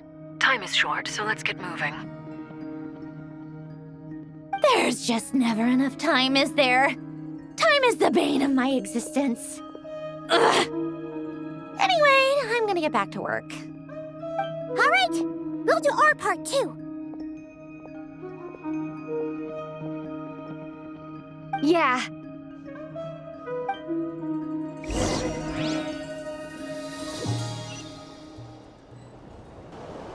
Albedo's theory says that elemental energy can dilute the light realm's power, but I'm no expert in building elemental defenses. Sounds like something out of the advanced elemental theory section of the library. Whew.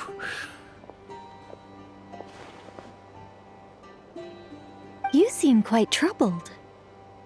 Well, yeah. I mean, who doesn't get a little flustered when they're completely out of their depth?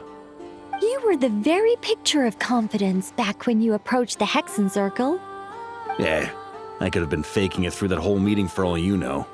Who's to say I'm not just a ball of nerves in a charming and gregarious package? Oh gosh, really? I'm so sorry. I had no idea. Well, you're all the braver for it. Still, I was much more in my comfort zone than I am here. At least in Mondstadt, you can cry for help from a cliff top and actually stand a chance of summoning Barbados himself. Things have never looked bleaker than they do now. If we don't pull this off, Tevat's doomed, isn't it? Oh, you think so? Actually, yes. Yes, it probably is. It's a shame. Don't put too much pressure on yourself. Tevat has faced annihilation many times in the past, but it also gave us you, didn't it?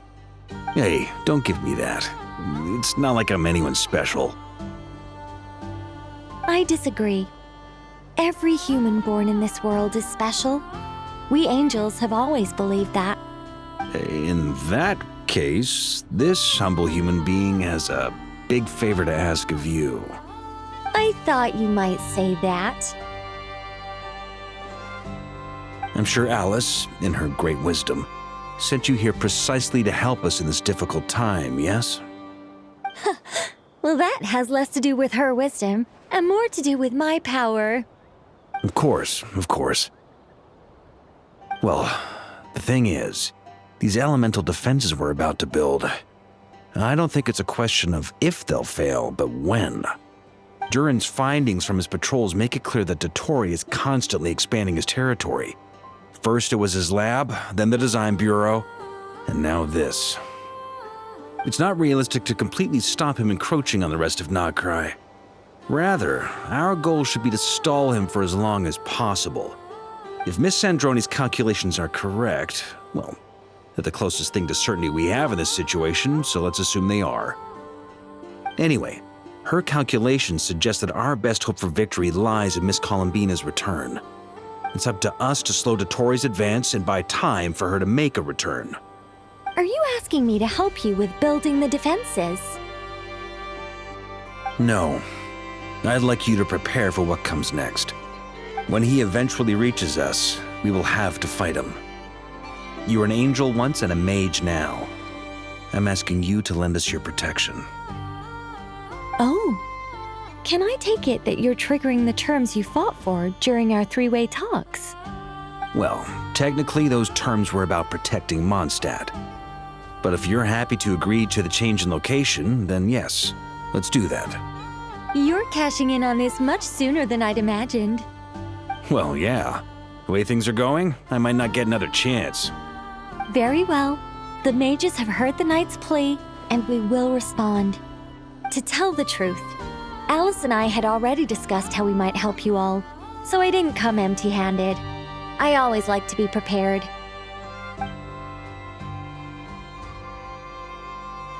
This is... wow. Yeah. This is great. Seriously, thank you. It's been many long years since I had a chance to dazzle humanity with a little divine intervention. To humbly serve as a reliable and responsible guide. Anyway, Knight of Boreas, please accept this gift in recognition of your great virtue. Go now. May the angel's blessing deliver you safely to your destination.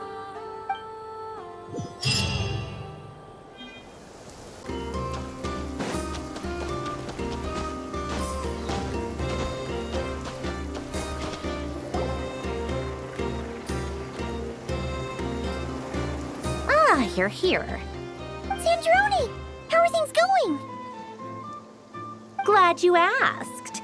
You two are about to become the first people to lay eyes upon my masterpiece. Or should that be the first person and the first, specter? Hey! Whatever.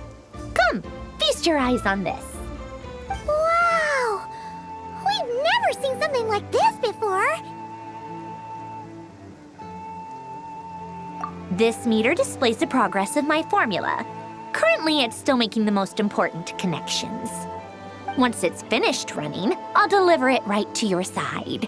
And then, we can finally bring Columbina back. What do you mean, deliver it? Can't you just tell us over the Dodo communication device? It'll just be some numbers, right? Ugh, you're such a greenhorn. This isn't the kind of formula you solve in math class. It's a highly complex algorithm capable of constructing a framework of rules. Ugh, whatever. We'll be here all day if I start trying to explain it. All you need to know is the formula must be completed before we can bring Columbina back. I'll share the data with you. Nicole's agreed to let me use her information channel, so we just need to use the Dodo communication device like so. And there. Now you can check in on my progress. Wow! Look at that! You're amazing, Sandrone. About time you recognized my genius. Took you long enough. Anyway, that's all for me. You should check on the others if you have time. Make sure we don't have any weak links in the chain. That might sound harsh to you, but close supervision is a common practice in a Fatui. Not looking to catch anyone out. I just care about everything going smoothly. That's all.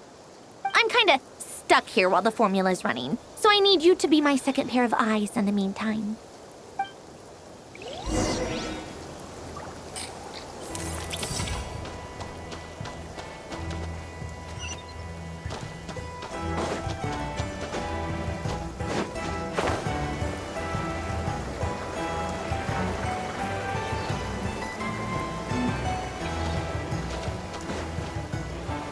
Yes, Miss Moonchanter? What are you staring at? You always address me in the strangest ways. Lady Moonchanter 1 minute, Miss Moonchanter the next. Yes, and? Are either of those incorrect? Not as such. It's just that I simply call you Nefer nowadays. Uh-huh. That's my name. What's your point? The point is I don't add any honorifics or titles. Meaning what? That maybe we're on friendlier terms now than we used to be. Is that how you see it?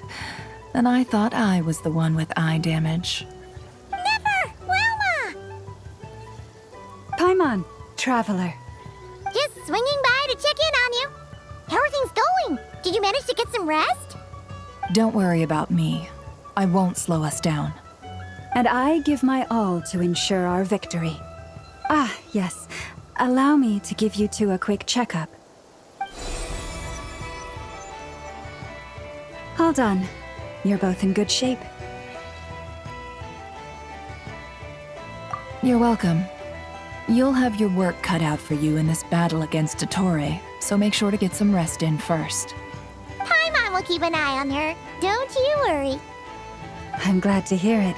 Take good care of yourself, too, Paimon. Sure thing.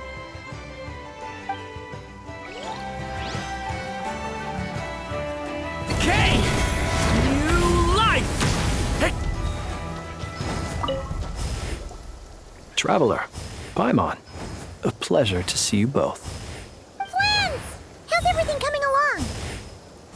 Fairly well, if I do say so myself. Personally, I am ready to confront Dottore head-on. Ooh, you sound much more serious than usual. To be honest, I am not usually fond of exercising my full strength. For one thing, it's hardly conducive to maintaining a low profile. Besides, I believe one should have the right to choose when to show their hand. I am conserving my strength until the moment of battle is upon us. Anything to boost our chances of victory. Seeing you get into the zone like this really puts Paimon at ease. Huh, Traveler?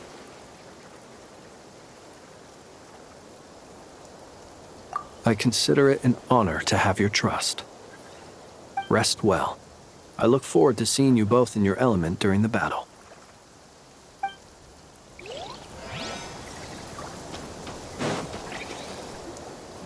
Thankfully, Miss Nicole has come to our aid.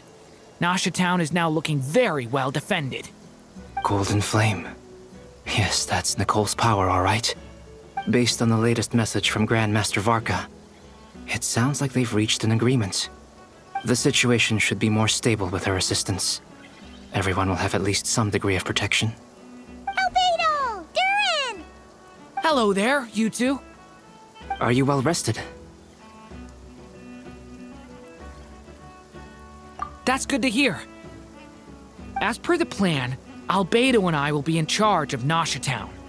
As Dottoro's energy field expands, it's creeping ever closer in that direction. But we will do our best to hold our position. We fought side by side many times before, and always with great success. I believe this time will be no different. So don't worry about us. Focus on fighting Dottore.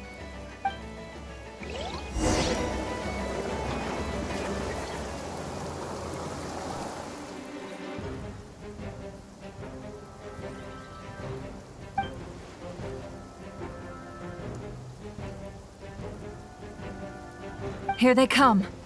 That's quite a horde. As we expected. Get ready, everyone. Take your positions and prepare to engage. Let's begin. I'm at the ready.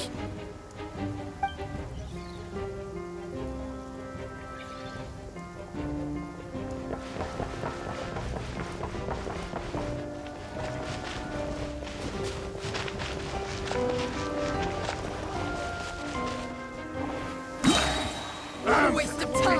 Let's go!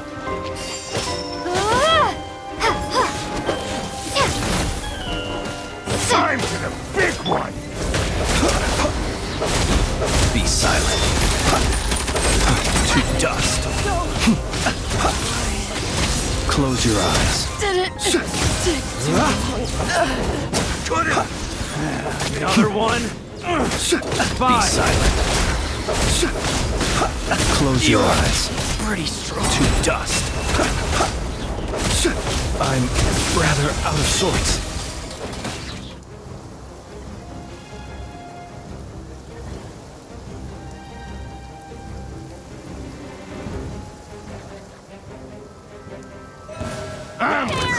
Your skull! Leave this place. These creatures cannot stand against us.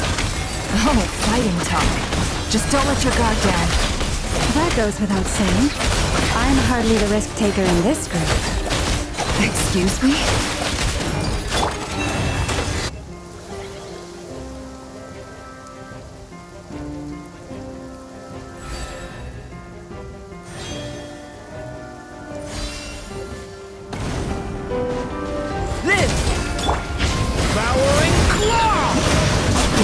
Feel this ancient power.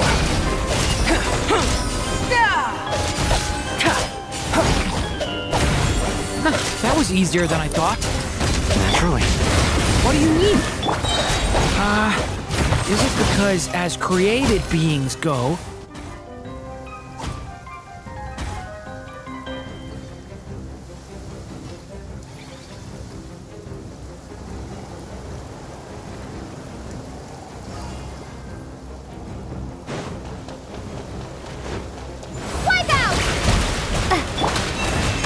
it all adds up.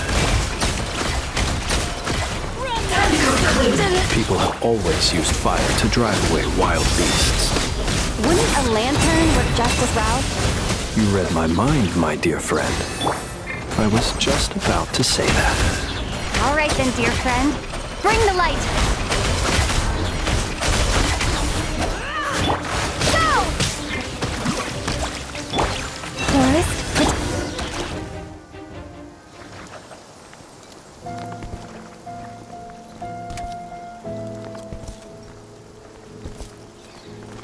You're looking well.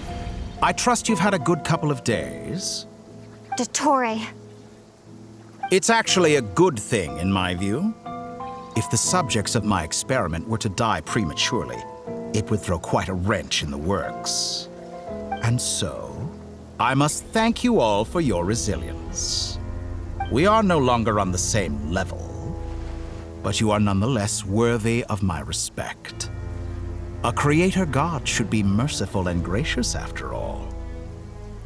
And in any case, it is only right that before I end your lives, the world is informed of the arrival of their new god.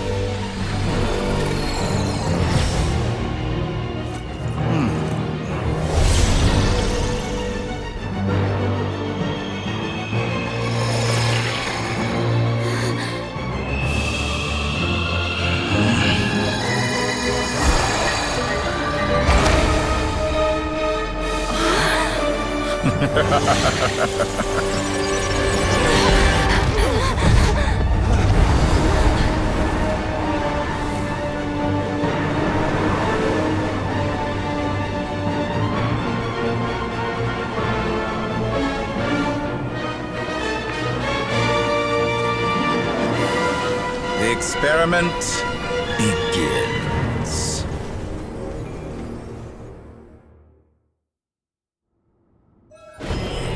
With the marrow of the three moons in my hand, behold the false moon's fall!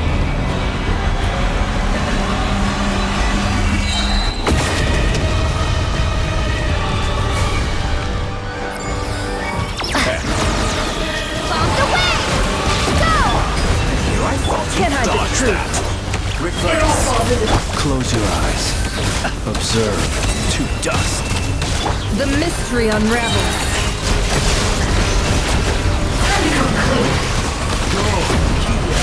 I'm still collecting data. Pathetic.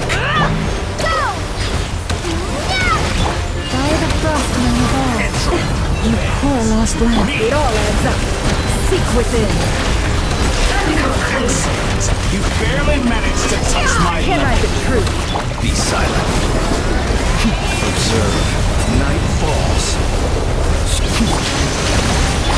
No more lies. Good. Keep it up. I'm still.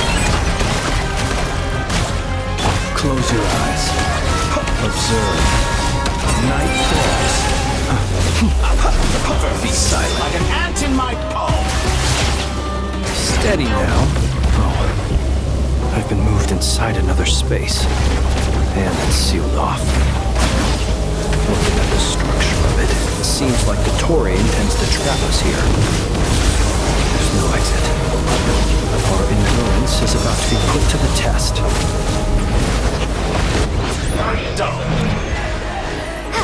It all adds up. Intro. Bands. To me. Keep it up. I'm still collecting data. Truth. Forest, It all adds up. You cannot face me. Foul. No more lies. leave this place. Did you honestly think that would hit me? It all adds up. With the marrow of the 3 moons in my hand.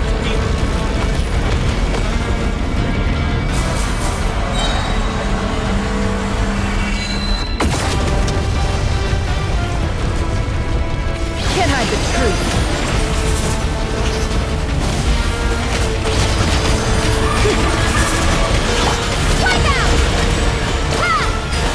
For the everlasting forest, you pull.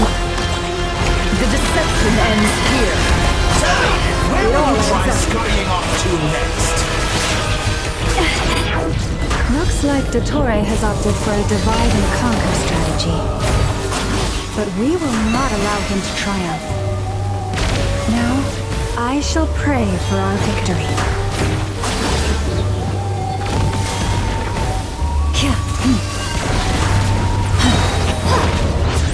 Entropy bends to me.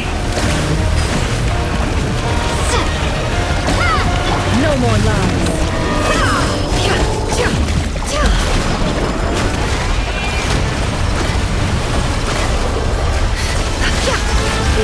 How unfortunate. Water's here! Can't hide the truth. Cannot face me. The mystery unravels. Keep it up. Did you honestly think that would hit me?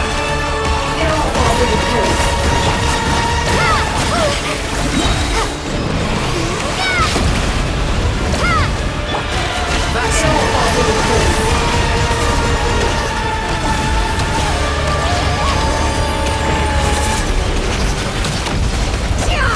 No more lies. How dull. It all falls into place.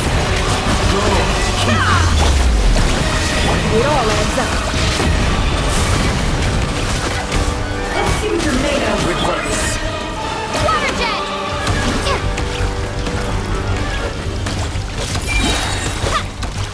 Be annihilated. That which cannot stand against me. What's this supposed to be? A knockoff version of the space Columbina got trapped in? There really is no way out.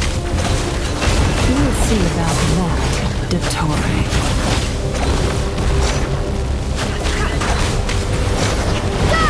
Did you honestly? My apologies. I had not intended to take your teeny bits from you. You have a choice. Obey, and I can release you.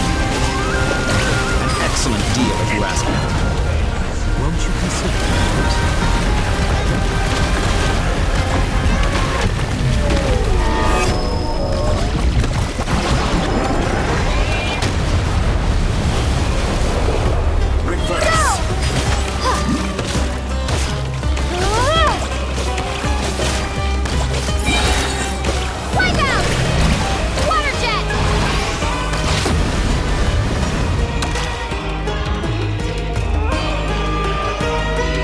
You've been working on some little tricks to surprise me with, but it appears that none of them have come to fruition. My guess would be that you're trying to bring Columbina back. But then, where is Sandrone? Or are you trying to buy time for her? I always found their friendship to be a curious phenomenon. Two highly incongruent personalities, and yet they share a deep connection. Speaking of Columbina, I once saw her as like a younger sister. We got along quite amicably while she was with the Fatui. But then one day she suddenly decided she would refuse to take part in any further experiments. To this day, I truly don't understand what I could have done to upset her so much. It's such a pity. I could have had a sister, a family. But alas, she grew to dislike me. You're not fit to be family to her.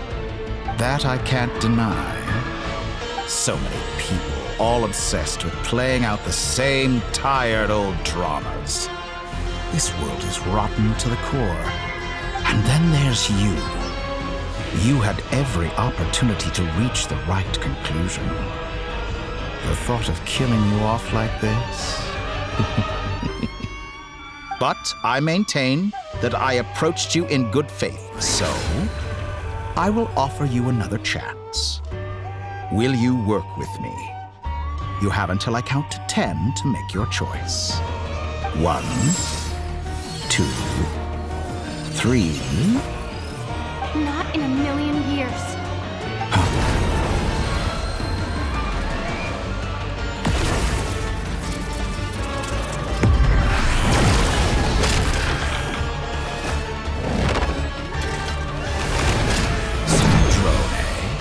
What a pleasant surprise. I didn't think you'd join us all the way up here. You're as sick and twisted as ever. Don't fool yourself into thinking anyone's grateful for the chances you're offering them. Sandrone, the formula hasn't finished running yet. Funnily enough, I was just discussing a collaboration opportunity with the Traveler, and then I see you, who I must say is a good example of an opportunity gone to waste. Gone to waste? I said that everyone would get one chance, and you've used yours to march right back into the lion's den.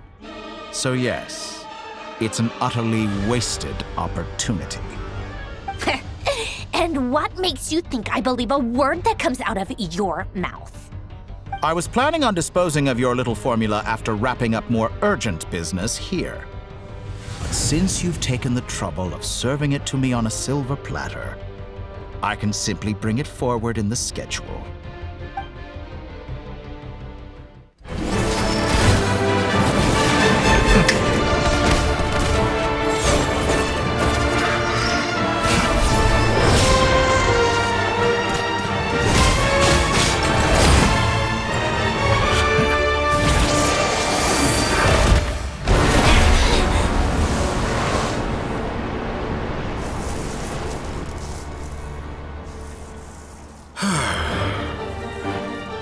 Is this your life's work?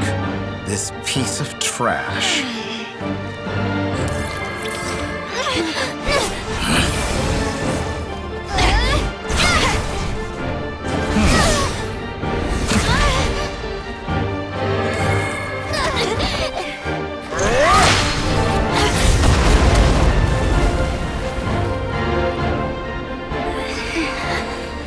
Your formula runs too slowly, Sandrone.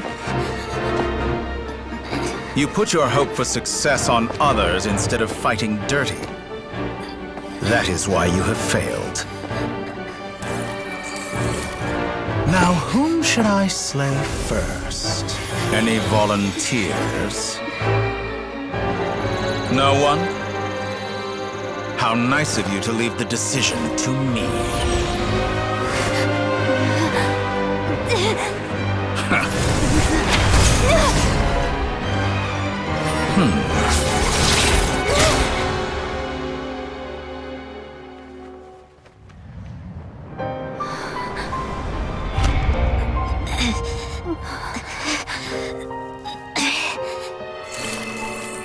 Oh, how unexpected.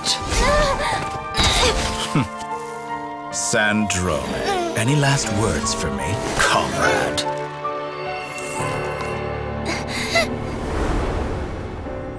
Is there anything you wish for? Not really. But I've always known what I don't want. Go to hell, Dottore.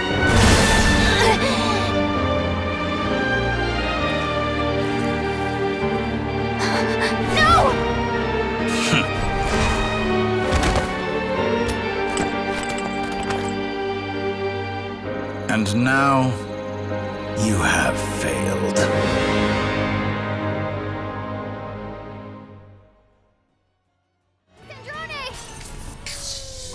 Now you see how fragile mechanical contraptions are. Just a gentle tap, and they fall to pieces. However keen of an inventor Sandrone may have been, her death spells the end of the formula that was running inside her body. Of course, I have to commend her for making it this far. As her colleague, I have to admire her stubborn tenacity. Now, it is time for you to take your place by my side.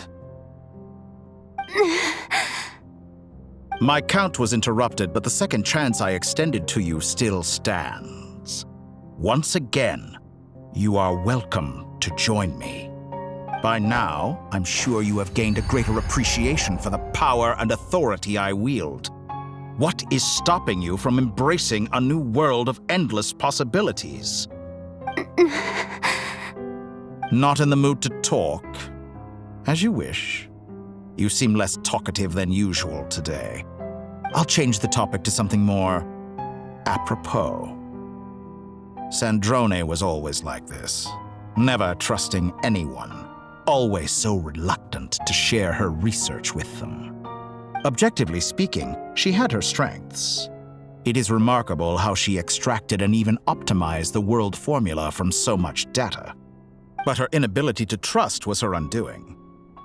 Had she allowed someone else to monitor or run the formula for her, you might still have a chance at victory even now. But regrettably, she was a stubborn fool. As much as it pains me, she had to go. Dottore. Maybe this is news to you, but people can change. Columbina surprised you when she escaped, and I think Sandrone would surprise you too. Change? You can twist the truth however you want, but I see it clear as day. You're the one who can't trust other people. Is that how you see me? By this point, what can you hope to do about it?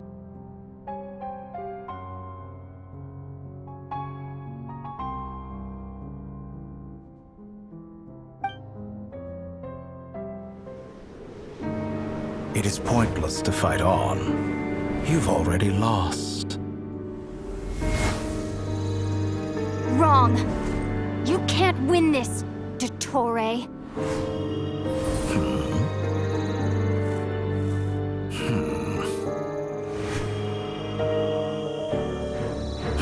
What?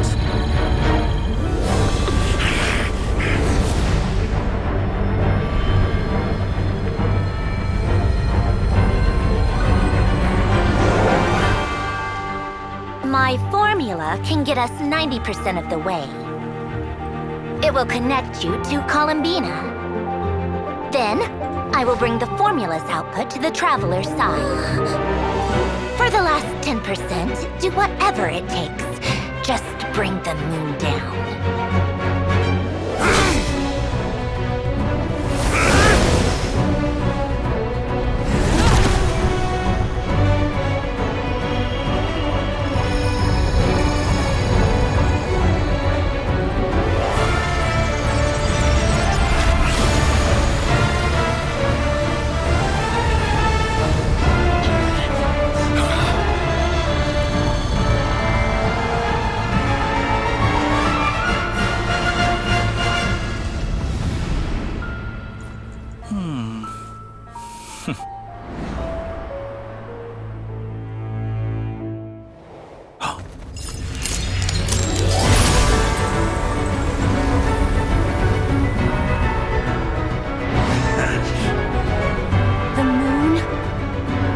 Never be yours.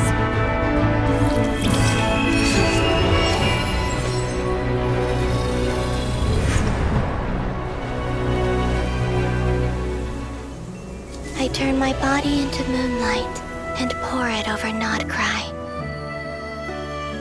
My soul, I leave here to inform my future friends. Lastly, I will hide the Trilune Authority within the Frost Moon. And when my body, soul, and authority are reunited, finally...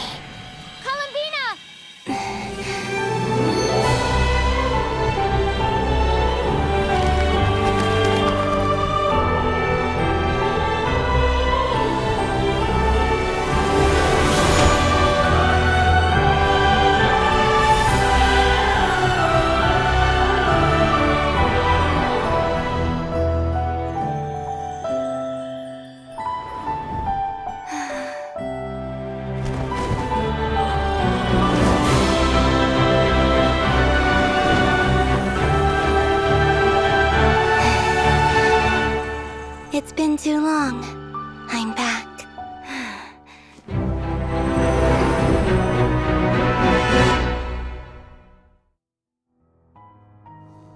Stay focused on the battle, Traveler. What a touching reunion. Though I personally find myself repulsed by the sight of weaklings huddled together for war. Now, quite finished patting yourselves on the back. Show me how long you can struggle before you drown! Watch out, Columbina! He can manipulate space itself! I know. Wait for the right moment. We'll strike together. Reverse.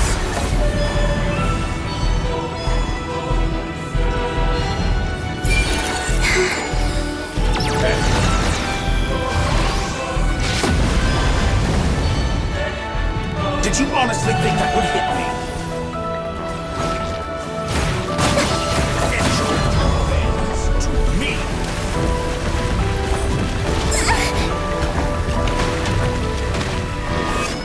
Stalling for time. How inefficient. Pathetic. Enough! First, like an ant in my palm.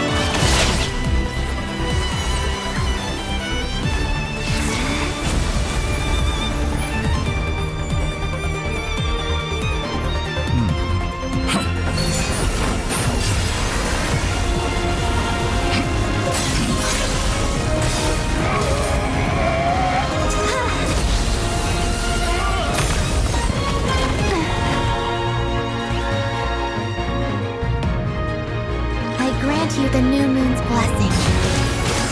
The new moon shines upon you. I am growing weak. It's over, Dottore!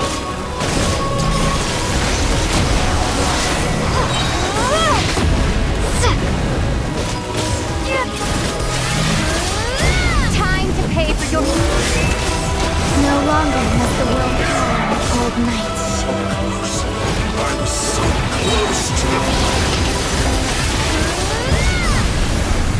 Let the moonlight dispel the darkness.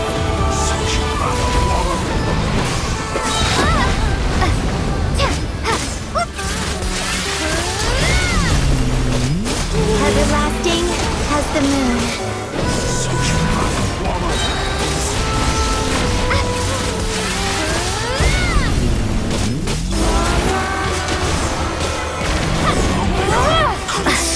the new world. Only I...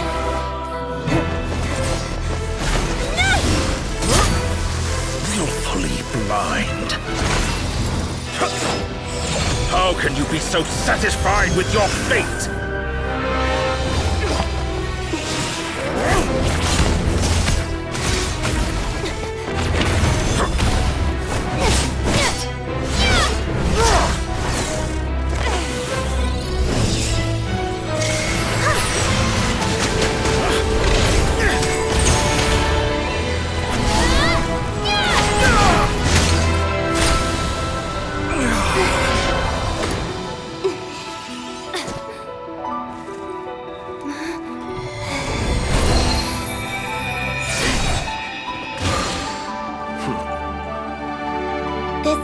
Was never about fate.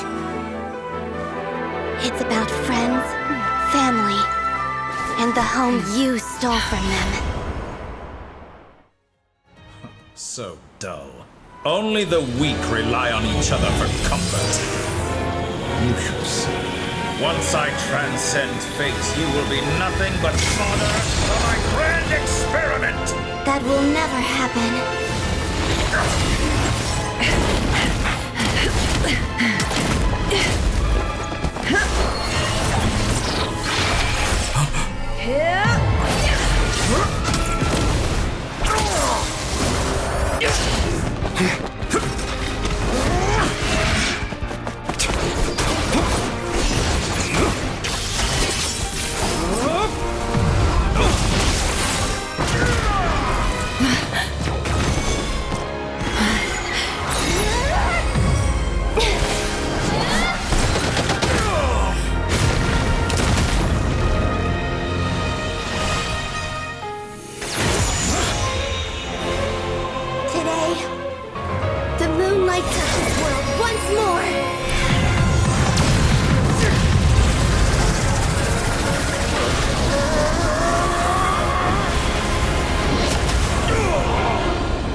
No, this world is our home.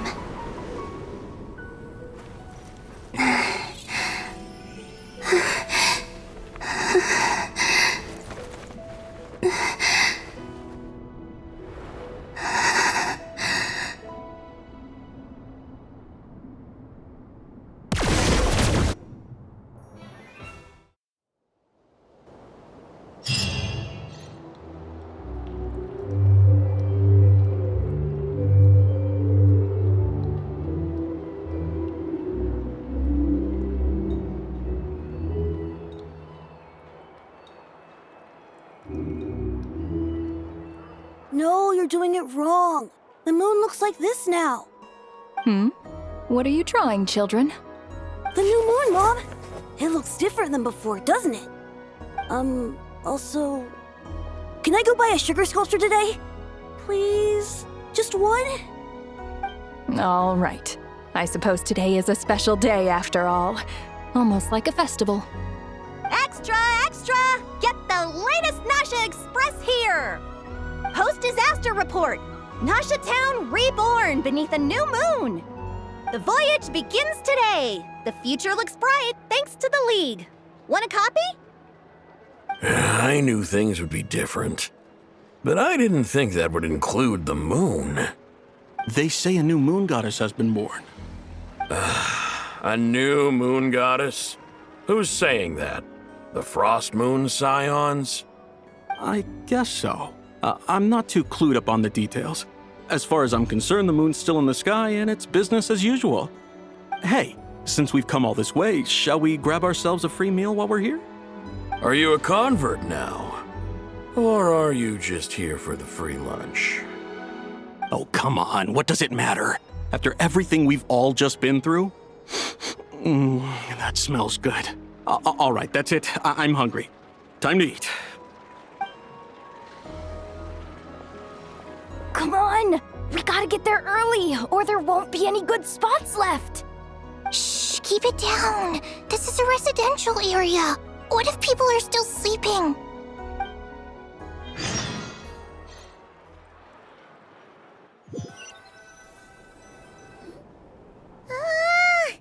Why is it so noisy outside?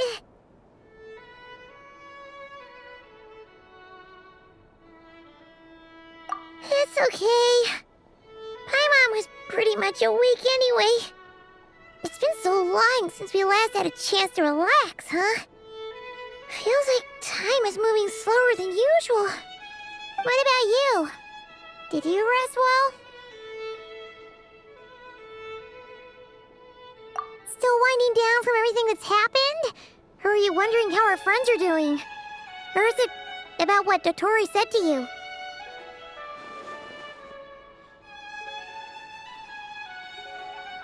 Okay, if you say so. But don't push yourself, alright? Let Paimon know if you need to talk.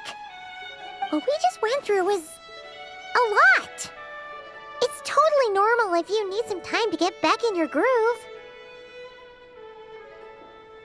Luanatar disappeared after Columbina came back.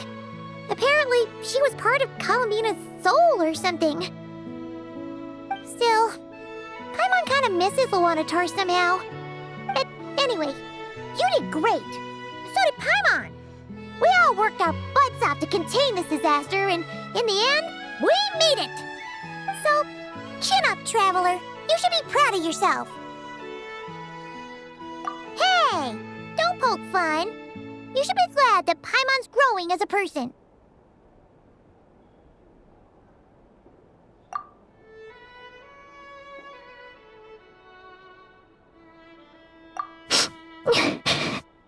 Paimon didn't think you'd mention it.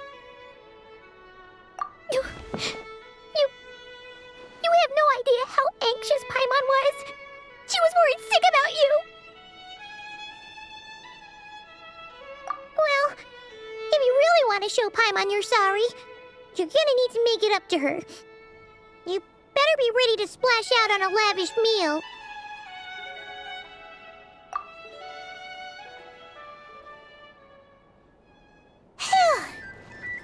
Okay. Paimon's full now. Huh? Oh, well... Hey there, Traveler and Paimon! Good morning! Morning, Yehoda! Here for some breakfast? Oh, I've already eaten. Just need some water. I was mostly worried you might forget what day it was today. So, I came over to remind you. Careful there, Paimon.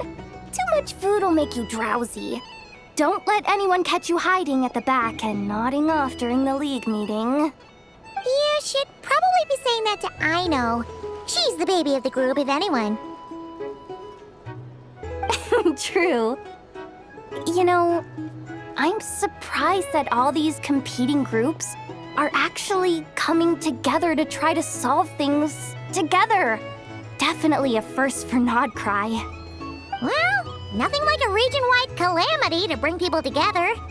After that, surely even the most self-interested people have to realize that going it alone isn't worth the risk, right? Try telling Boss Neff that.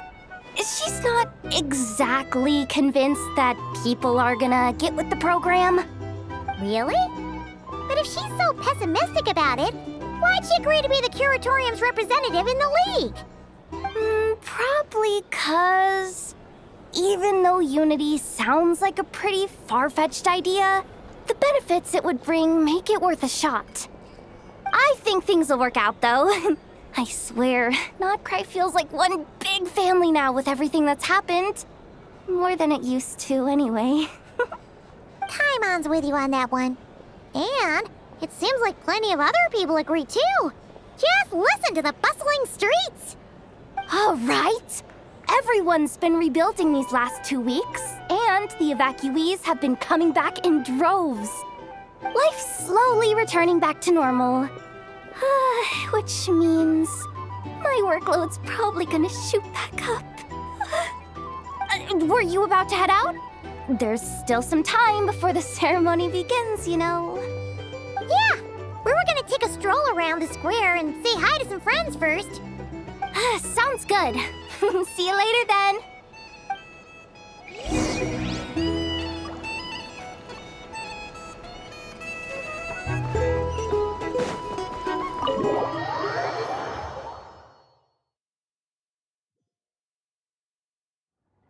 Please accept today's boon. Have a nice day. Are Paimon's eyes deceiving her? Or is that Inefa handing out food for the Frost Moon Scions? Hello there. Would you like a feast of the moon along with some snacks of the day? So, what's new, Inefa? It was only a few days ago when we last saw you, but it looks like you've joined the Frost Moon Scions in that time. And I know too? What are you talking about, Paimon? We're just here to help.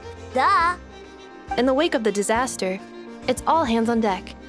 We responded to Llama's request for support. At times like these, the smallest good deed can inspire others and help them through the hard days ahead. And we're using eggs and heating tubes to make that a reality. In true Krumkake Crab Shop style! Enough! Did you hear that? The Traveler said I did good. The Traveler! That's because it's true, I know. Proposal. If you can resist eating today's dessert, I will provide you with compliments, too. No way! Well, that proposal got shot down quickly. I need something to get me through the hard times, too, you know. Mom! Yes, dear. Go right ahead. Excuse me. Could I take a photo with the robot lady? She helped us get safely out of Notcry, and she helped us get back home too. She's the best. Of course she is. And since I'm the whiz kid who built her, that makes me even better than best, right? But you stole my snacks though. Oops. Shall we move to the open space near the center? The view there is better. Thank you! Aren't you the better pick for this job, Flint?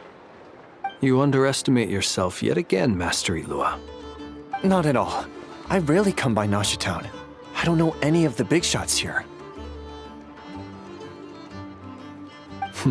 All in good time. Socializing is a step-by-step journey. But you're much further ahead on that road, aren't you? You're not seeing the full picture. You know the truth now. My friends do not understand my habits. There is no question about it. The Lightkeepers need a representative in the League. Someone who is upright, cares about other people, and can realize their self-worth through group action. You say it like you wouldn't make the cut. I am most flattered that you think I would.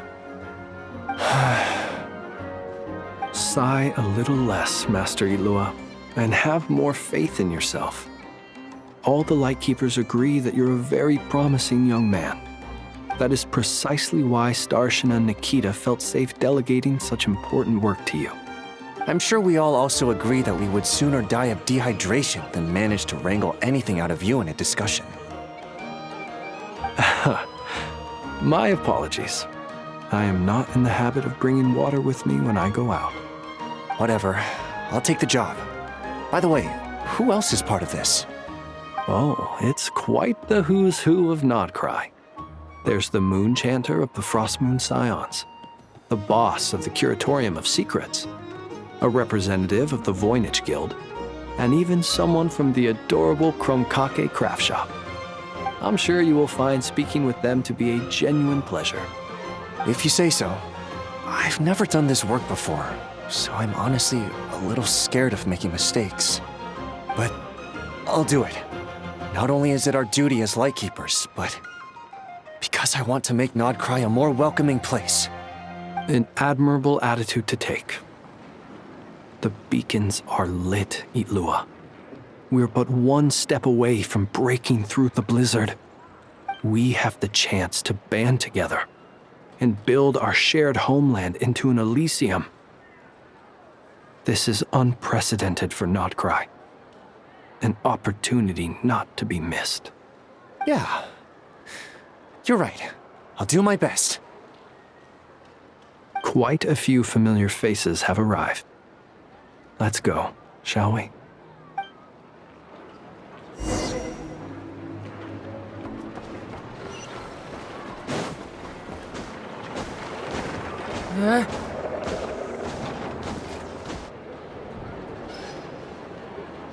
Wow! Everyone's here! You seem well rested. I know no one's asked, but I'm sure you all want to know, so let me just say, we're doing great. Thanks. Well, great, but not perfect. Starting to lose my mind from boredom. Can't drink a drop of alcohol while I'm waiting for my wounds to heal. I'm sure you had a sneaky swig or two. Wait, how'd you find out? I'm sure you must be missing Mondstadt after all these years away, Grandmaster. Yeah, you could say that again. Every time I get news from Mondstadt, it makes me want to go back and see the place for myself. Honestly, once things are wrapped up here, I think it'll be time to head back home. Hey, looks like someone's taking the stage. Can everyone see okay? Anyone need a boost? I'll just listen from the back. It's fine. You're taking this pretty seriously, huh, Durin? Well, it's not every day that I get the chance to see how people speak in official settings. Soak it up like a sponge. I'll make sure you get a chance to practice for yourself later down the line. Actually, I know just the thing. You can debrief the Knights of Favonius for me. Mr. Varka, are you forgetting that I'm not a Knight of Favonius? I can knight you. Any particular title you'd like? Is he joking? I really can't tell. You'll have to figure this one out for yourself. It'll be a good learning experience.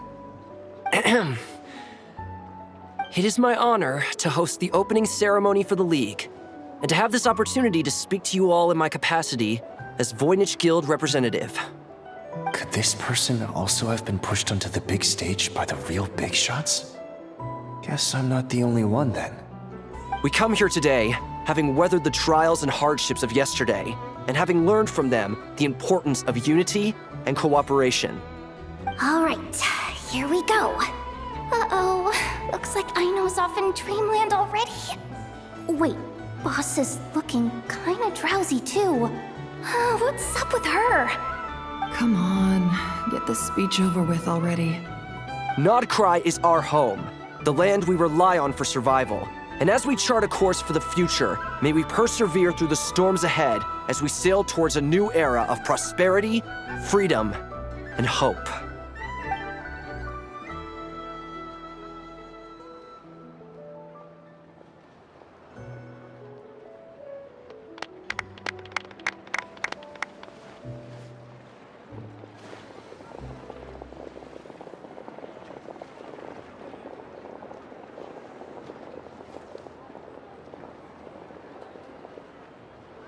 Looks like we'll have more opportunities to travel in the future. I'm sure you'll cope, Lady Moon Chanter, given how fleet of foot you are. Unfortunately, I suspect I'll be too busy at the curatorium to act as your host. We have a busy schedule, not to mention an international network of contacts to manage. That'll be all right. I'll just check your schedule with Yehoda well in advance. And if she's not available, I can simply ask Ashru. You... So giving my employees extra workload isn't enough for you? You're really going to drag my cat into this too? I thought you'd approve. Aren't you forever increasing your employees' workloads? That's a bold statement. Are all the Frost Moon Scions feeling more audacious now that your moon goddess has returned? Columbina's return has brought joy to all who care about her. That includes both you and me. As for the Frost Moon Scions, we are learning how to thrive independently, without relying on the moon goddess. It is up to us to make our home a more livable place. Joining the League is one of the steps we are trying towards that end. I like the word try. It's nice and non-committal. You can opt out at any time and still say you tried. You don't see a bright future for the Frost Moon Scions? Or did you mean the League? I'm just not as optimistic as you. The Frost Moon Scions should count themselves lucky that they have a leader as stubborn and enterprising as you. But Nodcry's a big place, with all kinds of people. Most of them don't enjoy answering to a leader, or even listening to reason. Well, that's where you and your methods come in. Unless the Curatorium of Secrets is only here for appearances. For now, yes. And that won't change until this venture becomes worth my while. What would make it worth your while?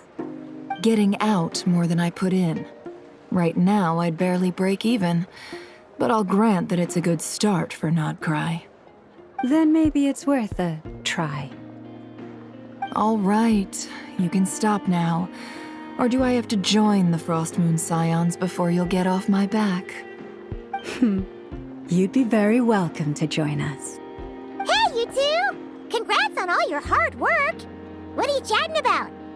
Nefer was trying to dissuade me from adding to her employees' workload. Also, she's considering joining the Frost Moon Scions. Sorry, what? Your conversations are always the most interesting. Would you two care to join me for some tea before heading to your next destination?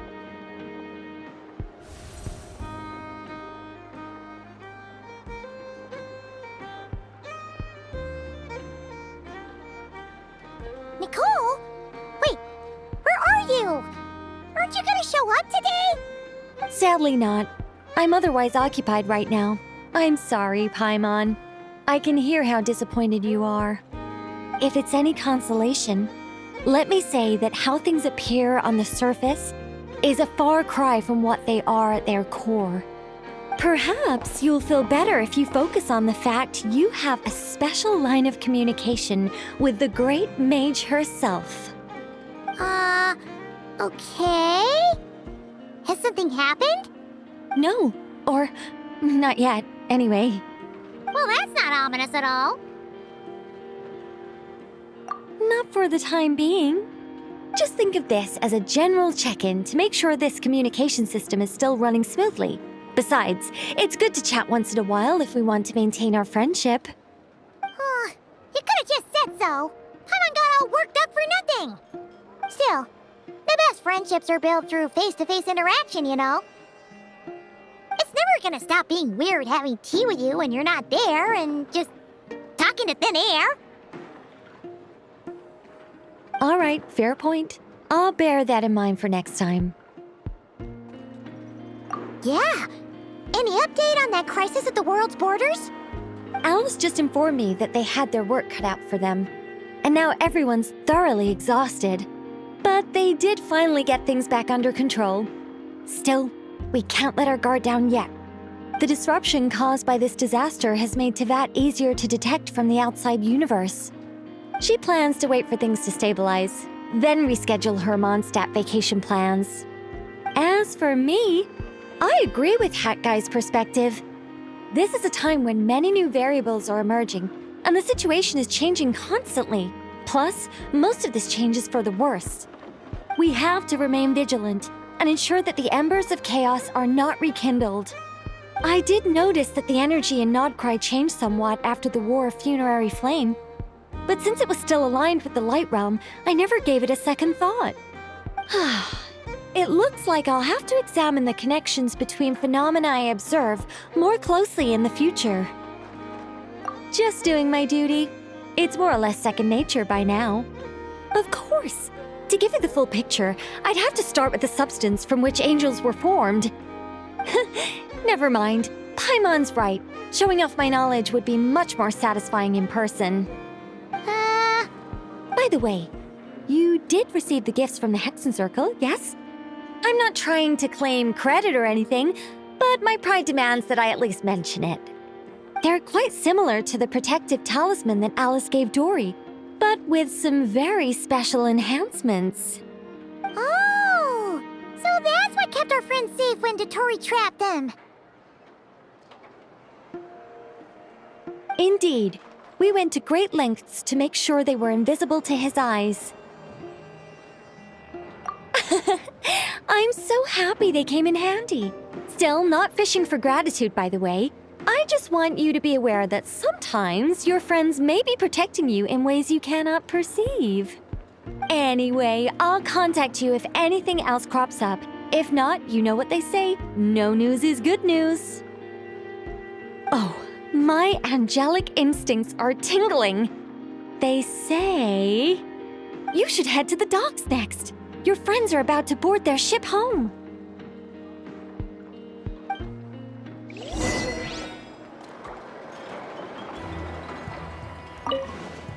I'm okay. This place looks perfect. Freer than those in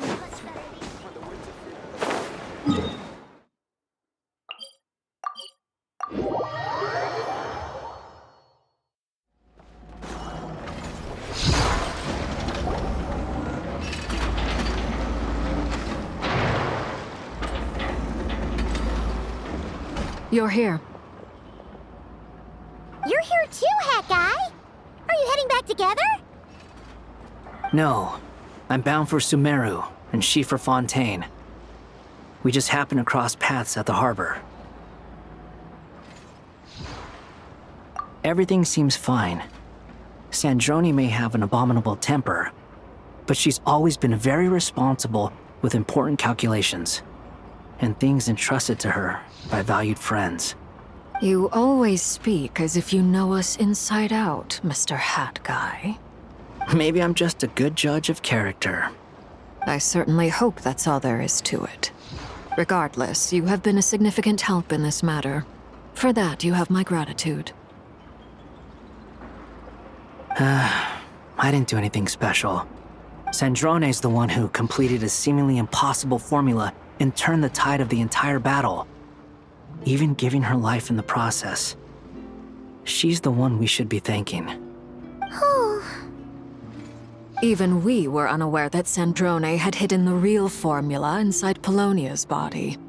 She managed to fool Dottore into thinking the formula was running in her system by installing an identical-looking decoy within her. She probably realized that she didn't have the strength to stop Dottore. But this way, she could at least get him to lower his guard. She always worked like that. Always had a backup plan. Well, that's why I'm traveling to Fontaine. She made a request of me long ago, and the time has come to fulfill it. Think of it as her will. She said that should she ever fail in a mission, she'd like me to deliver her core and Polonia's to the Fontaine Research Institute. She also mentioned that she had made arrangements for people there to set her affairs in order. Some of her personal effects, such as her notes, were left to me. I've decided to take them back to the House of the Hearth, for safekeeping primarily, but also as mementos, I suppose. However, There is one book among them that I'd like to leave in your care. I'll have someone deliver it to your residence at the flagship at a later date. No, I was specifically warned not to tell her. This is her last wish, and I will abide by it. I can only hope so, but none of us here can know for certain. I bade farewell to Columbina earlier today. As promised, she turned the iridescent moon's marrow over to me. She spent a long time with Sandrone's body, saying her goodbyes. Oh, is she all right? Sandrone's passing has left a great wound in all of our hearts. It will take time to heal, but Columbina surprised me. She offered me some words of comfort before I departed. Despite being grief-stricken herself, she showed an awareness of the feelings of others around her. She never used to act like this. Clearly, she has grown. And I suspect that we have you to thank for much of the change we are seeing in her. Huh. After these recent events, the Tsaritsa has revoked the Pale Star Edict. Snezhnaya now realizes that the arrest warrant for Columbina was just a ploy by Dottore, who coveted her powers. I shall return to Nodcry to see her as soon as I find the time. I hope that from now on, she too will explore more of the world. Columbina Hyposelenia's journey is only beginning. My ship is here. Traveler, Paimon, we shall meet again. You too, Hat Guy. What are you still bumming around for? Isn't Columbina waiting for you? I thought today was the day you'd agreed with her to go find out the truth about your sibling. You're afraid you won't like the truth when you see it. Well, this is new. I was starting to think that nothing could scare you. Don't say that! Wouldn't you be if you were in this situation? Fair point. But I'd say I have more experience facing up to unpleasant truths than the Traveler. They say blood's thicker than water. I know how much you need your family back. More than you need any of your friends. And I'm sure that all your real friends understand that too. No matter what the truth turns out to be, they will stick by you and support you, whatever decision you make. Finding the truth is important. But more important still is what you choose to do once you've found it. At least, that's the life lesson I've learned from my experience, grappling with the truth. What? Now that Dottore's dead and gone? A little, I guess. But it hasn't solved everything. Maybe I regret not getting to end his life with my own hands. Or maybe it's something else.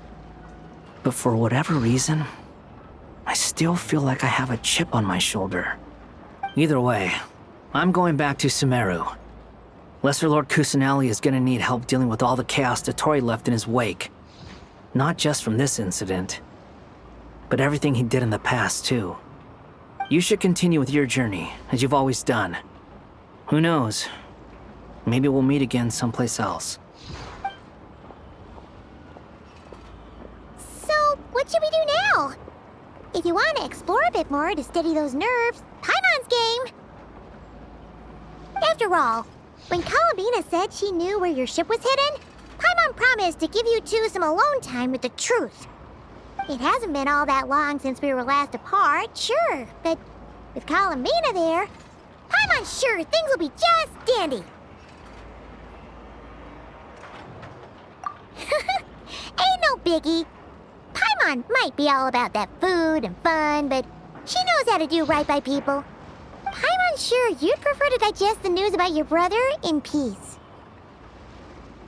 But, no matter what you see, just know you can share it with Paimon. Of course, as long as it's not super private. If you can't make sense of something, let's give it some thought together. And even if we both can't figure it out, Paimon can at least treat you to a nice meal.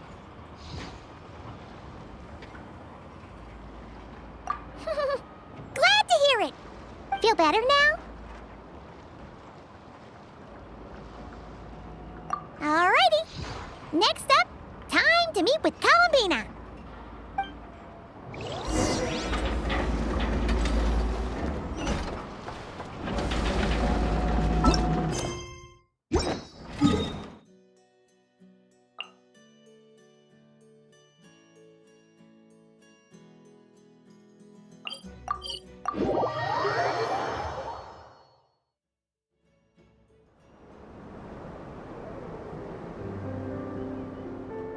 Columbina, we're here! Can't quite believe we're meeting out here. We've gotten used to walking over to Silver Moon Hall whenever we go see you. Well, you're still welcome to go there whenever you want to see me. It's just, now that it's all over, I've decided to make some changes. Try and fit in with the Frost Moon Scions, like Llama suggested.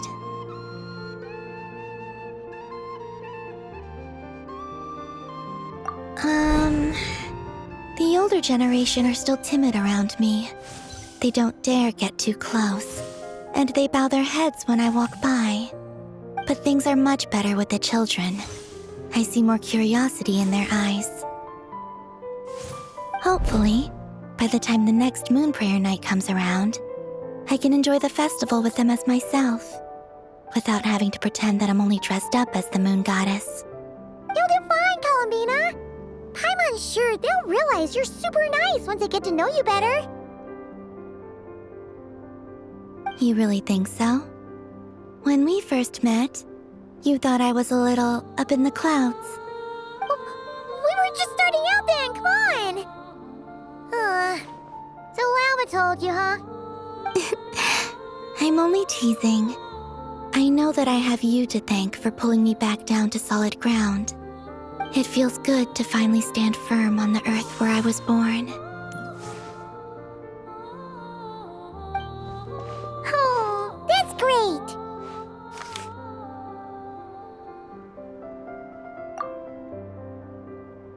Thank you. I'll make sure not to lose it this time. Well then, are you ready?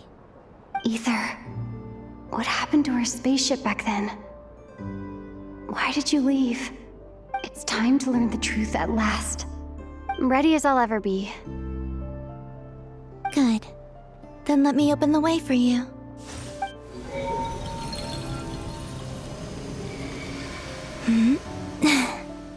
Where does this lead? To our shared destination. Huh?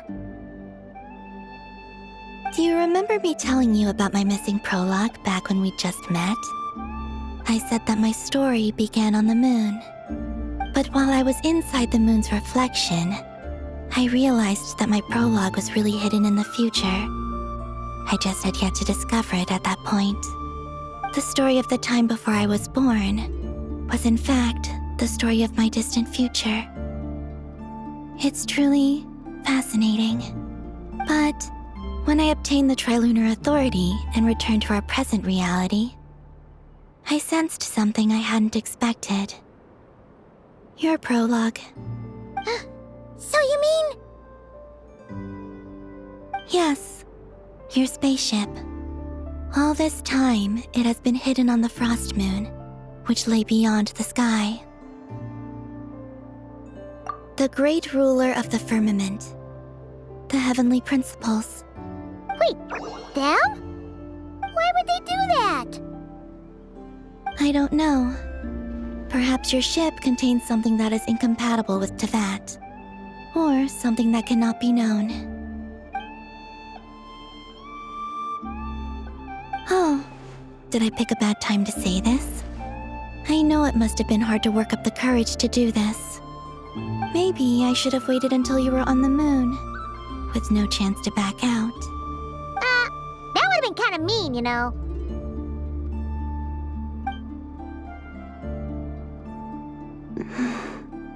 Take me there. Oh? Whatever is hiding in that ship, it belongs to me and Ether. Those memories belong to us. No one else has the right to decide whether I should or shouldn't know about it. Not even the heavenly principles. Very well. Then let's go. You two take care, alright?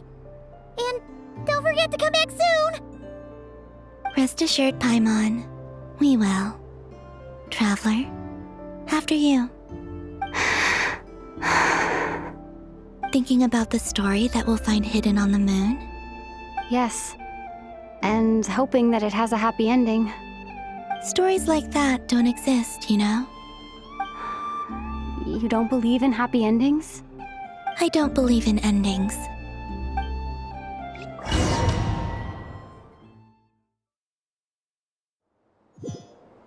Where am I? This is the pathway I built between Teyvat and the Frost Moon. The moon is very far away from us, so it could be a long journey.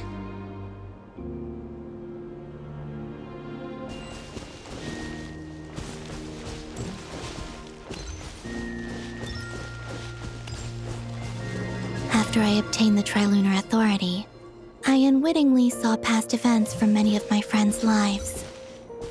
One was Lauma. She was so young when they chose her to be the Moon Chanter.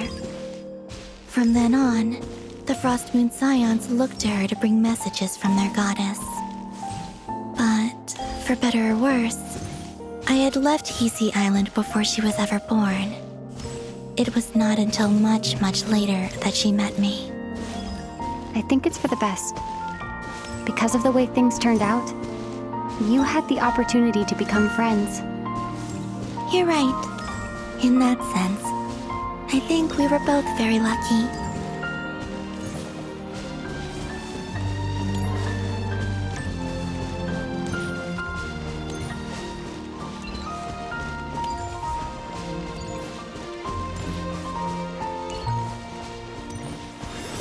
Oh, and about that mage, Nicole.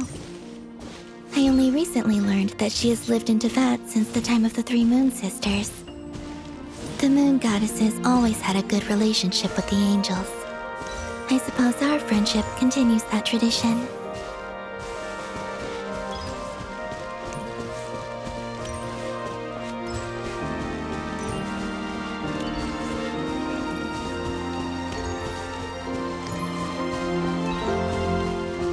And then, there's Sandrone. I never knew that much about her, beyond the fact that she was created by someone called the Lord Artificer. She, too, suffered for a long time before joining the Fatui.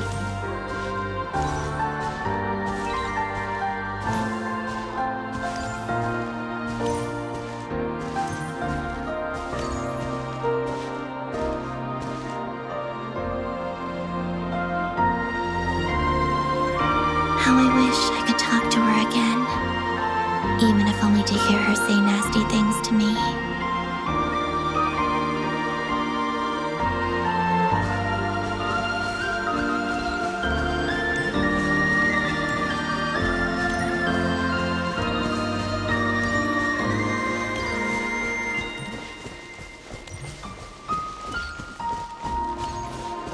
Also, I saw your siblings' story. I'm afraid I didn't see much. It seems that he rarely came to the surface where the moonlight shines. But I did notice that back when you first set out on your journey, he would often appear nearby, gazing at you from afar with a guilty look in his eyes. Ether. Let us speak no more of the past. I probably shouldn't reveal so much about my friends. It's not my place. Let the moonlight carry us forth. We are very close now.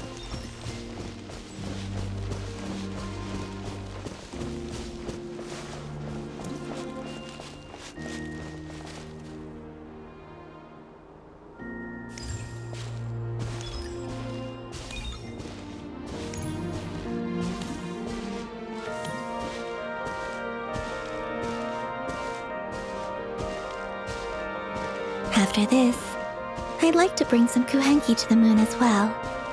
If they're willing, of course. What about your other friends? Will you bring them to visit too? Certainly. But I'll need to tidy the place up first. This home hasn't received any guests in a long, long time.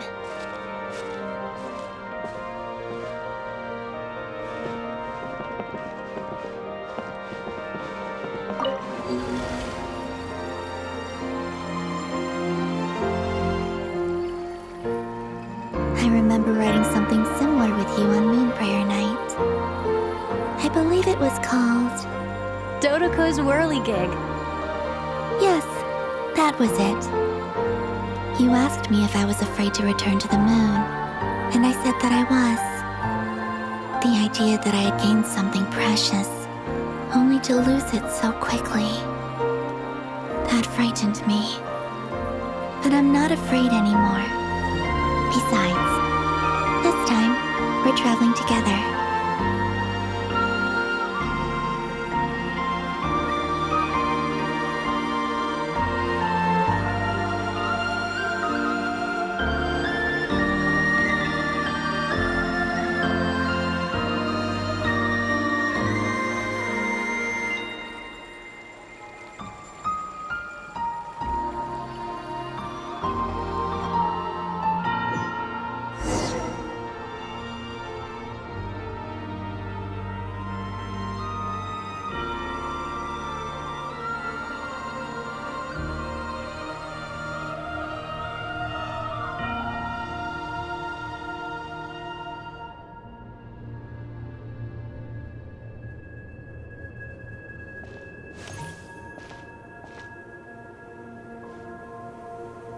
We're here.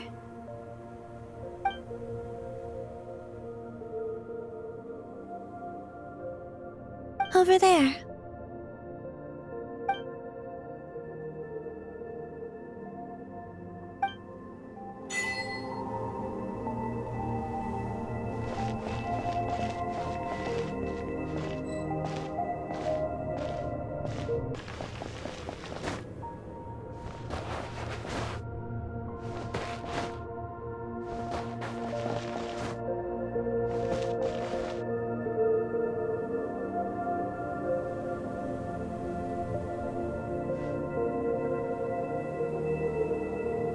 Our spaceship.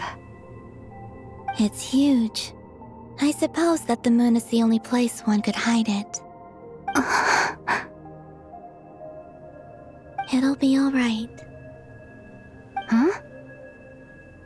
The way you feel in this moment, I went through it too, on Moon Prayer Night. The door was right in front of me, but I struggled to find the courage to step through. Solitude for me once meant living a life in which even I was absent. Before I met you, that was the only life I knew. But that night, solitude meant throwing away the life I had gained after meeting all of you. Columbina. Go. Retrieve the part of your life that was once lost. Trust me, you will lose nothing by doing so. Look, Tevat is right there. All of our friends are down there, waiting for us. You're right. Thanks, Columbina.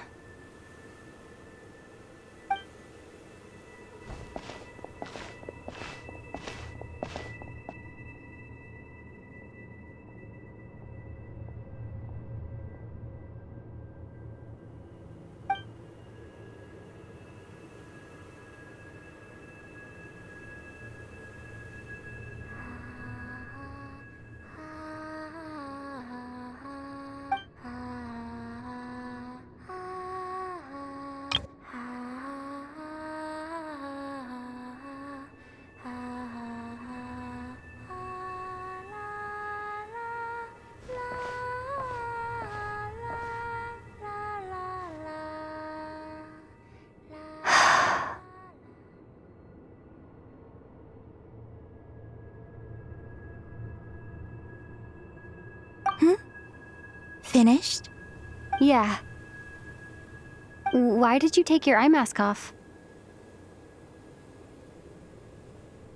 Well, since my return, I've decided to take more opportunities to see the world with my own eyes. Besides, I've always wondered how Tevat looks from the moon. And what do you think? It's beautiful. I could spend a whole day here just gazing at it. What about you? What do you think of the truth you found? I haven't looked at another person's expression in a long time, but I think yours is saying it was neither good nor bad. Keep this up, and it won't be long before you give Nefer a run for her money. Oh, I don't think that's going to happen. I'm much more used to sensing what's going on around me with Kuvaki. I think I'll save my eyes for seeing special moments I really want to remember. I read the spaceship's flight logs. I always assumed that this was my first time in Tevat. I thought that Ether and I must have been hibernating in space for centuries on end, but the logs show that our spaceship flew over the skies of Tevat once before. A long, long time ago. Flew over? So you didn't land? No. The ship barely came to a stop before flying on again. After that, it continued traveling through space for a long time. Some of the data is corrupted, but I suspect that it kept flying for thousands of years. It was only after that that the ship made a forced landing in Nodcry. When Ether found me, he came from outside the ship. Could this mean that he left the ship long before I did?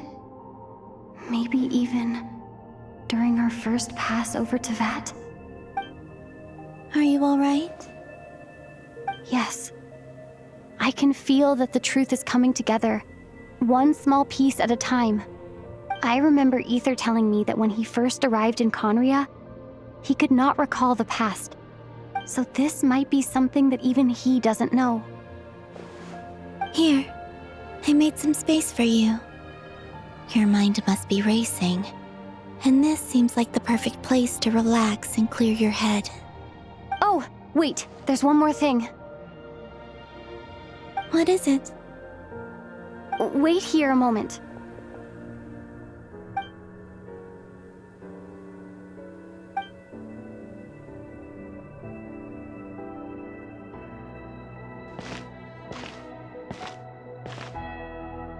Hey, Columbina.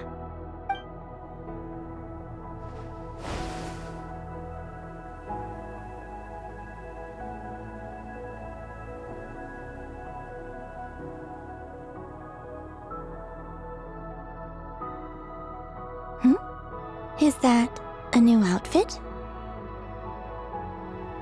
An old one, technically. It's been in a cabinet inside the ship this whole time. It's a matching pair with Ether's. He always liked this set more. Huh. I don't think there's a huge difference. Really? Yes. It's still the same you. You're the same person, no matter what clothes you wear. Only Columbina would make an observation like that. Traveler, do you consider Tevat your home? Home is wherever Ether is. But then, after all the time I've spent here and everything I've been through, yes, I'd say it's my home. Would you change your answer if Tevat changed appearance? I mean, if the truth about Tevat turned out to be different than what you thought. I don't know. But I don't think so. The truth is not what matters most to me about Tevat.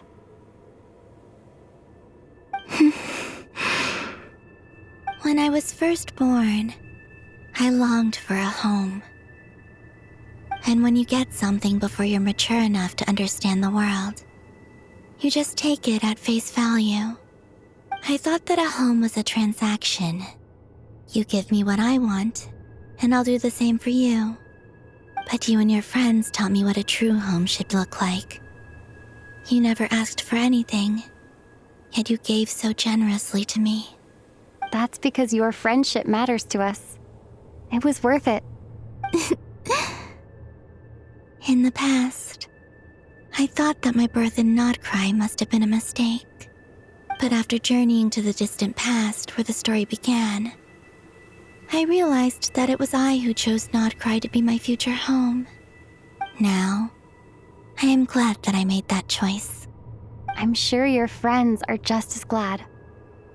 In fact, I intend to make the same choice today as I did back then. What do you mean? Well, I've given the Eternal Moon's Marrow to Lauma, and the Iridescent Moon's Marrow to Arlecchino. And now, I shall return my Kuvagi to Nodcry again, that it may continue to protect my chosen home.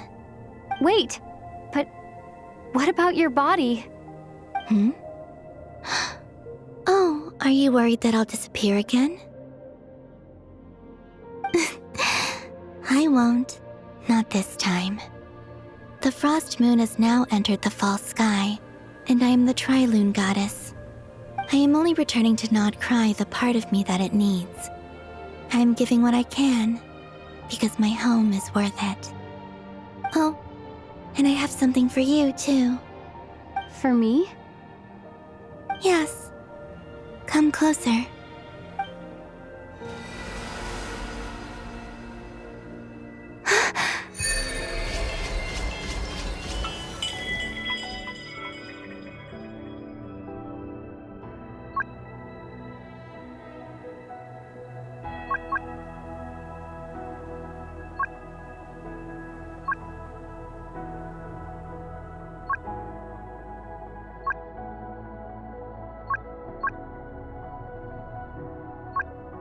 What was that?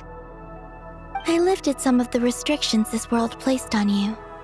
I trust this will help in your future adventures. My power. It feels like it's grown. I can use the elements more freely now. Thank you. This will be a great help. You're welcome. I see you as family, and after everything you've done for me, In fact, no. It's not because I owe you. It's because you're worth it. Here, this flower is for you.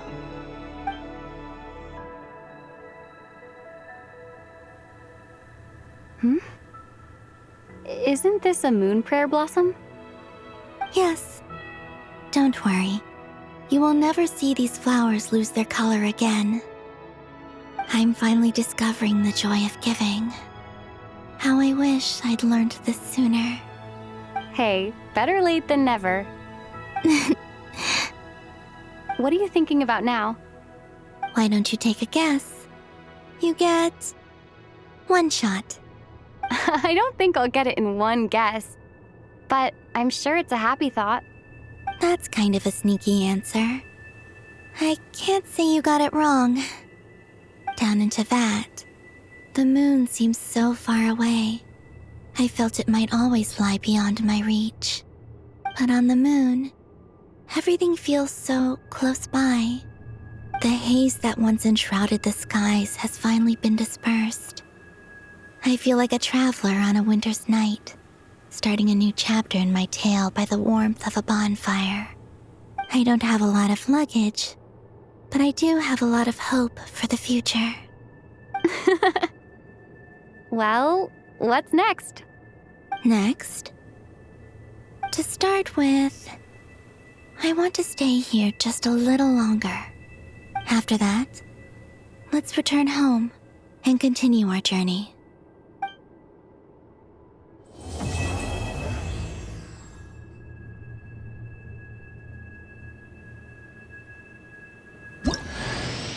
These clothes bring back so many memories.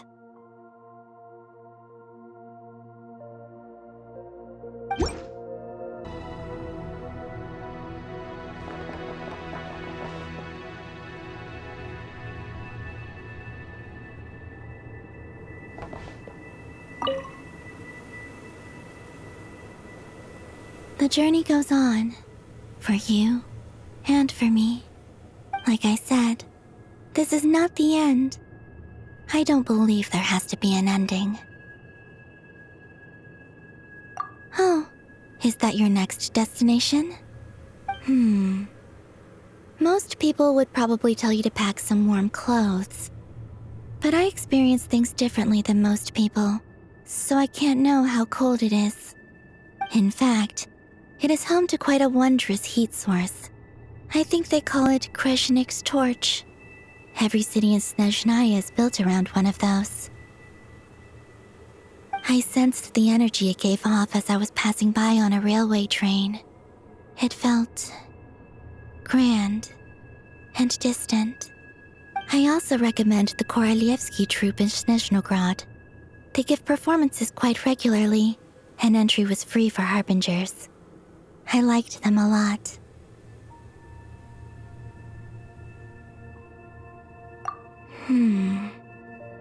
Ice cold and sharp. Crystal clear in some ways, yet profoundly unfathomable in others. Like the thick layer of ice on top of a frozen lake.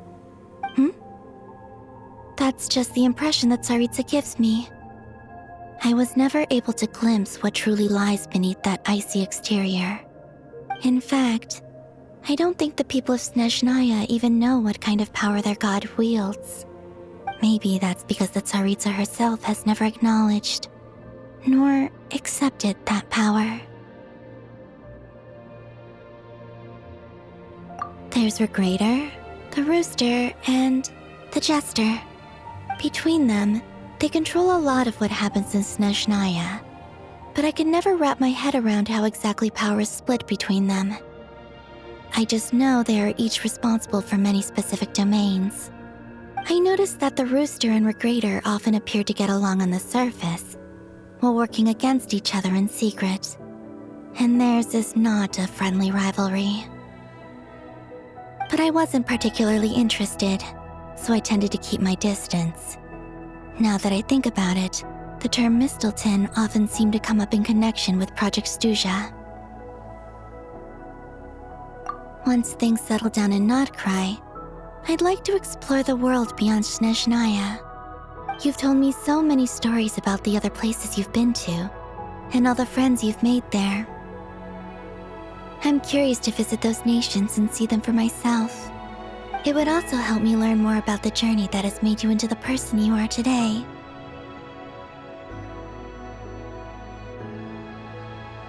Okay. As you continue on your journey, don't forget to gaze up at the moon once in a while. It is, after all, no longer an illusion. It shall cast down its true moonlight, connecting us in truth.